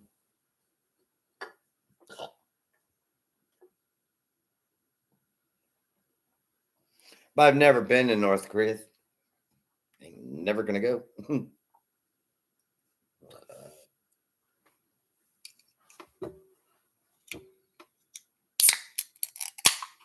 Like I said, when I went to Germany, it was after so much after the war. The people were pretty friendly. But we went to a bigger city, it wasn't like within a, old war zone thingy. Because we just stopped there for 3 days so we could get out and get some beer, meet the local chicks and stuff like that.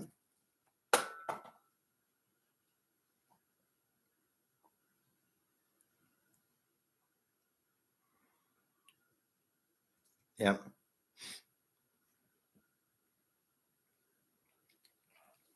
I watched footage of when they came in and rescued them. There was so many bodies. They dug the big pit, and there was fat guards and stuff, or some of the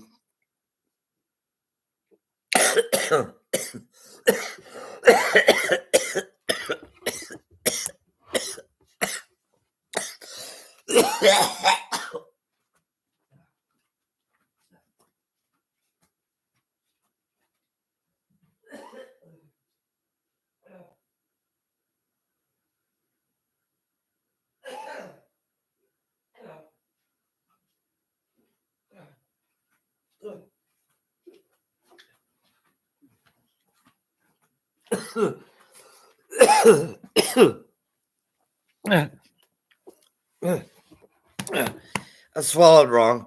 Yeah, they'd have to they grab the arms and put them on their shoulders and drag the bodies. Pretty icky shit, man. Pretty damn icky.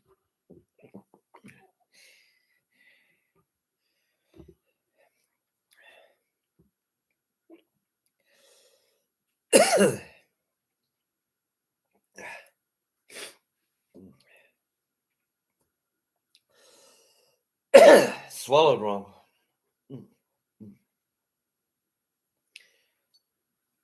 It's because I didn't get a beer.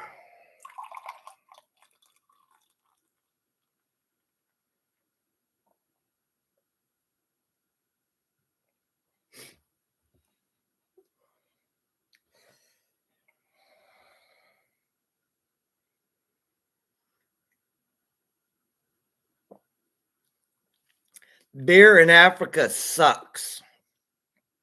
They don't sell anything but African beer, and it is awful. In some places in Egypt, they put formaldehyde in the beer. You get a headache while you're drinking a beer. You get a hangover. Like if this was full and you drink that much, if it's got formaldehyde on it, you get a buzz really good and a headache at the same time. It's like that doesn't balance really well. I want my headache after I wake up in the morning, not while I'm drinking the beer.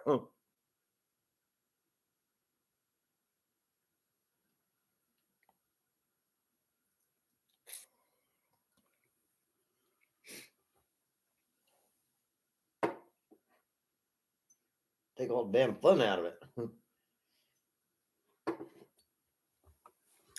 And camels are rude animals. They're just plain ass mean, and their breath is not. I don't know what they feed camels, but it stinks because their breath is bad. I think it's because of dry mouth or something. I don't know. I ain't met a camel yet that had good smelling breath. I can tell you that.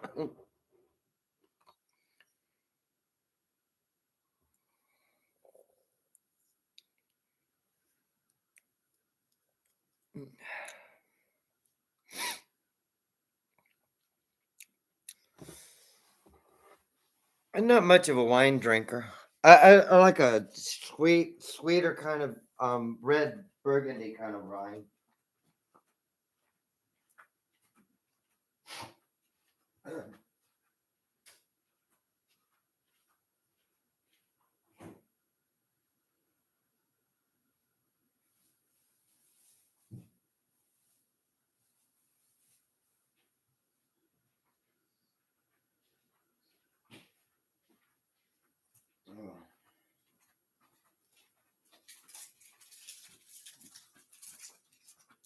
Well, I believe we had enough food because you had dinner at Miss Faye's. You had a pork chop, and then you came home and had dinner. So there's no way you could be hungry.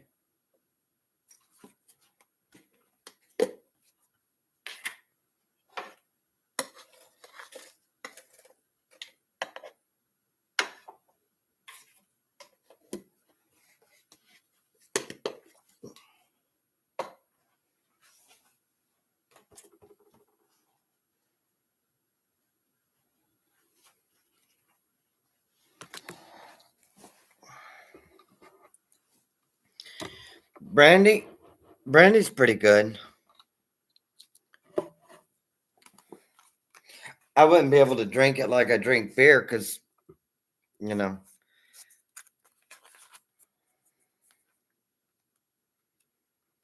Oh, yeah, camel will bite you. Definitely.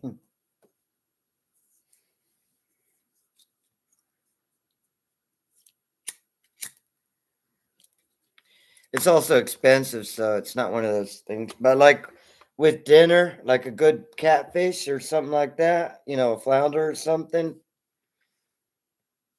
a glass of wine is fine.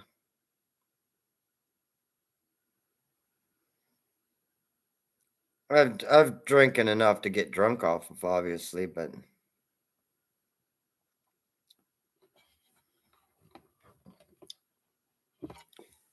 I don't know. I just don't. I just like this beer, kind of basically, mostly.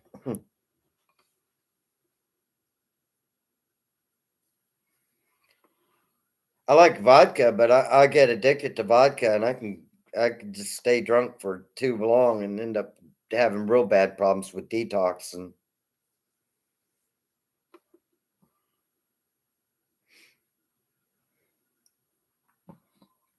I don't like bourbon. I never liked bourbon.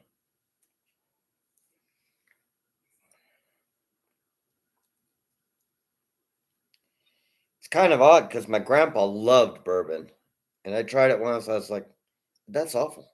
I'd rather have a beer."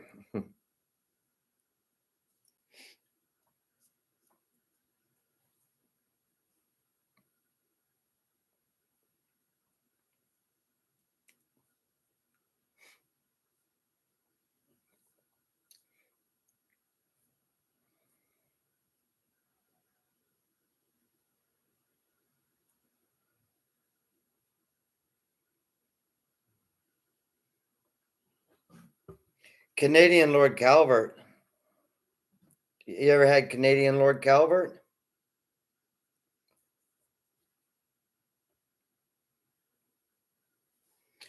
Oh, Canadian Lord Calvert. I don't know. I don't.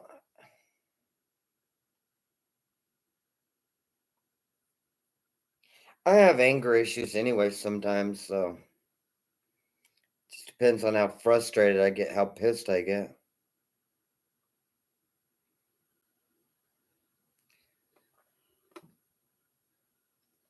I like that. That stuff is pretty good. Southern Comfort was the first. You remember with those, Susie and her sister Melissa and I don't know, some random girl in that. The first real good drunk I got when I was really a young kid was Southern Comfort in the snow. It was snowing out. But Southern Comfort is very, very sweet, just like too sweet almost.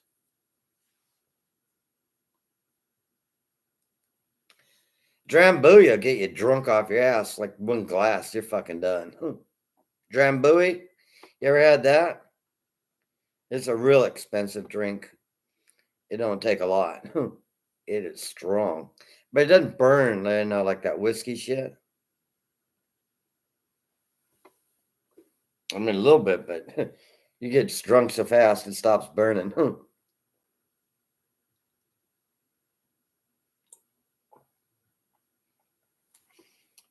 It's kind of more of an exclusive overseas kind of thing for ritzy people. Had one glass, and I was like, "Wow, cool."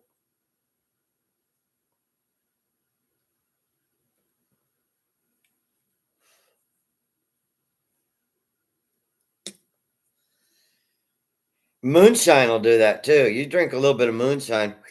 Goodbye. Hello. You're ready to go.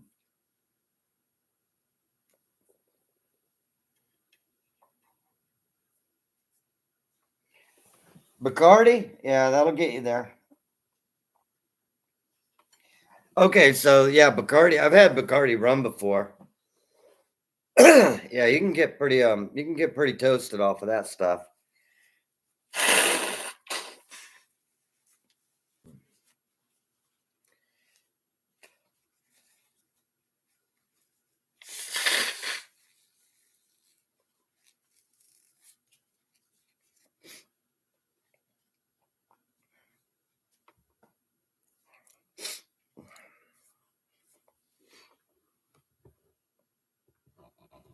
It's raining a little bit heavier. I can hear it inside the house somewhat now.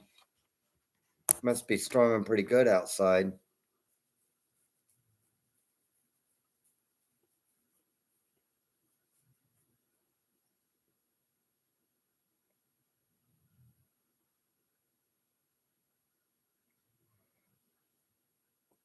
I never tried that. If I have, I wouldn't have remembered it because that sounds too complicated. I wouldn't know how to order it.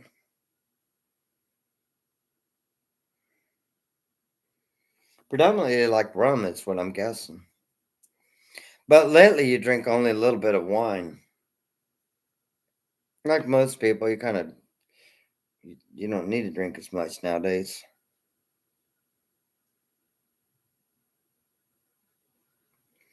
That would be out of my price range. That's why I would never try it. Some of that shit can get real expensive. And your exclusive dealerships like that. Bacardi's kind of a gentleman's affordable areas.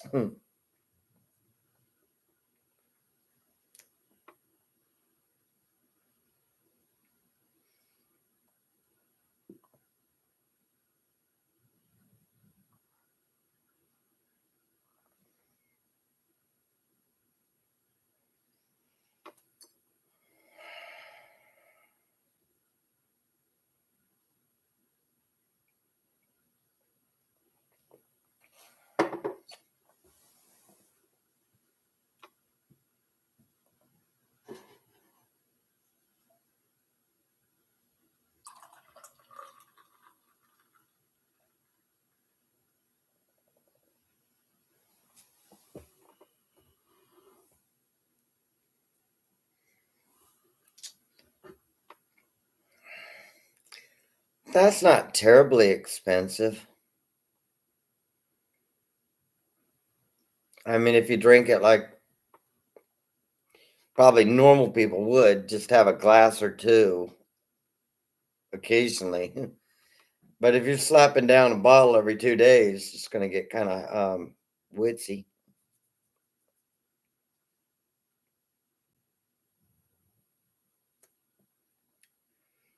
Uh,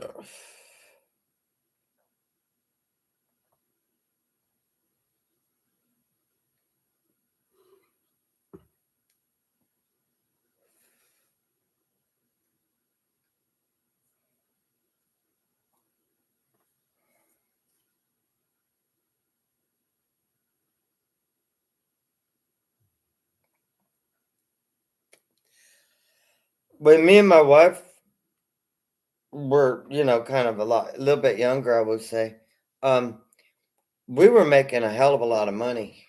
Like, I don't know, back then, you know, maybe 15 or 17 years ago, for a lot of years, I was with our combined income, we were making $100,000 easy. You can really enjoy yourself, on $100,000 a year back then. You could go to fine restaurants and Red Lobster, and you were always going somewhere at least once a week or so. Most likely once a week, find an expensive restaurant and hang out.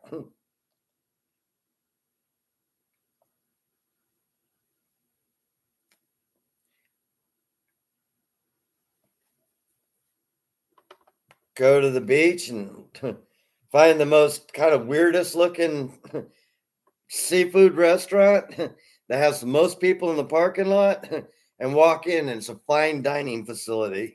Looks like a ratty old shack on the outside, inside wood, leather, nautical shit, glasses of wine, waiters running around like crazy.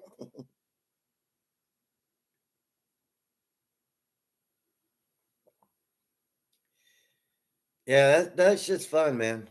I miss those days sometimes, especially because I love Jonna. So We would just sit there and talk about the weather and just be as happy as could be.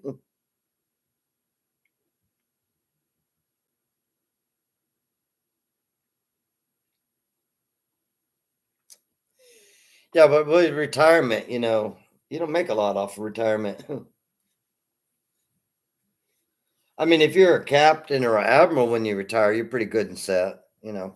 But by then, your income is so high, you're really used to living up high. You got a $500,000 house, you're used to that shit.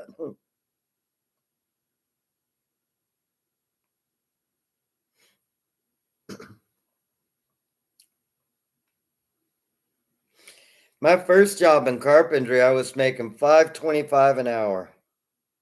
$5.25 an hour.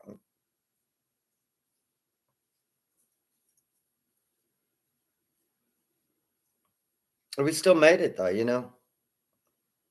7 days a week, 8, 10 hours a day. Jonna had her job and we owned a house, so we made it. Now the carpentry union, you get like 20 bucks, 25 bucks an hour. That's a little bit better.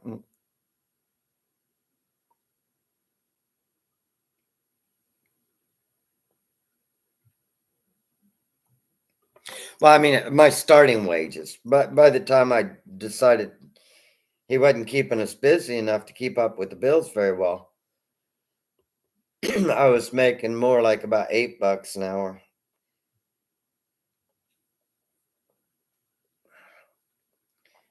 He didn't pay very good, but we enjoyed the work. He treated us fair. I mean, as far as, he wasn't treating us like dogs and shit.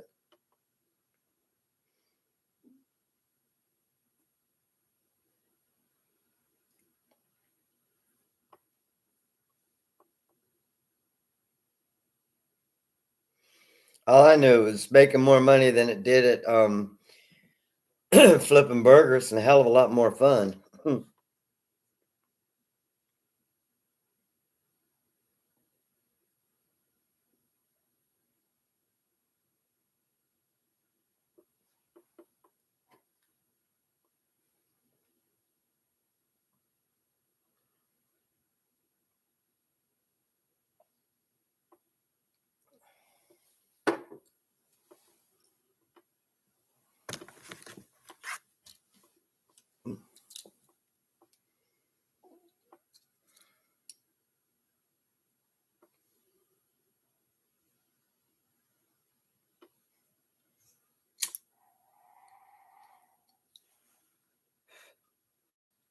Paralegals make pretty good money.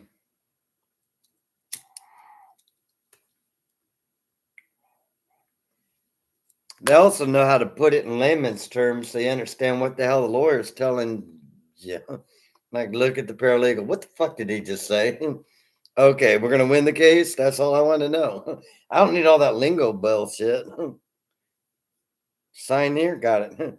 What does it say? I mean, I understand the basics, but is there any fine print I need to know about on this bitch?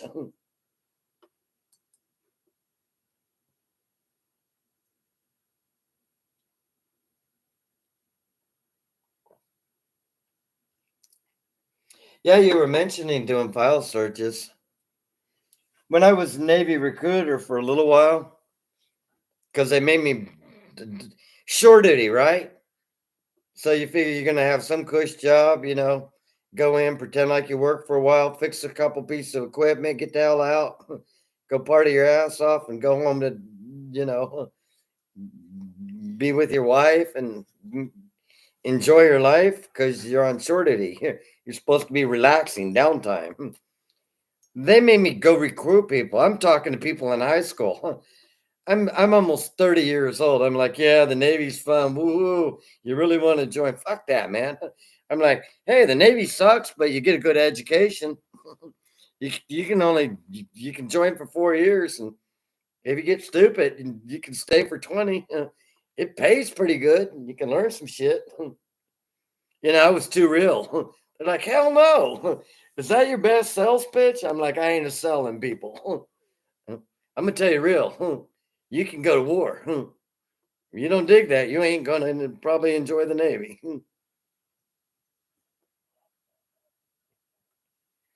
So they made me transfer out of there because I never talked to anybody to join in the Navy, and after a couple months, they're like, "Dude," I'm like, I don't know why you sent me here. And I'm not going to prey on poor innocent retards. You have to teach them the ASVAB test. Here's the answer for this. Here's the answer for this. You like cheating the way in.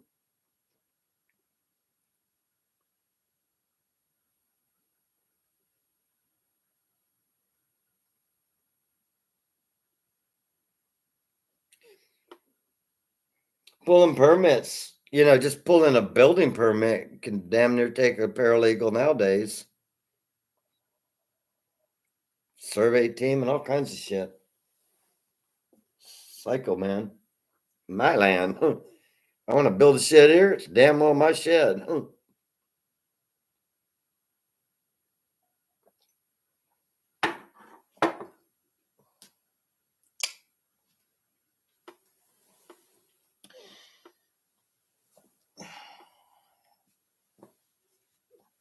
I gotta empty this bowl out. I'll be back in a second. This is all cooked. It's doing nothing but just giving me bothersomeness.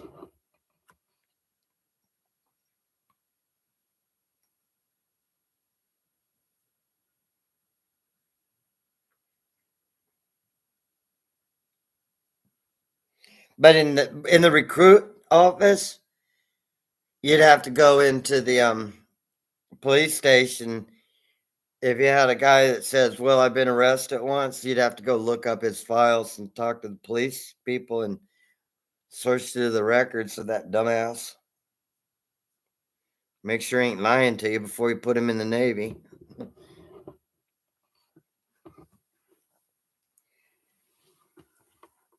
But usually there was a cop that kind of, like, "Yeah, I'm trying to look this dude up. And I know you said just do this and this and this, but I don't understand it." They're like, "That's his whole history, right? I mean, like he didn't kill anybody when he was 3 years old or nothing, did he?" Not a trick piece of paper here. We're gonna hand him a rifle soon. Don't want no psychomaniac killers. We want to train him for that. Title research can be quite a puzzle to put together sometimes. Hey, baby. Okay.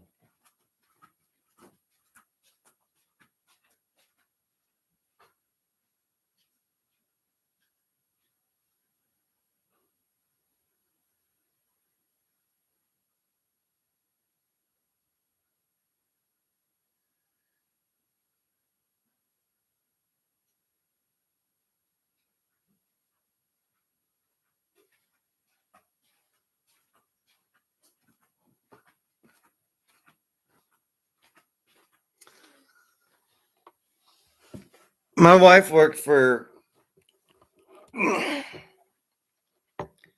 25 years on insurance, doing insurance claims and stuff like that. She was in the big office, the Independent Life in downtown Jacksonville, the big, you know, they renamed it because they moved the company. It used to be Independent Life Insurance. She worked on like the 50th floor. It seemed like 50 floors. I don't know. Get an elevator and pushed like 22, I guess it was. And the elevator goes, and you're there. She made damn good money when they kind of they ended up in a lawsuit, and so the remaining family kind of said, "Well, to hell with it," and they sold the building, and everybody got laid off, I guess you call it. But Jonna was in 25 years, and that to some of the employees they give cars. Jonna got this diamond. I swear to God, it was that big around, worth thousands. Like, Jonna, they hand her a diamond. I'm like, That's cool." She gave it to her niece. for her 18th birthday. Like you're giving away a $5,000 diamond to an 18-year-old. But it was hers. I mean, I was like, she says, "You care if I give this to her?" I said, "It's beautiful, but it's yours, honey. If she means that much, we've got diamonds."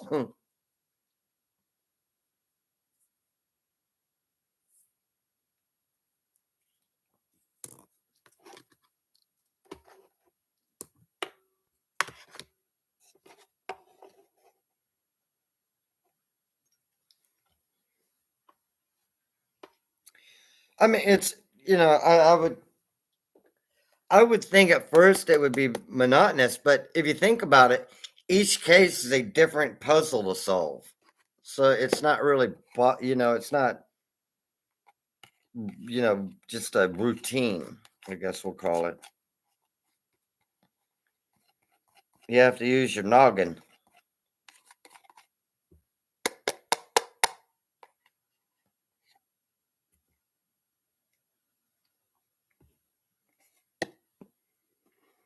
See, small bud.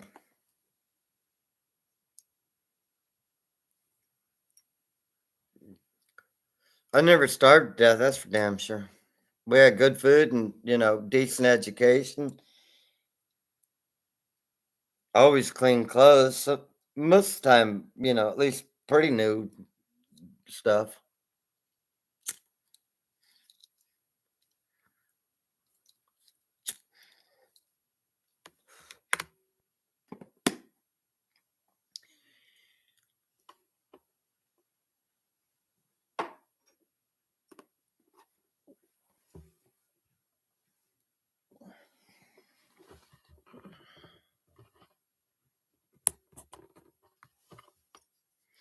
We lived on bases a lot until that got really up in the ranks. And then we started buying houses when we moved. Sell a house, buy a new house. But being on base, the schools are a lot different than public schools. I was like 3 grades ahead of the public school when I first started. It's like, dude, I learned this in fourth grade. Made it pretty easy to make A's and B's that way.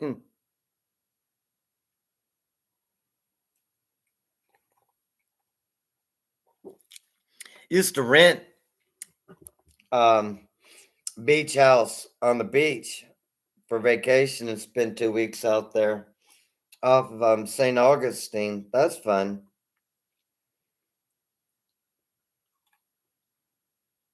Me and John did that.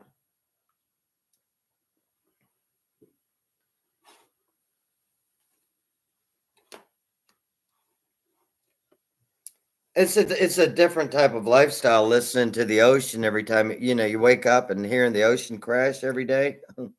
At night you sleep in it and everything.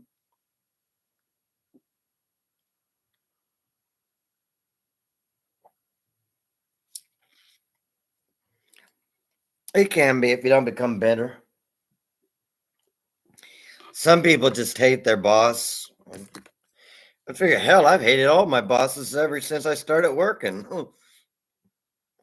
They keep telling me what to do, and I don't like to be told what to do.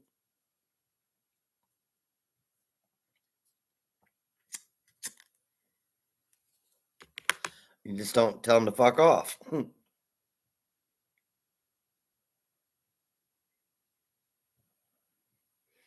Because usually they didn't know what the hell they were talking about. They said, "Hey, this piece of equipment's broke." They weren't going to tell you how to fix it. They said, "Fix it quick."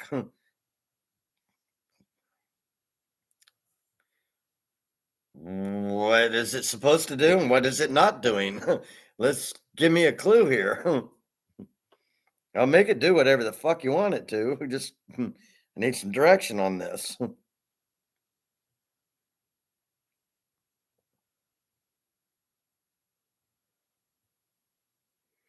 But when they stand around or try to give you advice or, you know, always that, are you almost done? Come on, we need this piece of equipment.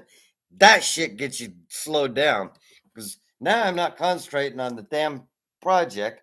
I'm concentrating, wondering how the fuck am I gonna fix this if I'm standing here talking to your dumbass? Can you let me get back to figuring out which one of these test points ain't working so I can figure out what the fuck's problem? Dumbass. I don't care if you're a lieutenant commander. Go away.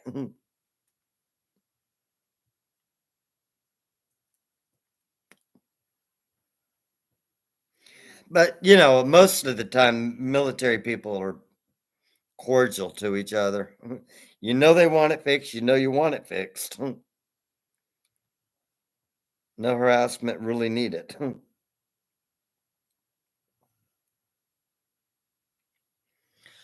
I've always loved space.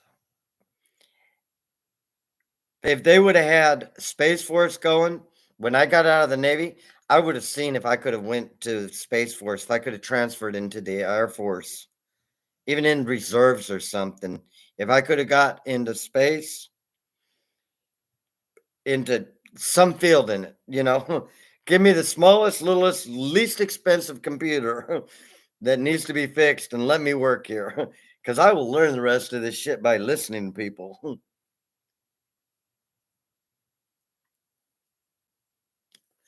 Of course, it makes sense. I grew up, Star Trek was the biggest thing. You never missed an episode of Star Trek, so you knew this shit was coming. I actually, when I was a kid, believed my job was to fix computers in space. Nope, I fixed computers in the middle of the fucking ocean. But I was close. I was in the middle of nowhere fixing a computer.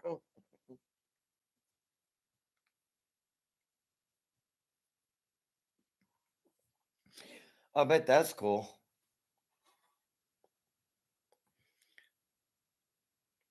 They don't look comfortable, but you got to remember if you're in space, all of that shit above you that you'd normally just get to stand and look around in, you can walk around and float in it. It like makes it three times bigger once you can float. I mean, I got a 15-foot ceiling. If I could float, this house would be three times bigger. I just float around on top of the ceiling. This is cool. Look out the window. Look upside down. Everything's upside down.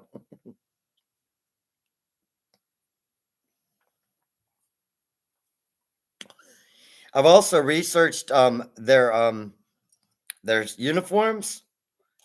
I mean, the actual spacesuits. Those are some complicated piece of equipment in themselves. I mean, how they keep the radiation out and, still be fairly flexible and be able to turn screws at least somewhat. They replaced recently, they just in a space module, they replaced well, I'm not supposed to know this. You don't know this either. They replaced how can I say it? Um it's a piece of equipment that helps send signals encrypted. And it was on the outside of the ship, so they got to, do moonwalks and shit and replace it with a newer model that had much more complicated military codes in it. So I could send a rocket from here in Florida to Hawaii or the other side of Hawaii or the other side of that.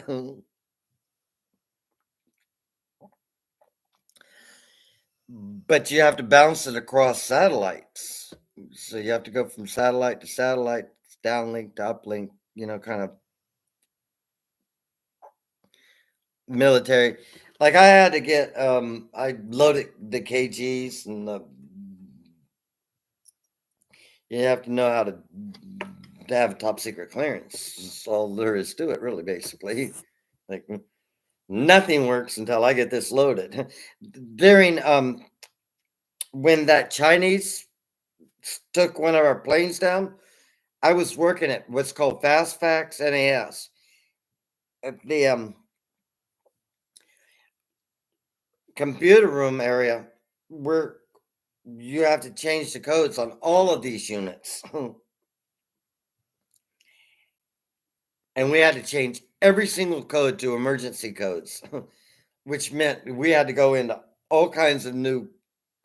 And you got two men to open the safe. You have to know one combination. He has to know another, and you know, then you have to sign this shit out, and then get this, and destroy that, and get that motherfucker loaded, so we can go back to killing people like we're supposed to do. But once they got the plane down, if they had the plane, they may have got the equipment, but hopefully the people had enough time to zero everything out. But we didn't know. They didn't have any extra codes, but we had to change all the codes on all of America, all the whole fucking codes. It's just goddamn ridiculous.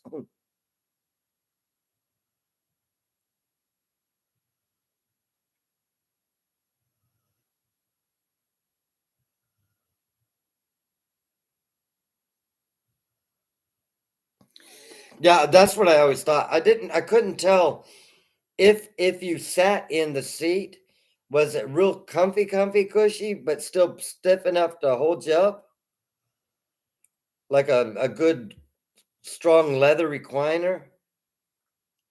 Let I can't say that word. Like a good strong leather recliner that just kind of molds to your body and makes you all comfy and sleepy.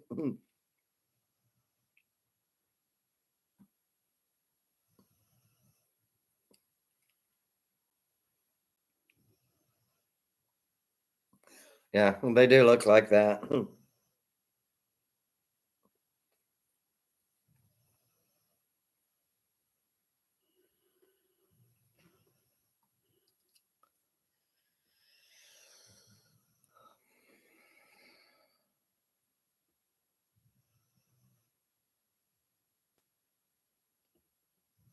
Yeah, I would figure with the G-force it had to be somewhat stiff. Doesn't matter once you get in space. Doesn't matter. You're not going to feel it anyway. You just put a seatbelt on and kind of float on top of it. You body comfortable.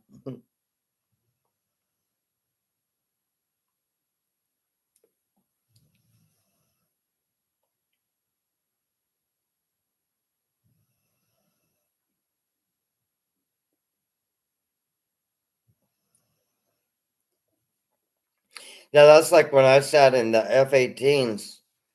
I'd have the helmet and all that cool stuff. And got to sit in it because that's a here. Here's what it feels like. And so we climbed up in the motherfucker, and he had me dressed up, and he said, "Don't pull that. That's the emergency eject, and it will send you through the roof in the hangar bay, and you're going to die.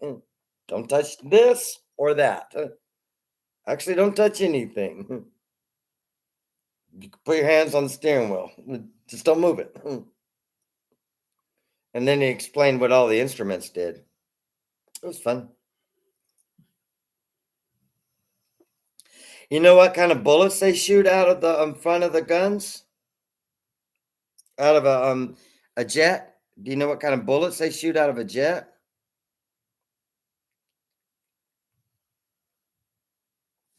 Yeah, also I think their spacesuits have cushion like stuff in it, because of the air and stuff, and they kind of pressurizes and depressurizes.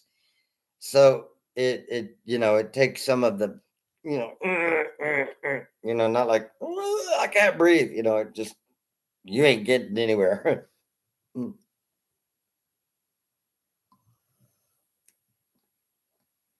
They're pretty big size bullets.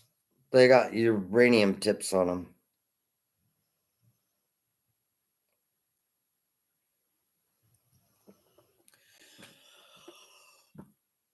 I watch a lot of the SpaceX. I'm actually and one of my channels that I sub to is SpaceX, and you get to watch the altitude and the rollovers and stuff, and they show the speedometers and stuff like that. They go pretty fucking fast. Yeah, about like that.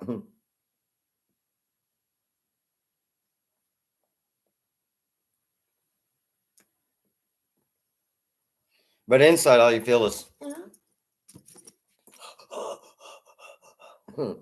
Pressure. Under pressure. It's a funny song.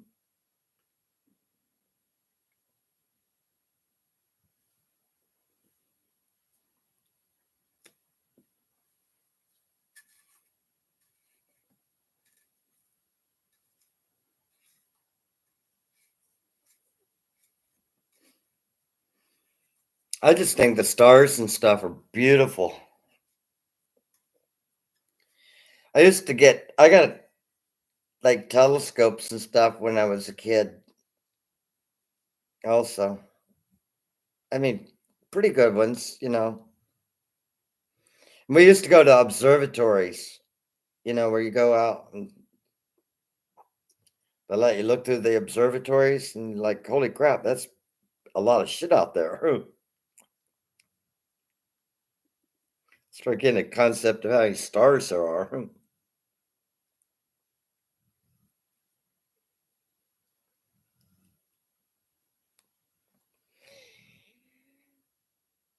I always wanted a parachute.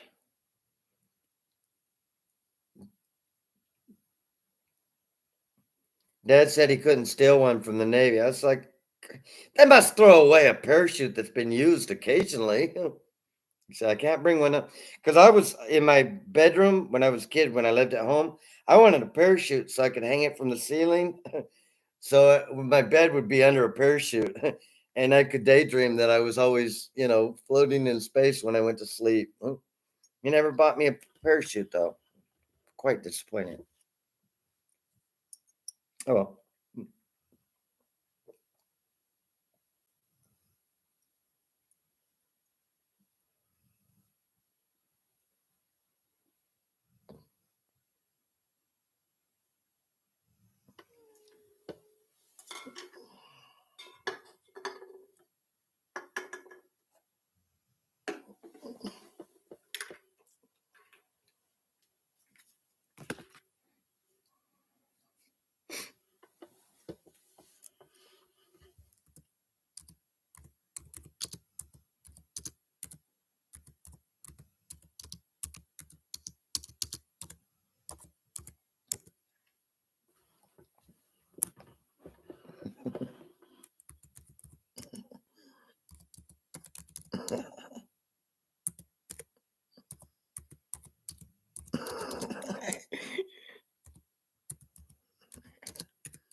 Damn.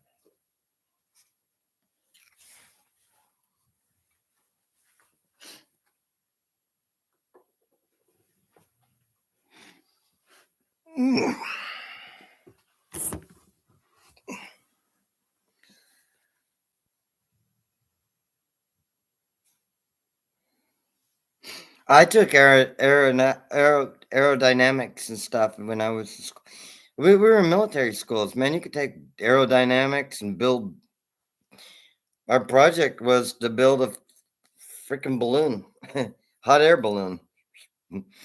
1 year, built a hot air balloon. The whole class had to get together to build the damn thing, but we built it. Freaking flew too.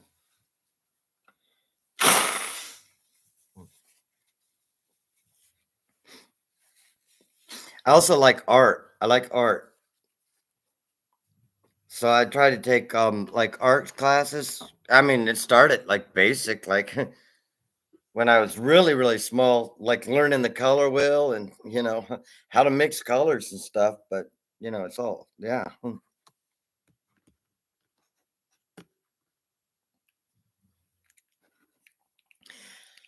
I never studied them too much. I mean, we went to like history of like in zoos and stuff and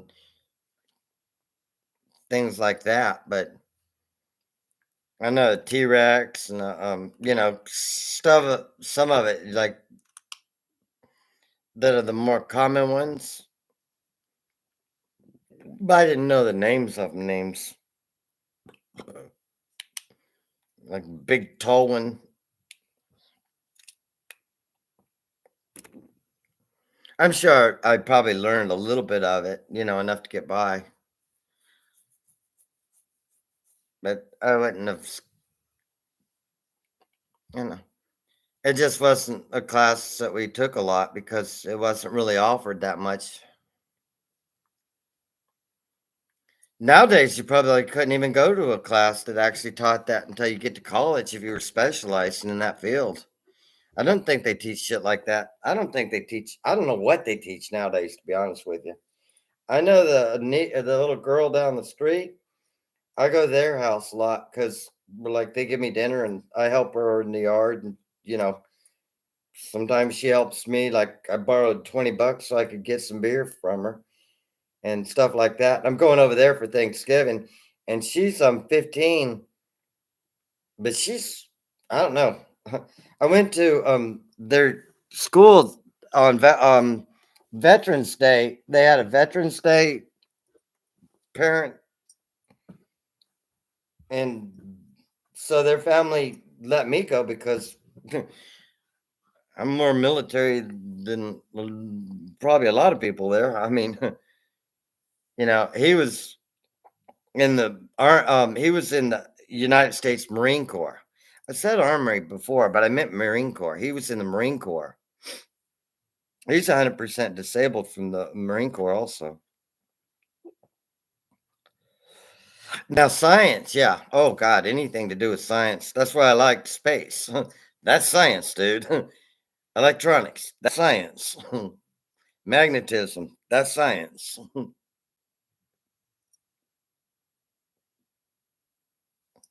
Math, that's just numbers to make shit work.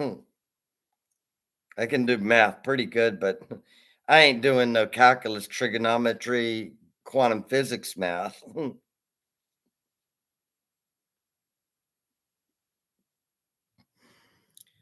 We had classes that you could learn all that stuff from. And we didn't have computers to look shit up neither. I mean, you had to read the books and remember that crap.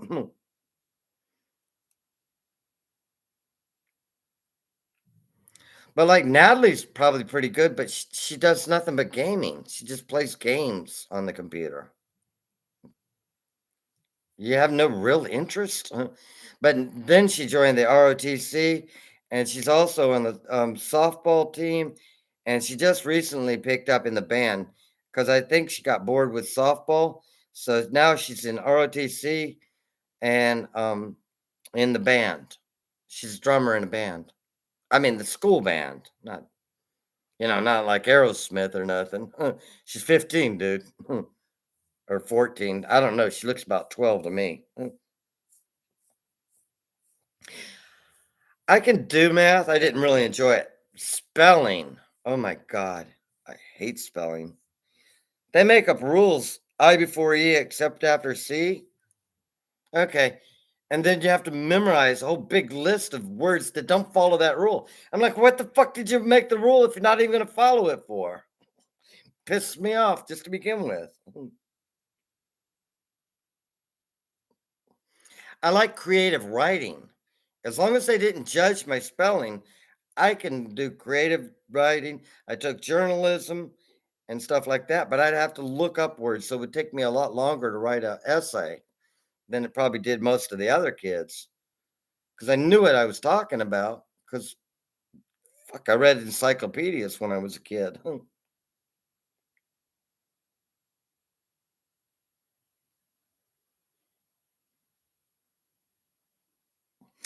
Yeah, I mean, I'm a very, very good I retain what I read. I have good comprehension of what the hell they're talking about. Sometimes the minor dad details, I don't know if it was Mr. Smith or Mr. Bob, but one of those 2 fuckers killed that bitch.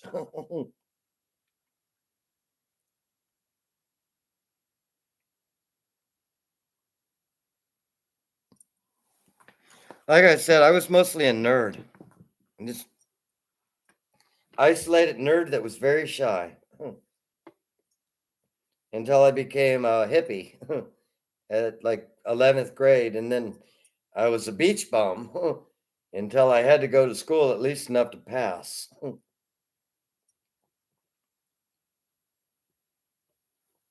worked out. Plus, I had to flip burgers to buy a car while I'm in high school. What the fuck, man? I'm busy.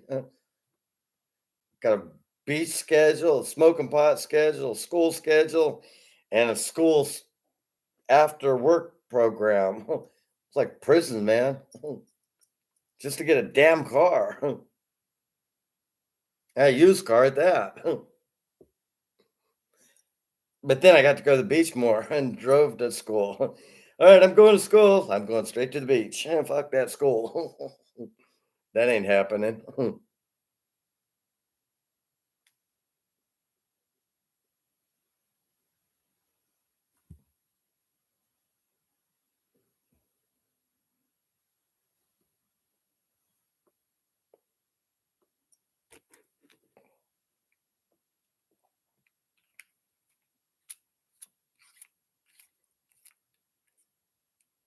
But she's a tomboy. She's not a girly girl. She's a tomboy.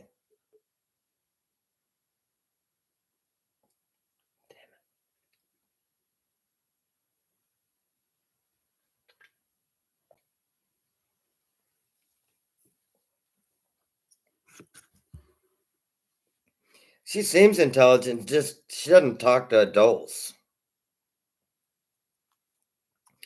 So I guess she's kind of uppity, I guess. But, it's her home. I'm not going to force her to talk to me. I just ask her questions. She gives me the simplest answer to get the hell away because she wants to go play her game in her room. She's in her room playing a game at the same time. She doesn't come out and socialize with her grandma and, her parent. Because her dad, he doesn't always go home. He's not married either. And apparently, she really hardly, very little met her mom. He just ended up with custody. He takes good care of her. She's got all the toys and stuff in the world. But he works pretty hard. He works 2 jobs also, and he's about I think he's like 37 or so, but he still works 2 jobs.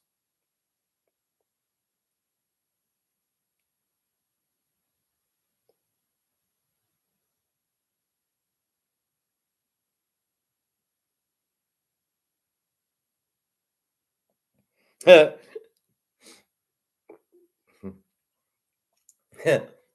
if all you got is, metal pail and a one of those, thermostats. Yeah, that was when you got to take your own lunch to school. I remember those days. You get the coolest damn lunchbox you could find, sporting that into school.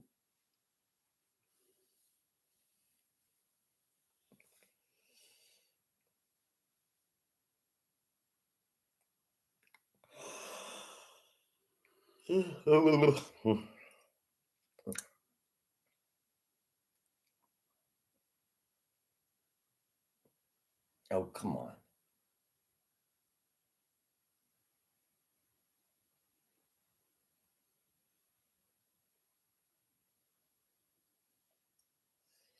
These are all doctor prescribed. I have to go to eye doctor every month so my eyeball don't fall out. Son of a bitch.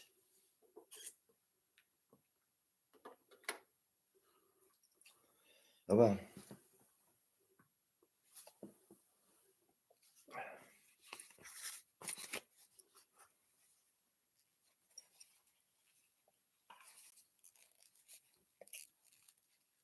Ah. Mm.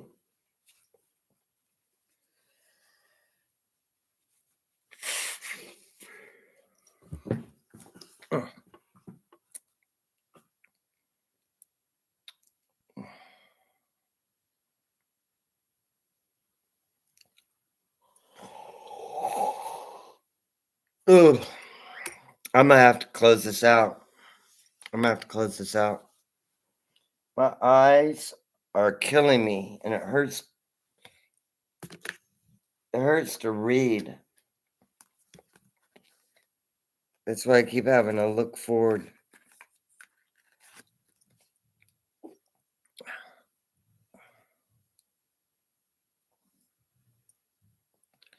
I worked a lot, really.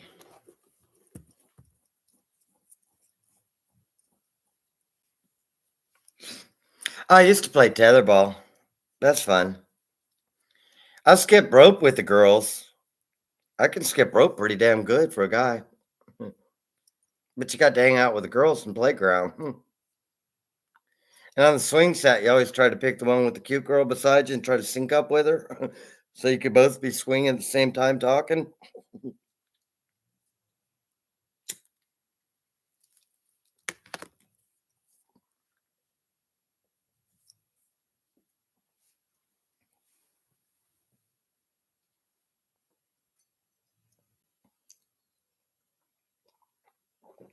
That's fun.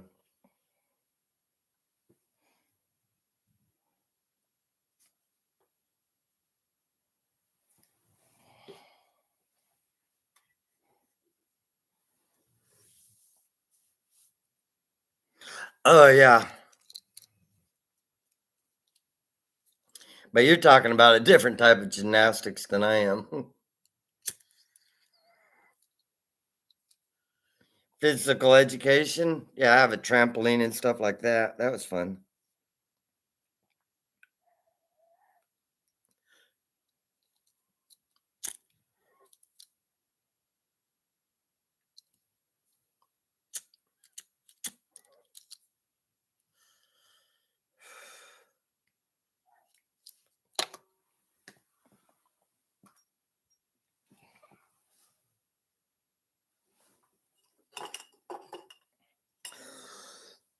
This is this has see that little thing at the top?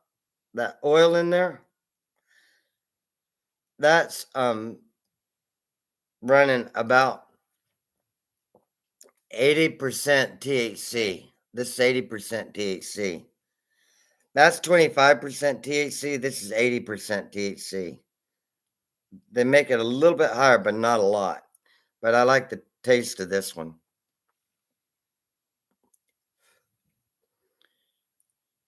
And it doesn't have, you don't have a lot of,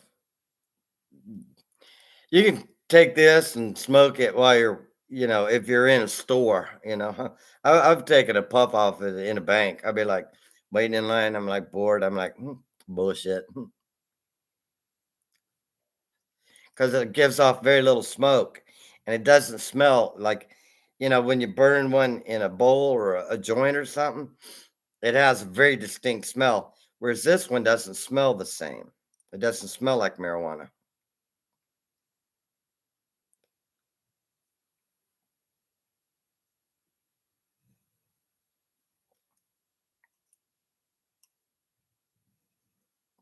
Oh, yeah. Lock your leg and sit there and spin. They're hanging upside down, and you have to figure out how to get off of it. Getting dizzy. I don't want to fall on my head. Unlock my leg. Hang down.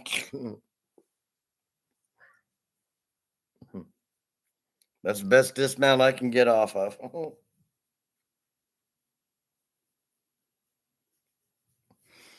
or the backflip off of a on swing set. I could do a backflip off of a swing set. That's fun. Land on my feet. Ta-da!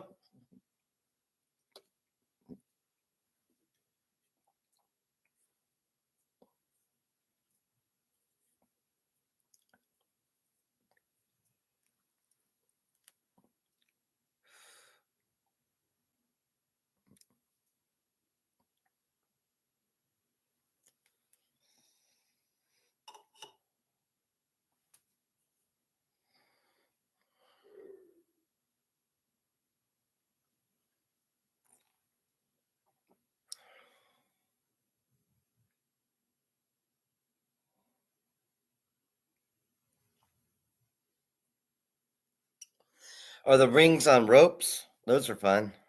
You can do all kinds of weird shit on them.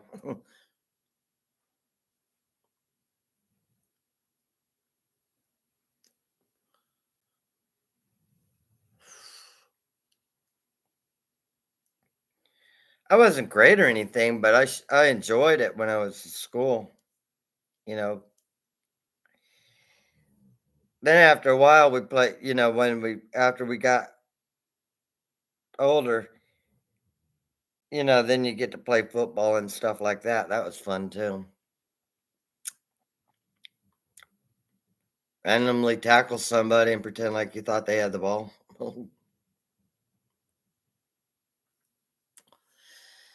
I just jump on them and kind of try that iron bar thing. Nope, that ain't happening. Gonna do a pull up. I can go in one hand, swing back and forth, and catch it, swing back and forth, pull myself up again. Ta-da! The Iron Man. Like, are you kidding me? I'm gonna need to lose some weight to do that. Get lighter tennis shoes.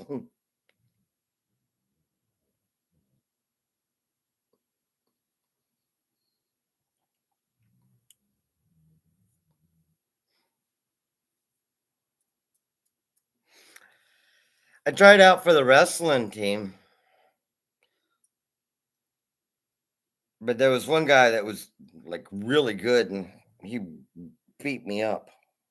Well, he pinned me, but he knew how to use like that stuff. And I didn't know at the time. I just went in there, wrestled, won three, and then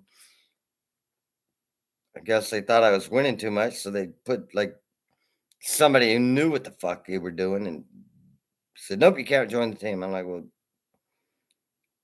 he's been playing for 3 years. You didn't expect me to beat his ass, did you?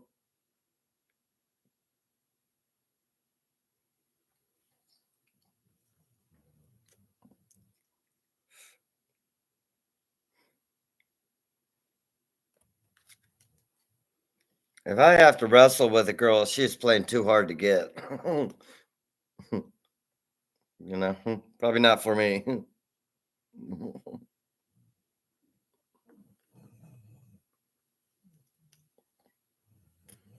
As long as you know it's a game.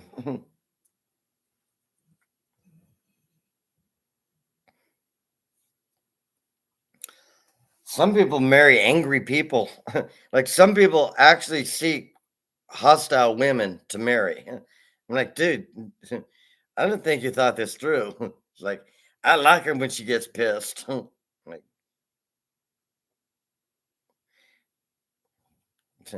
apparently you don't like a calm life.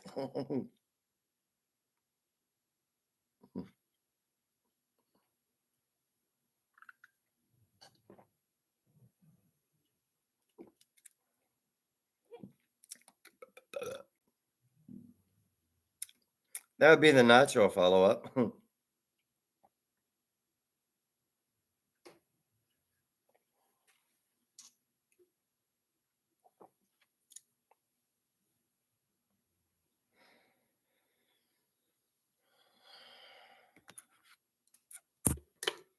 I didn't make out with a girl or two, but they weren't that pretty and I wasn't that interested.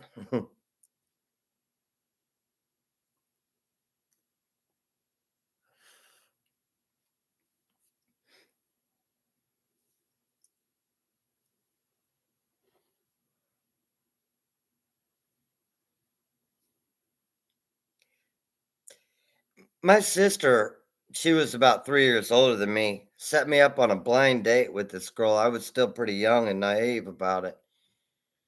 So I took her out to a movie and then we went back to her place, but her parents were there, but apparently they went to bed or something. I don't know. She may have just been there. It was all set up.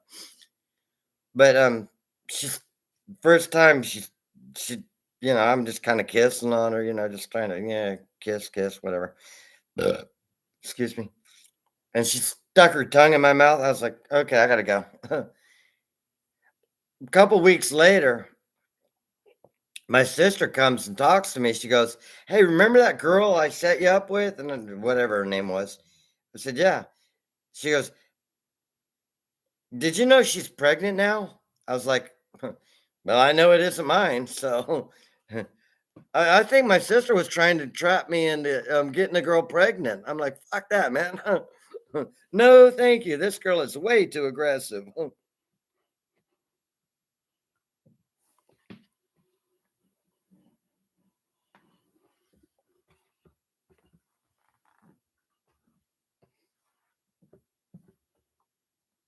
I think the girl was just basically a slut.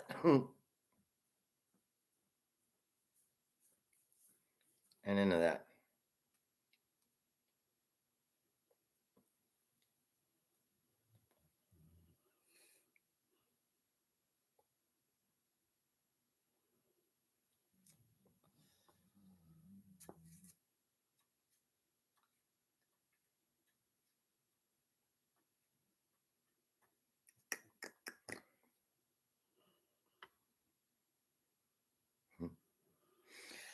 My wife was 12 years older than me when I got married,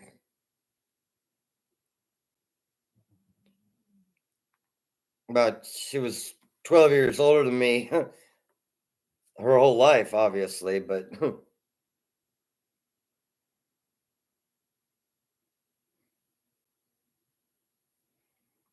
she had a golden heart and a sweet, I mean, church going and all that kind of stuff.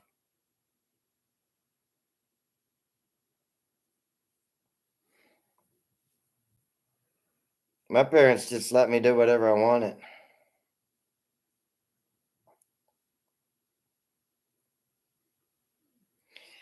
Mostly they would buy me toys like, puzzles and, you know, building. They got me a Star Trek ship, and so I would make, super glue, super glue all that stuff together and put the stickers on and cool stuff like that.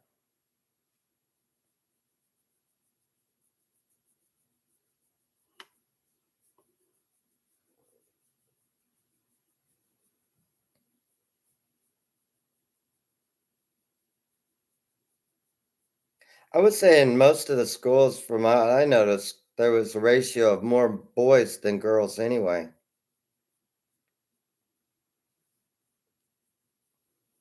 But like I said, it was just a passing, oh wow, she's pretty, and I would just, go talk to her. But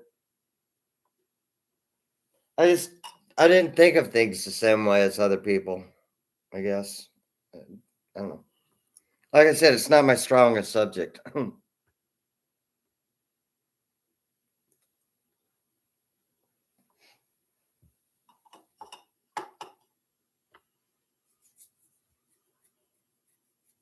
I mean, I understand their personalities and stuff. I used to stutter until I was about 12 or 14. I stuttered really, really bad, a lot, especially when I got nervous. That doesn't really lend a hand to socializing.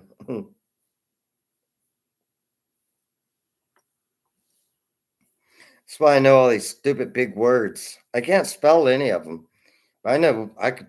You could. I've actually read the dictionary several times. I just sit there and read the dictionary so I can say the damn words.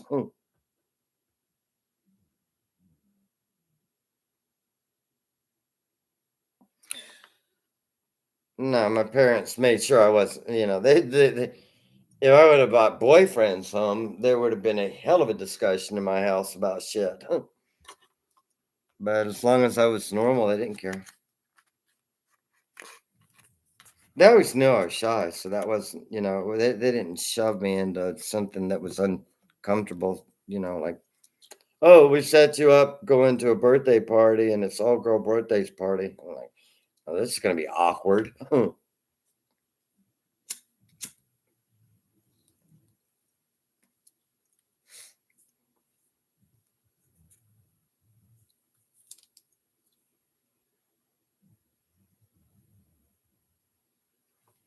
My dad, now he was quite the ladies' man.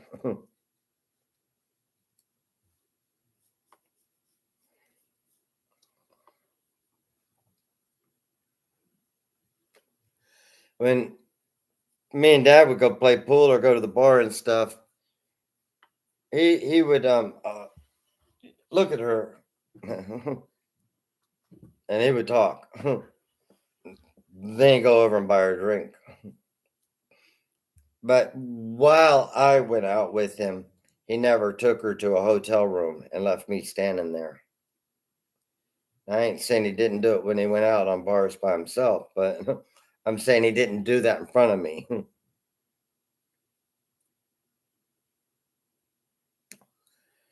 But I have a clue that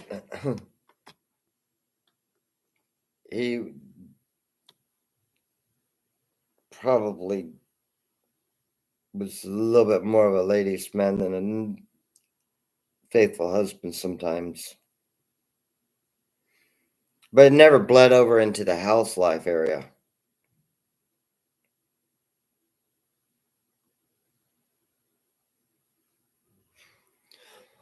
Mostly from what I could tell, dad was just kind of flirting with him, because it's more fun than talking to your dumbass son. Can't blame him for that. When I go to a bar, hell, I talk to the girls more than I talk to the boys. I just know where they've been and what they've been doing, so I don't take any of them home. A lot of them would love to be here. You got your own house and you're freaking own everything. Well, you're hot and you're 24, but I ain't looking for that. I do not need some full time stripper bitch for a wife. I don't care how good looking she is. Too much drama.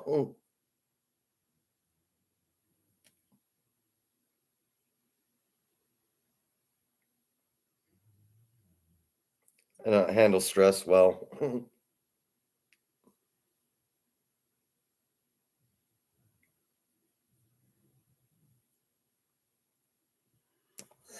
I was a cute, funny boy. All the girls loved me because I was cute and funny. But that's as far as it really went. I was the cutest, funniest little goofy kid. They let me copy off stuff and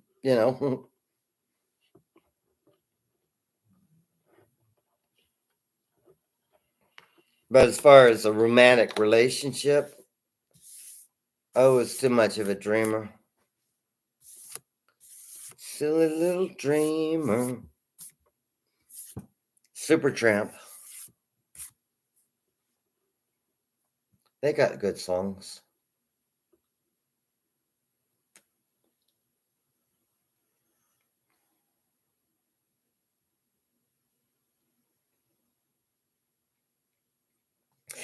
I'm only 5'4", so I don't dig tall chicks. I don't like real tall girls because awkward. Look like a damn midget.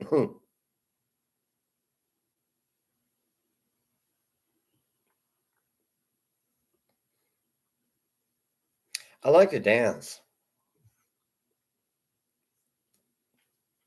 I'm not good at it. I just like to. I make up moves just because it looks cool in my mind. I have no idea, but I do have people filming me sometimes. I don't know what they say on the who they tweeted it to. Look at this damn fool. He's drunk. He thinks there's music playing that people dance to.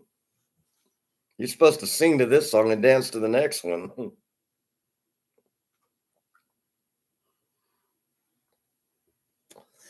Somebody dropped by for about 10 seconds and left. Considering it's 3 o'clock, that's unusual. Most people are sleeping by now. If I had a job or anything I had to do, I sure ain't going to buy beer tomorrow. $5 ain't gonna cut it, bro.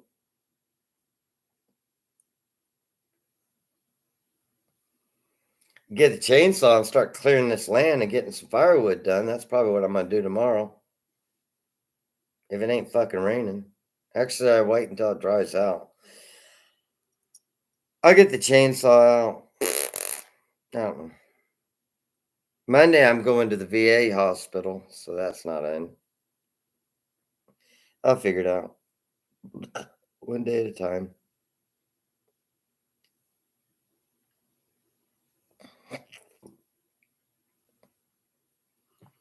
Oh, yeah, slow dance. I'm cool with that. That's where you get to hug them and stuff, too.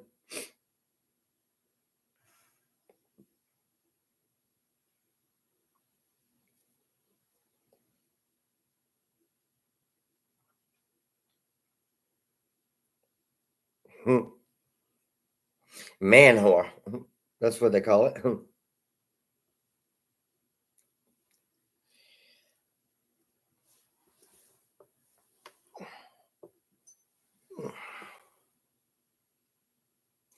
Nowadays, I just mostly know old folks. Talk to people. I did go online and I was talking pretty regular with a guy who was into Minecraft and stuff like gamings on Discord, and we used to play games. But he was 13, and I felt me smoking and cigarettes, and because we did live videos, and he said, "Okay," but we'd have a split screen so you could play the game and see each other at the same time and talk and everything. It's like a split Zoom. It's pretty cool. And but he was only about 14. He taught me how to do how some keys work on the games, like cheat keys and stuff like that. But my computer broke, and I can't remember the password that I used to get into the Discord to get into the gaming center so I could play games again. But he's a smart kid. I mean, he's not no just dumb kid. He makes A's and B's. His home life doesn't sound like it's very good though, because his mom yells at him a lot.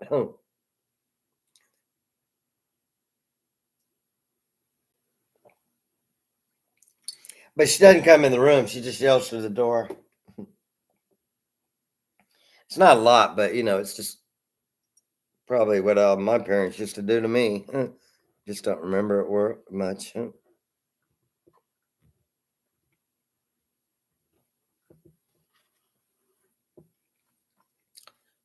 That's just plain weird.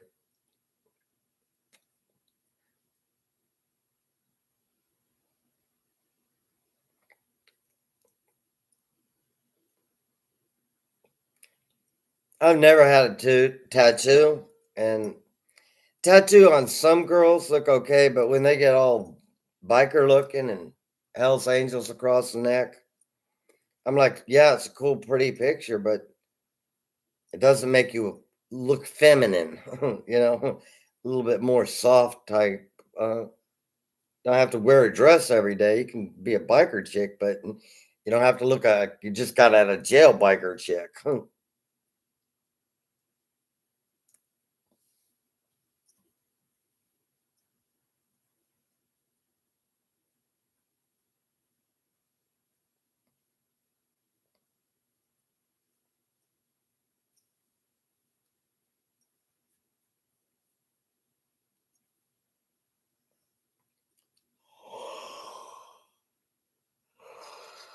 It's getting late.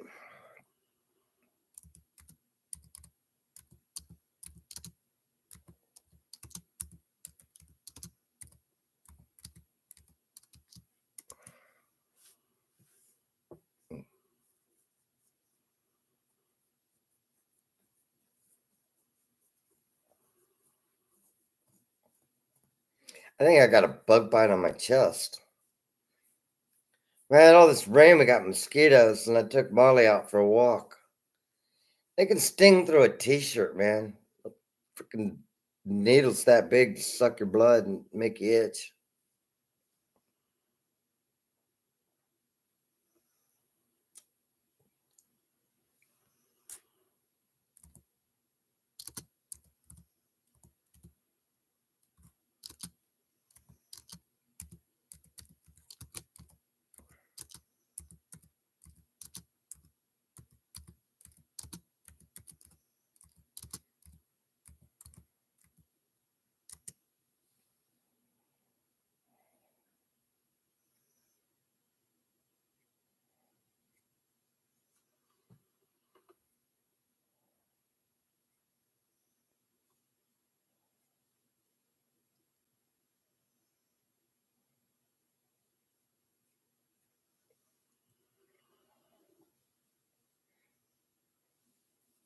Hmm.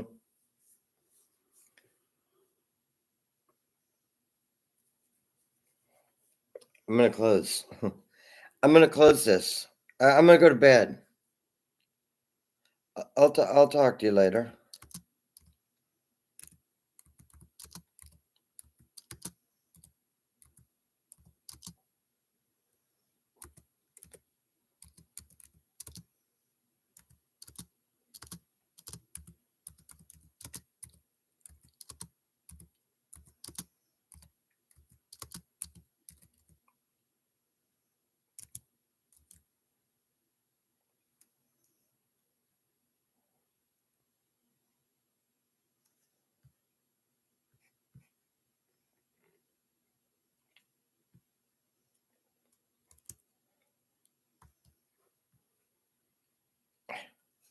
What is this dumbass machine doing?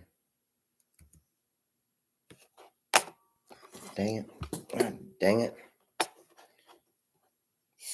Stupid computer.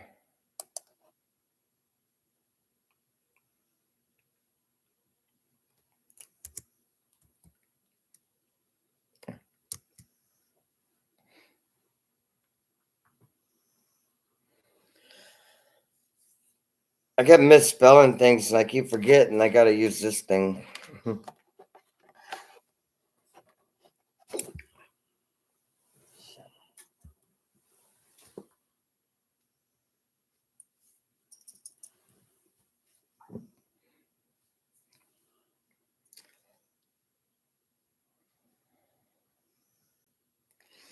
See, somebody else is watching. I wish they would type something.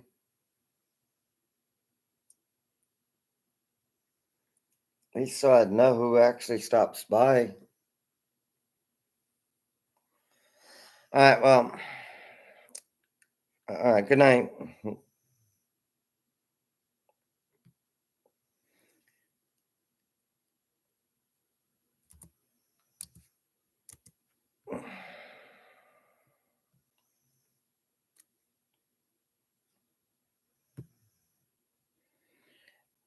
Damn. Oh, yeah, that's right. See, so hard to remember this is the mouse.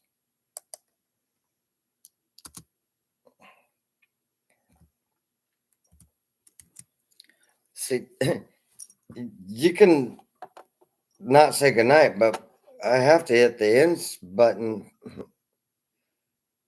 I guess I can leave it running and just do what I probably would normally do.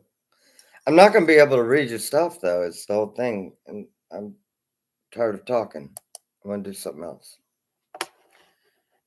That's what I'm going to do. I am going to learn to play the guitar.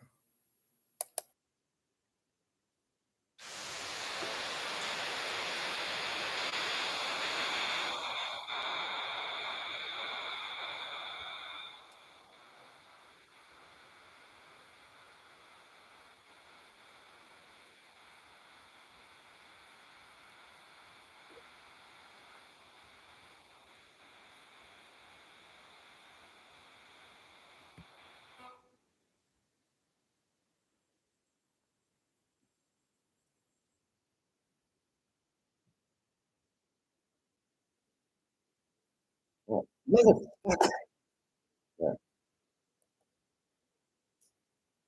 Look, you got a mouse. Where's the damn thing of clothes? I don't remember to use.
Right now, let's just do that.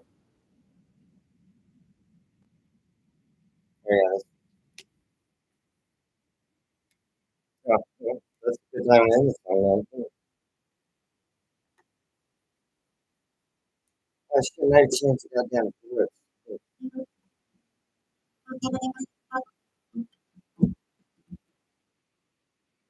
Let's do that.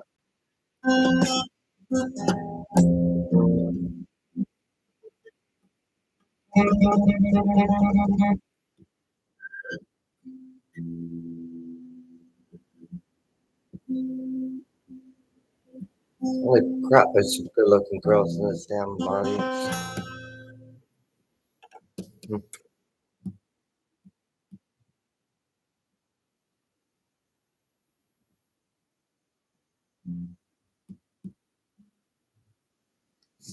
This thing is not $1 million guitar, so I can't do some of this shit. This ain't that good with it, really.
Now, obviously, I don't have a guitar that can do that.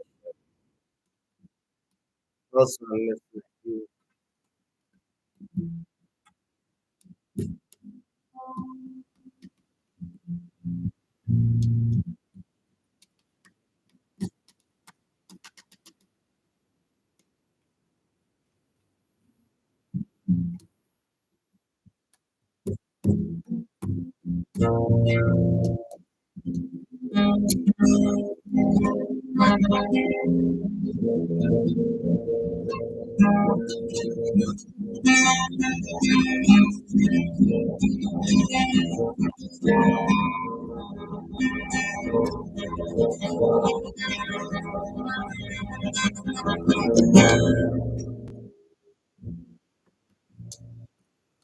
Yeah, you guys playing me by a long ways now, but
I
was just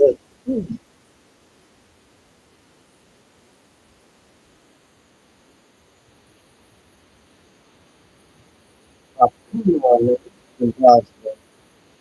Things don't disappear. I don't care what anybody says. Shit don't disappear off the fucking face of earth. Yeah. Maybe honestly, maybe it's not disappeared off the face of earth. Not find it. I know it. It's aggravating me. Let's get out of it. Ready to piss me off.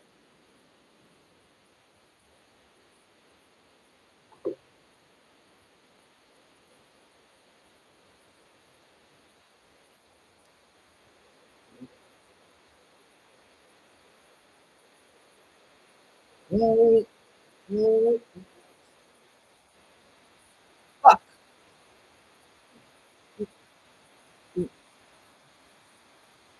Ow.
Who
the hell did that?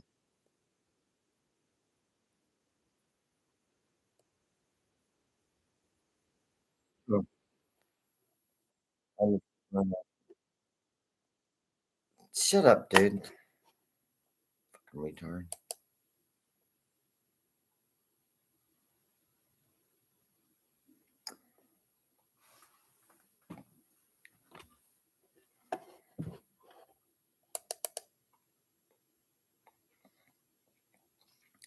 Molly, go get me a glass of ice water.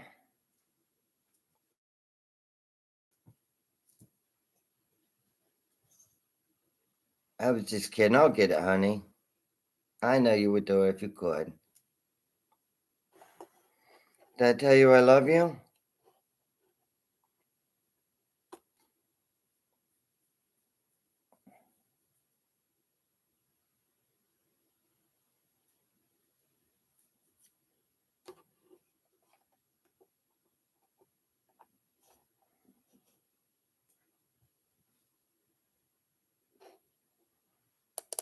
Star Trek, we were just talking about that.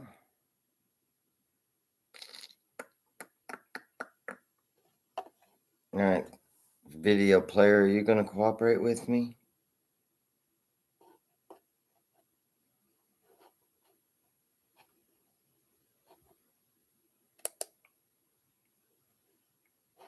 I'm pretty sure there's supposed to be sound attached with it.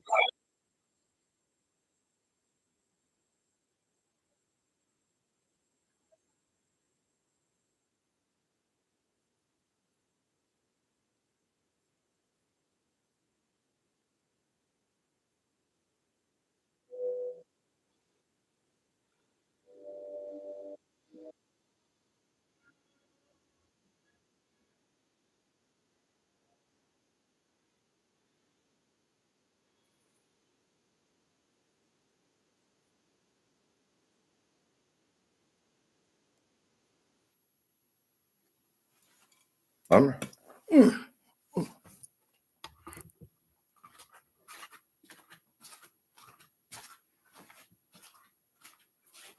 getting hit in the back of the head usually does shit like that.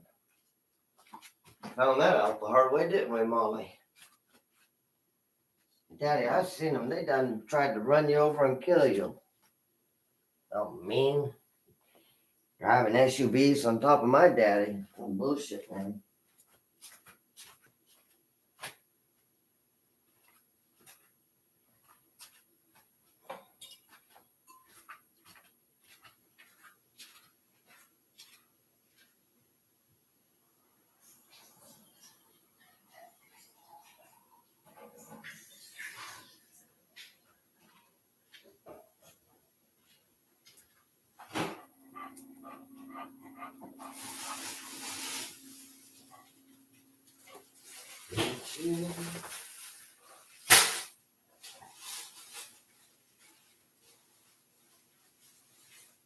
you doing, sweetheart?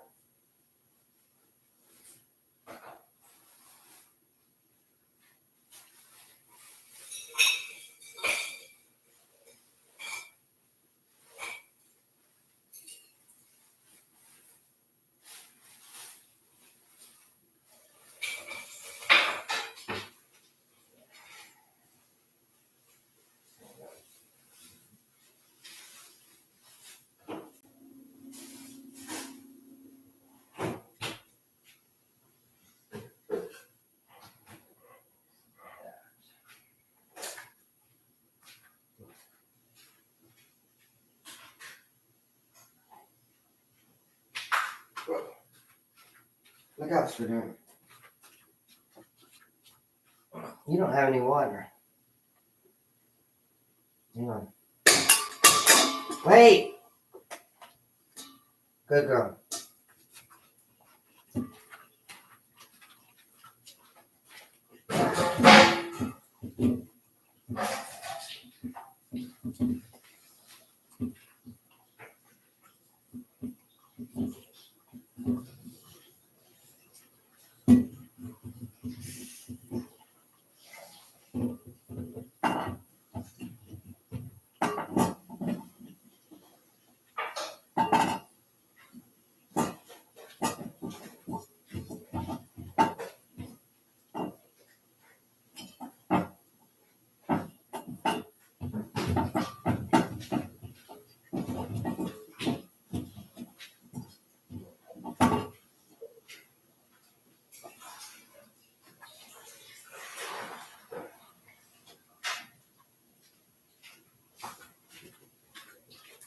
All gone?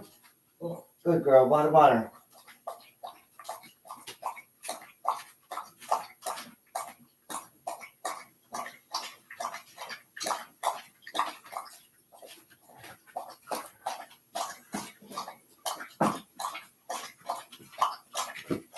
You could have told me you were thirsty earlier, baby. I would have made it for you.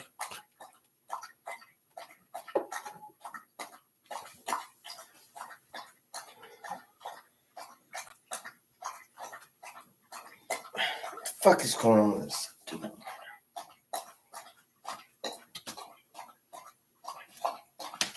Great.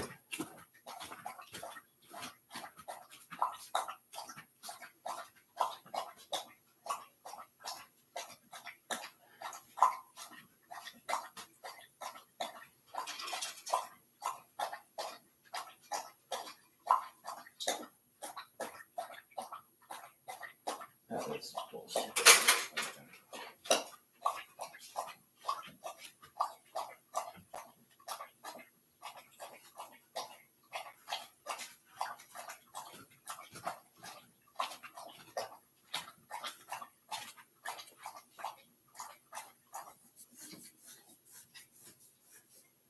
Seriously, Molly, if you were that thirsty, you should have said something earlier.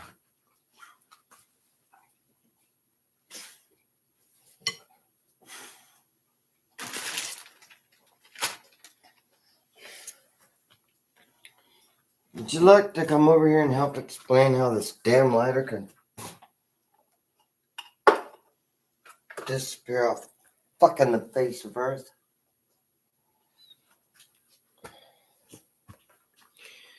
Oh my god.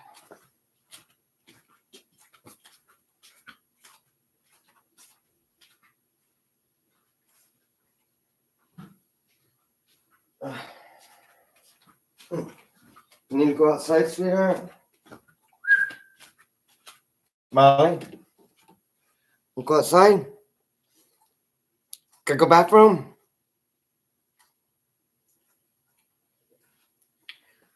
Okay. Good girl. You need some more water or anything? We're out of food. Good girl. Yeah.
was off the ship with the recovery unit for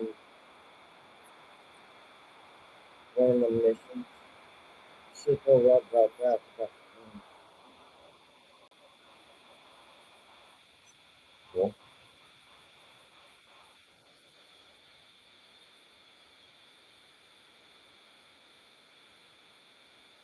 Hey, got some baby? I figured you would eventually. Good girl. Can go potty?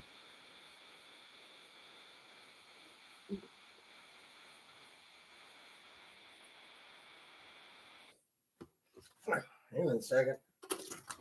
Untangling feet. Go potty, go potty.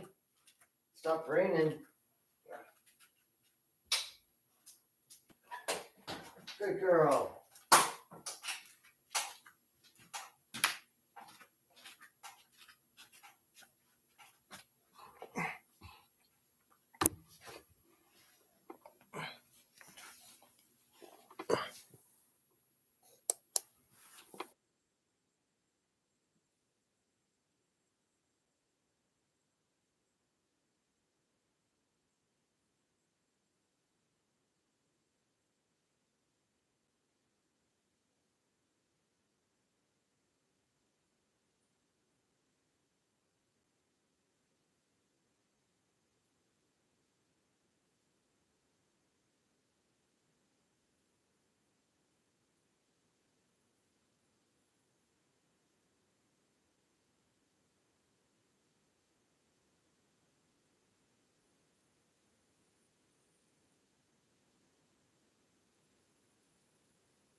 We're done.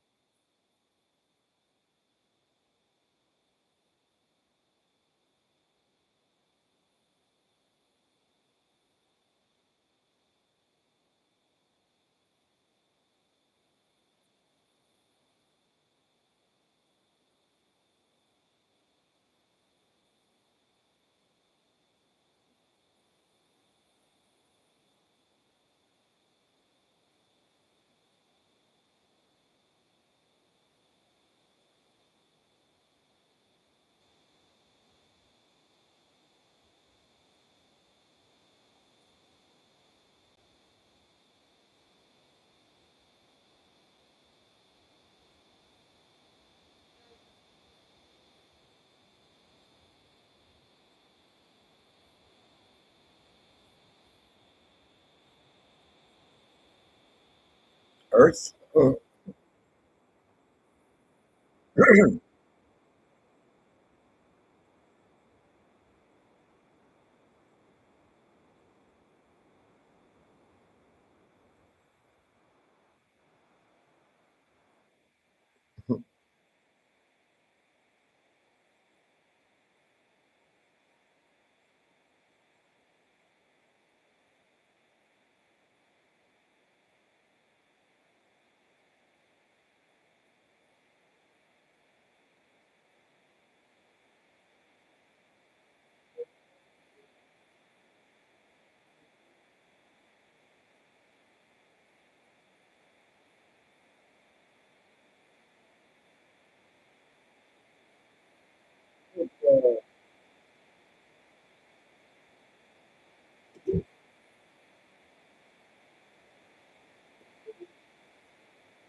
girl.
Oh, shit.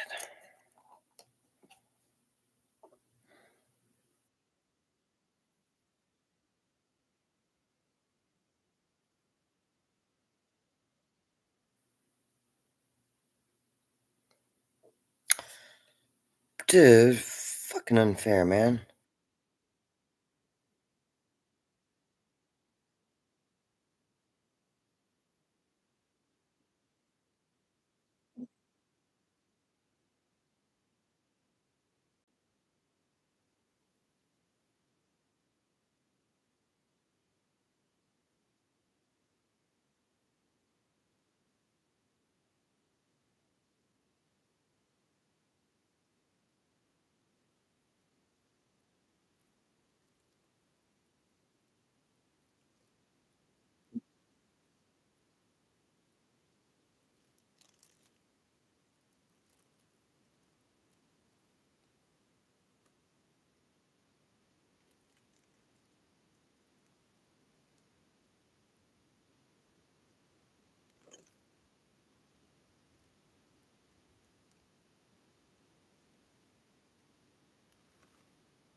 What?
Hold on, baby girl.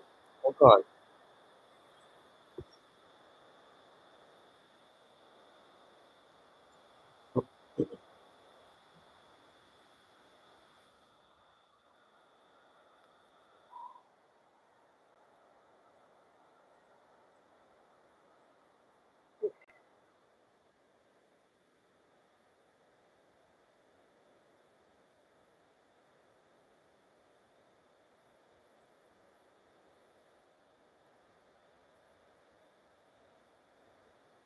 Yeah.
Good girl, baby.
What are you doing?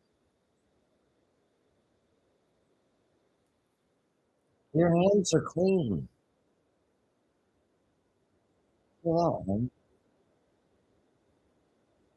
Molly, Molly, what are you doing, baby girl?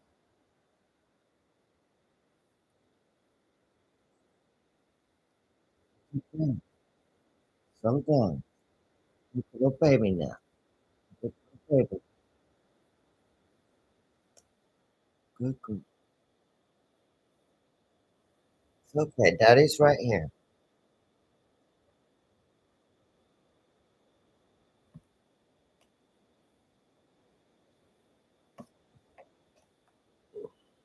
Mm.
Crap,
I gotta go through this.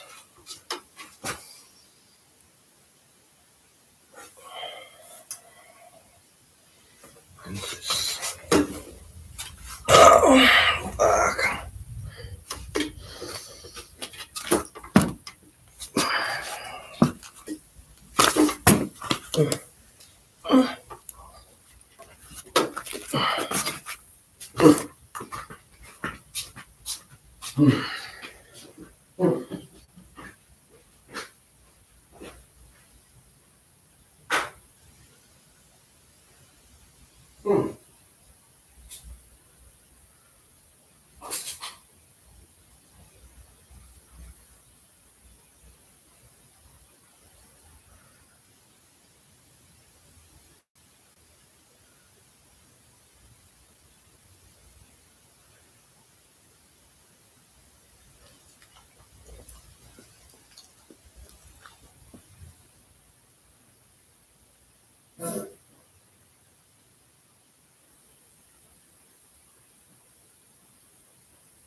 Come on, you stupid fuck.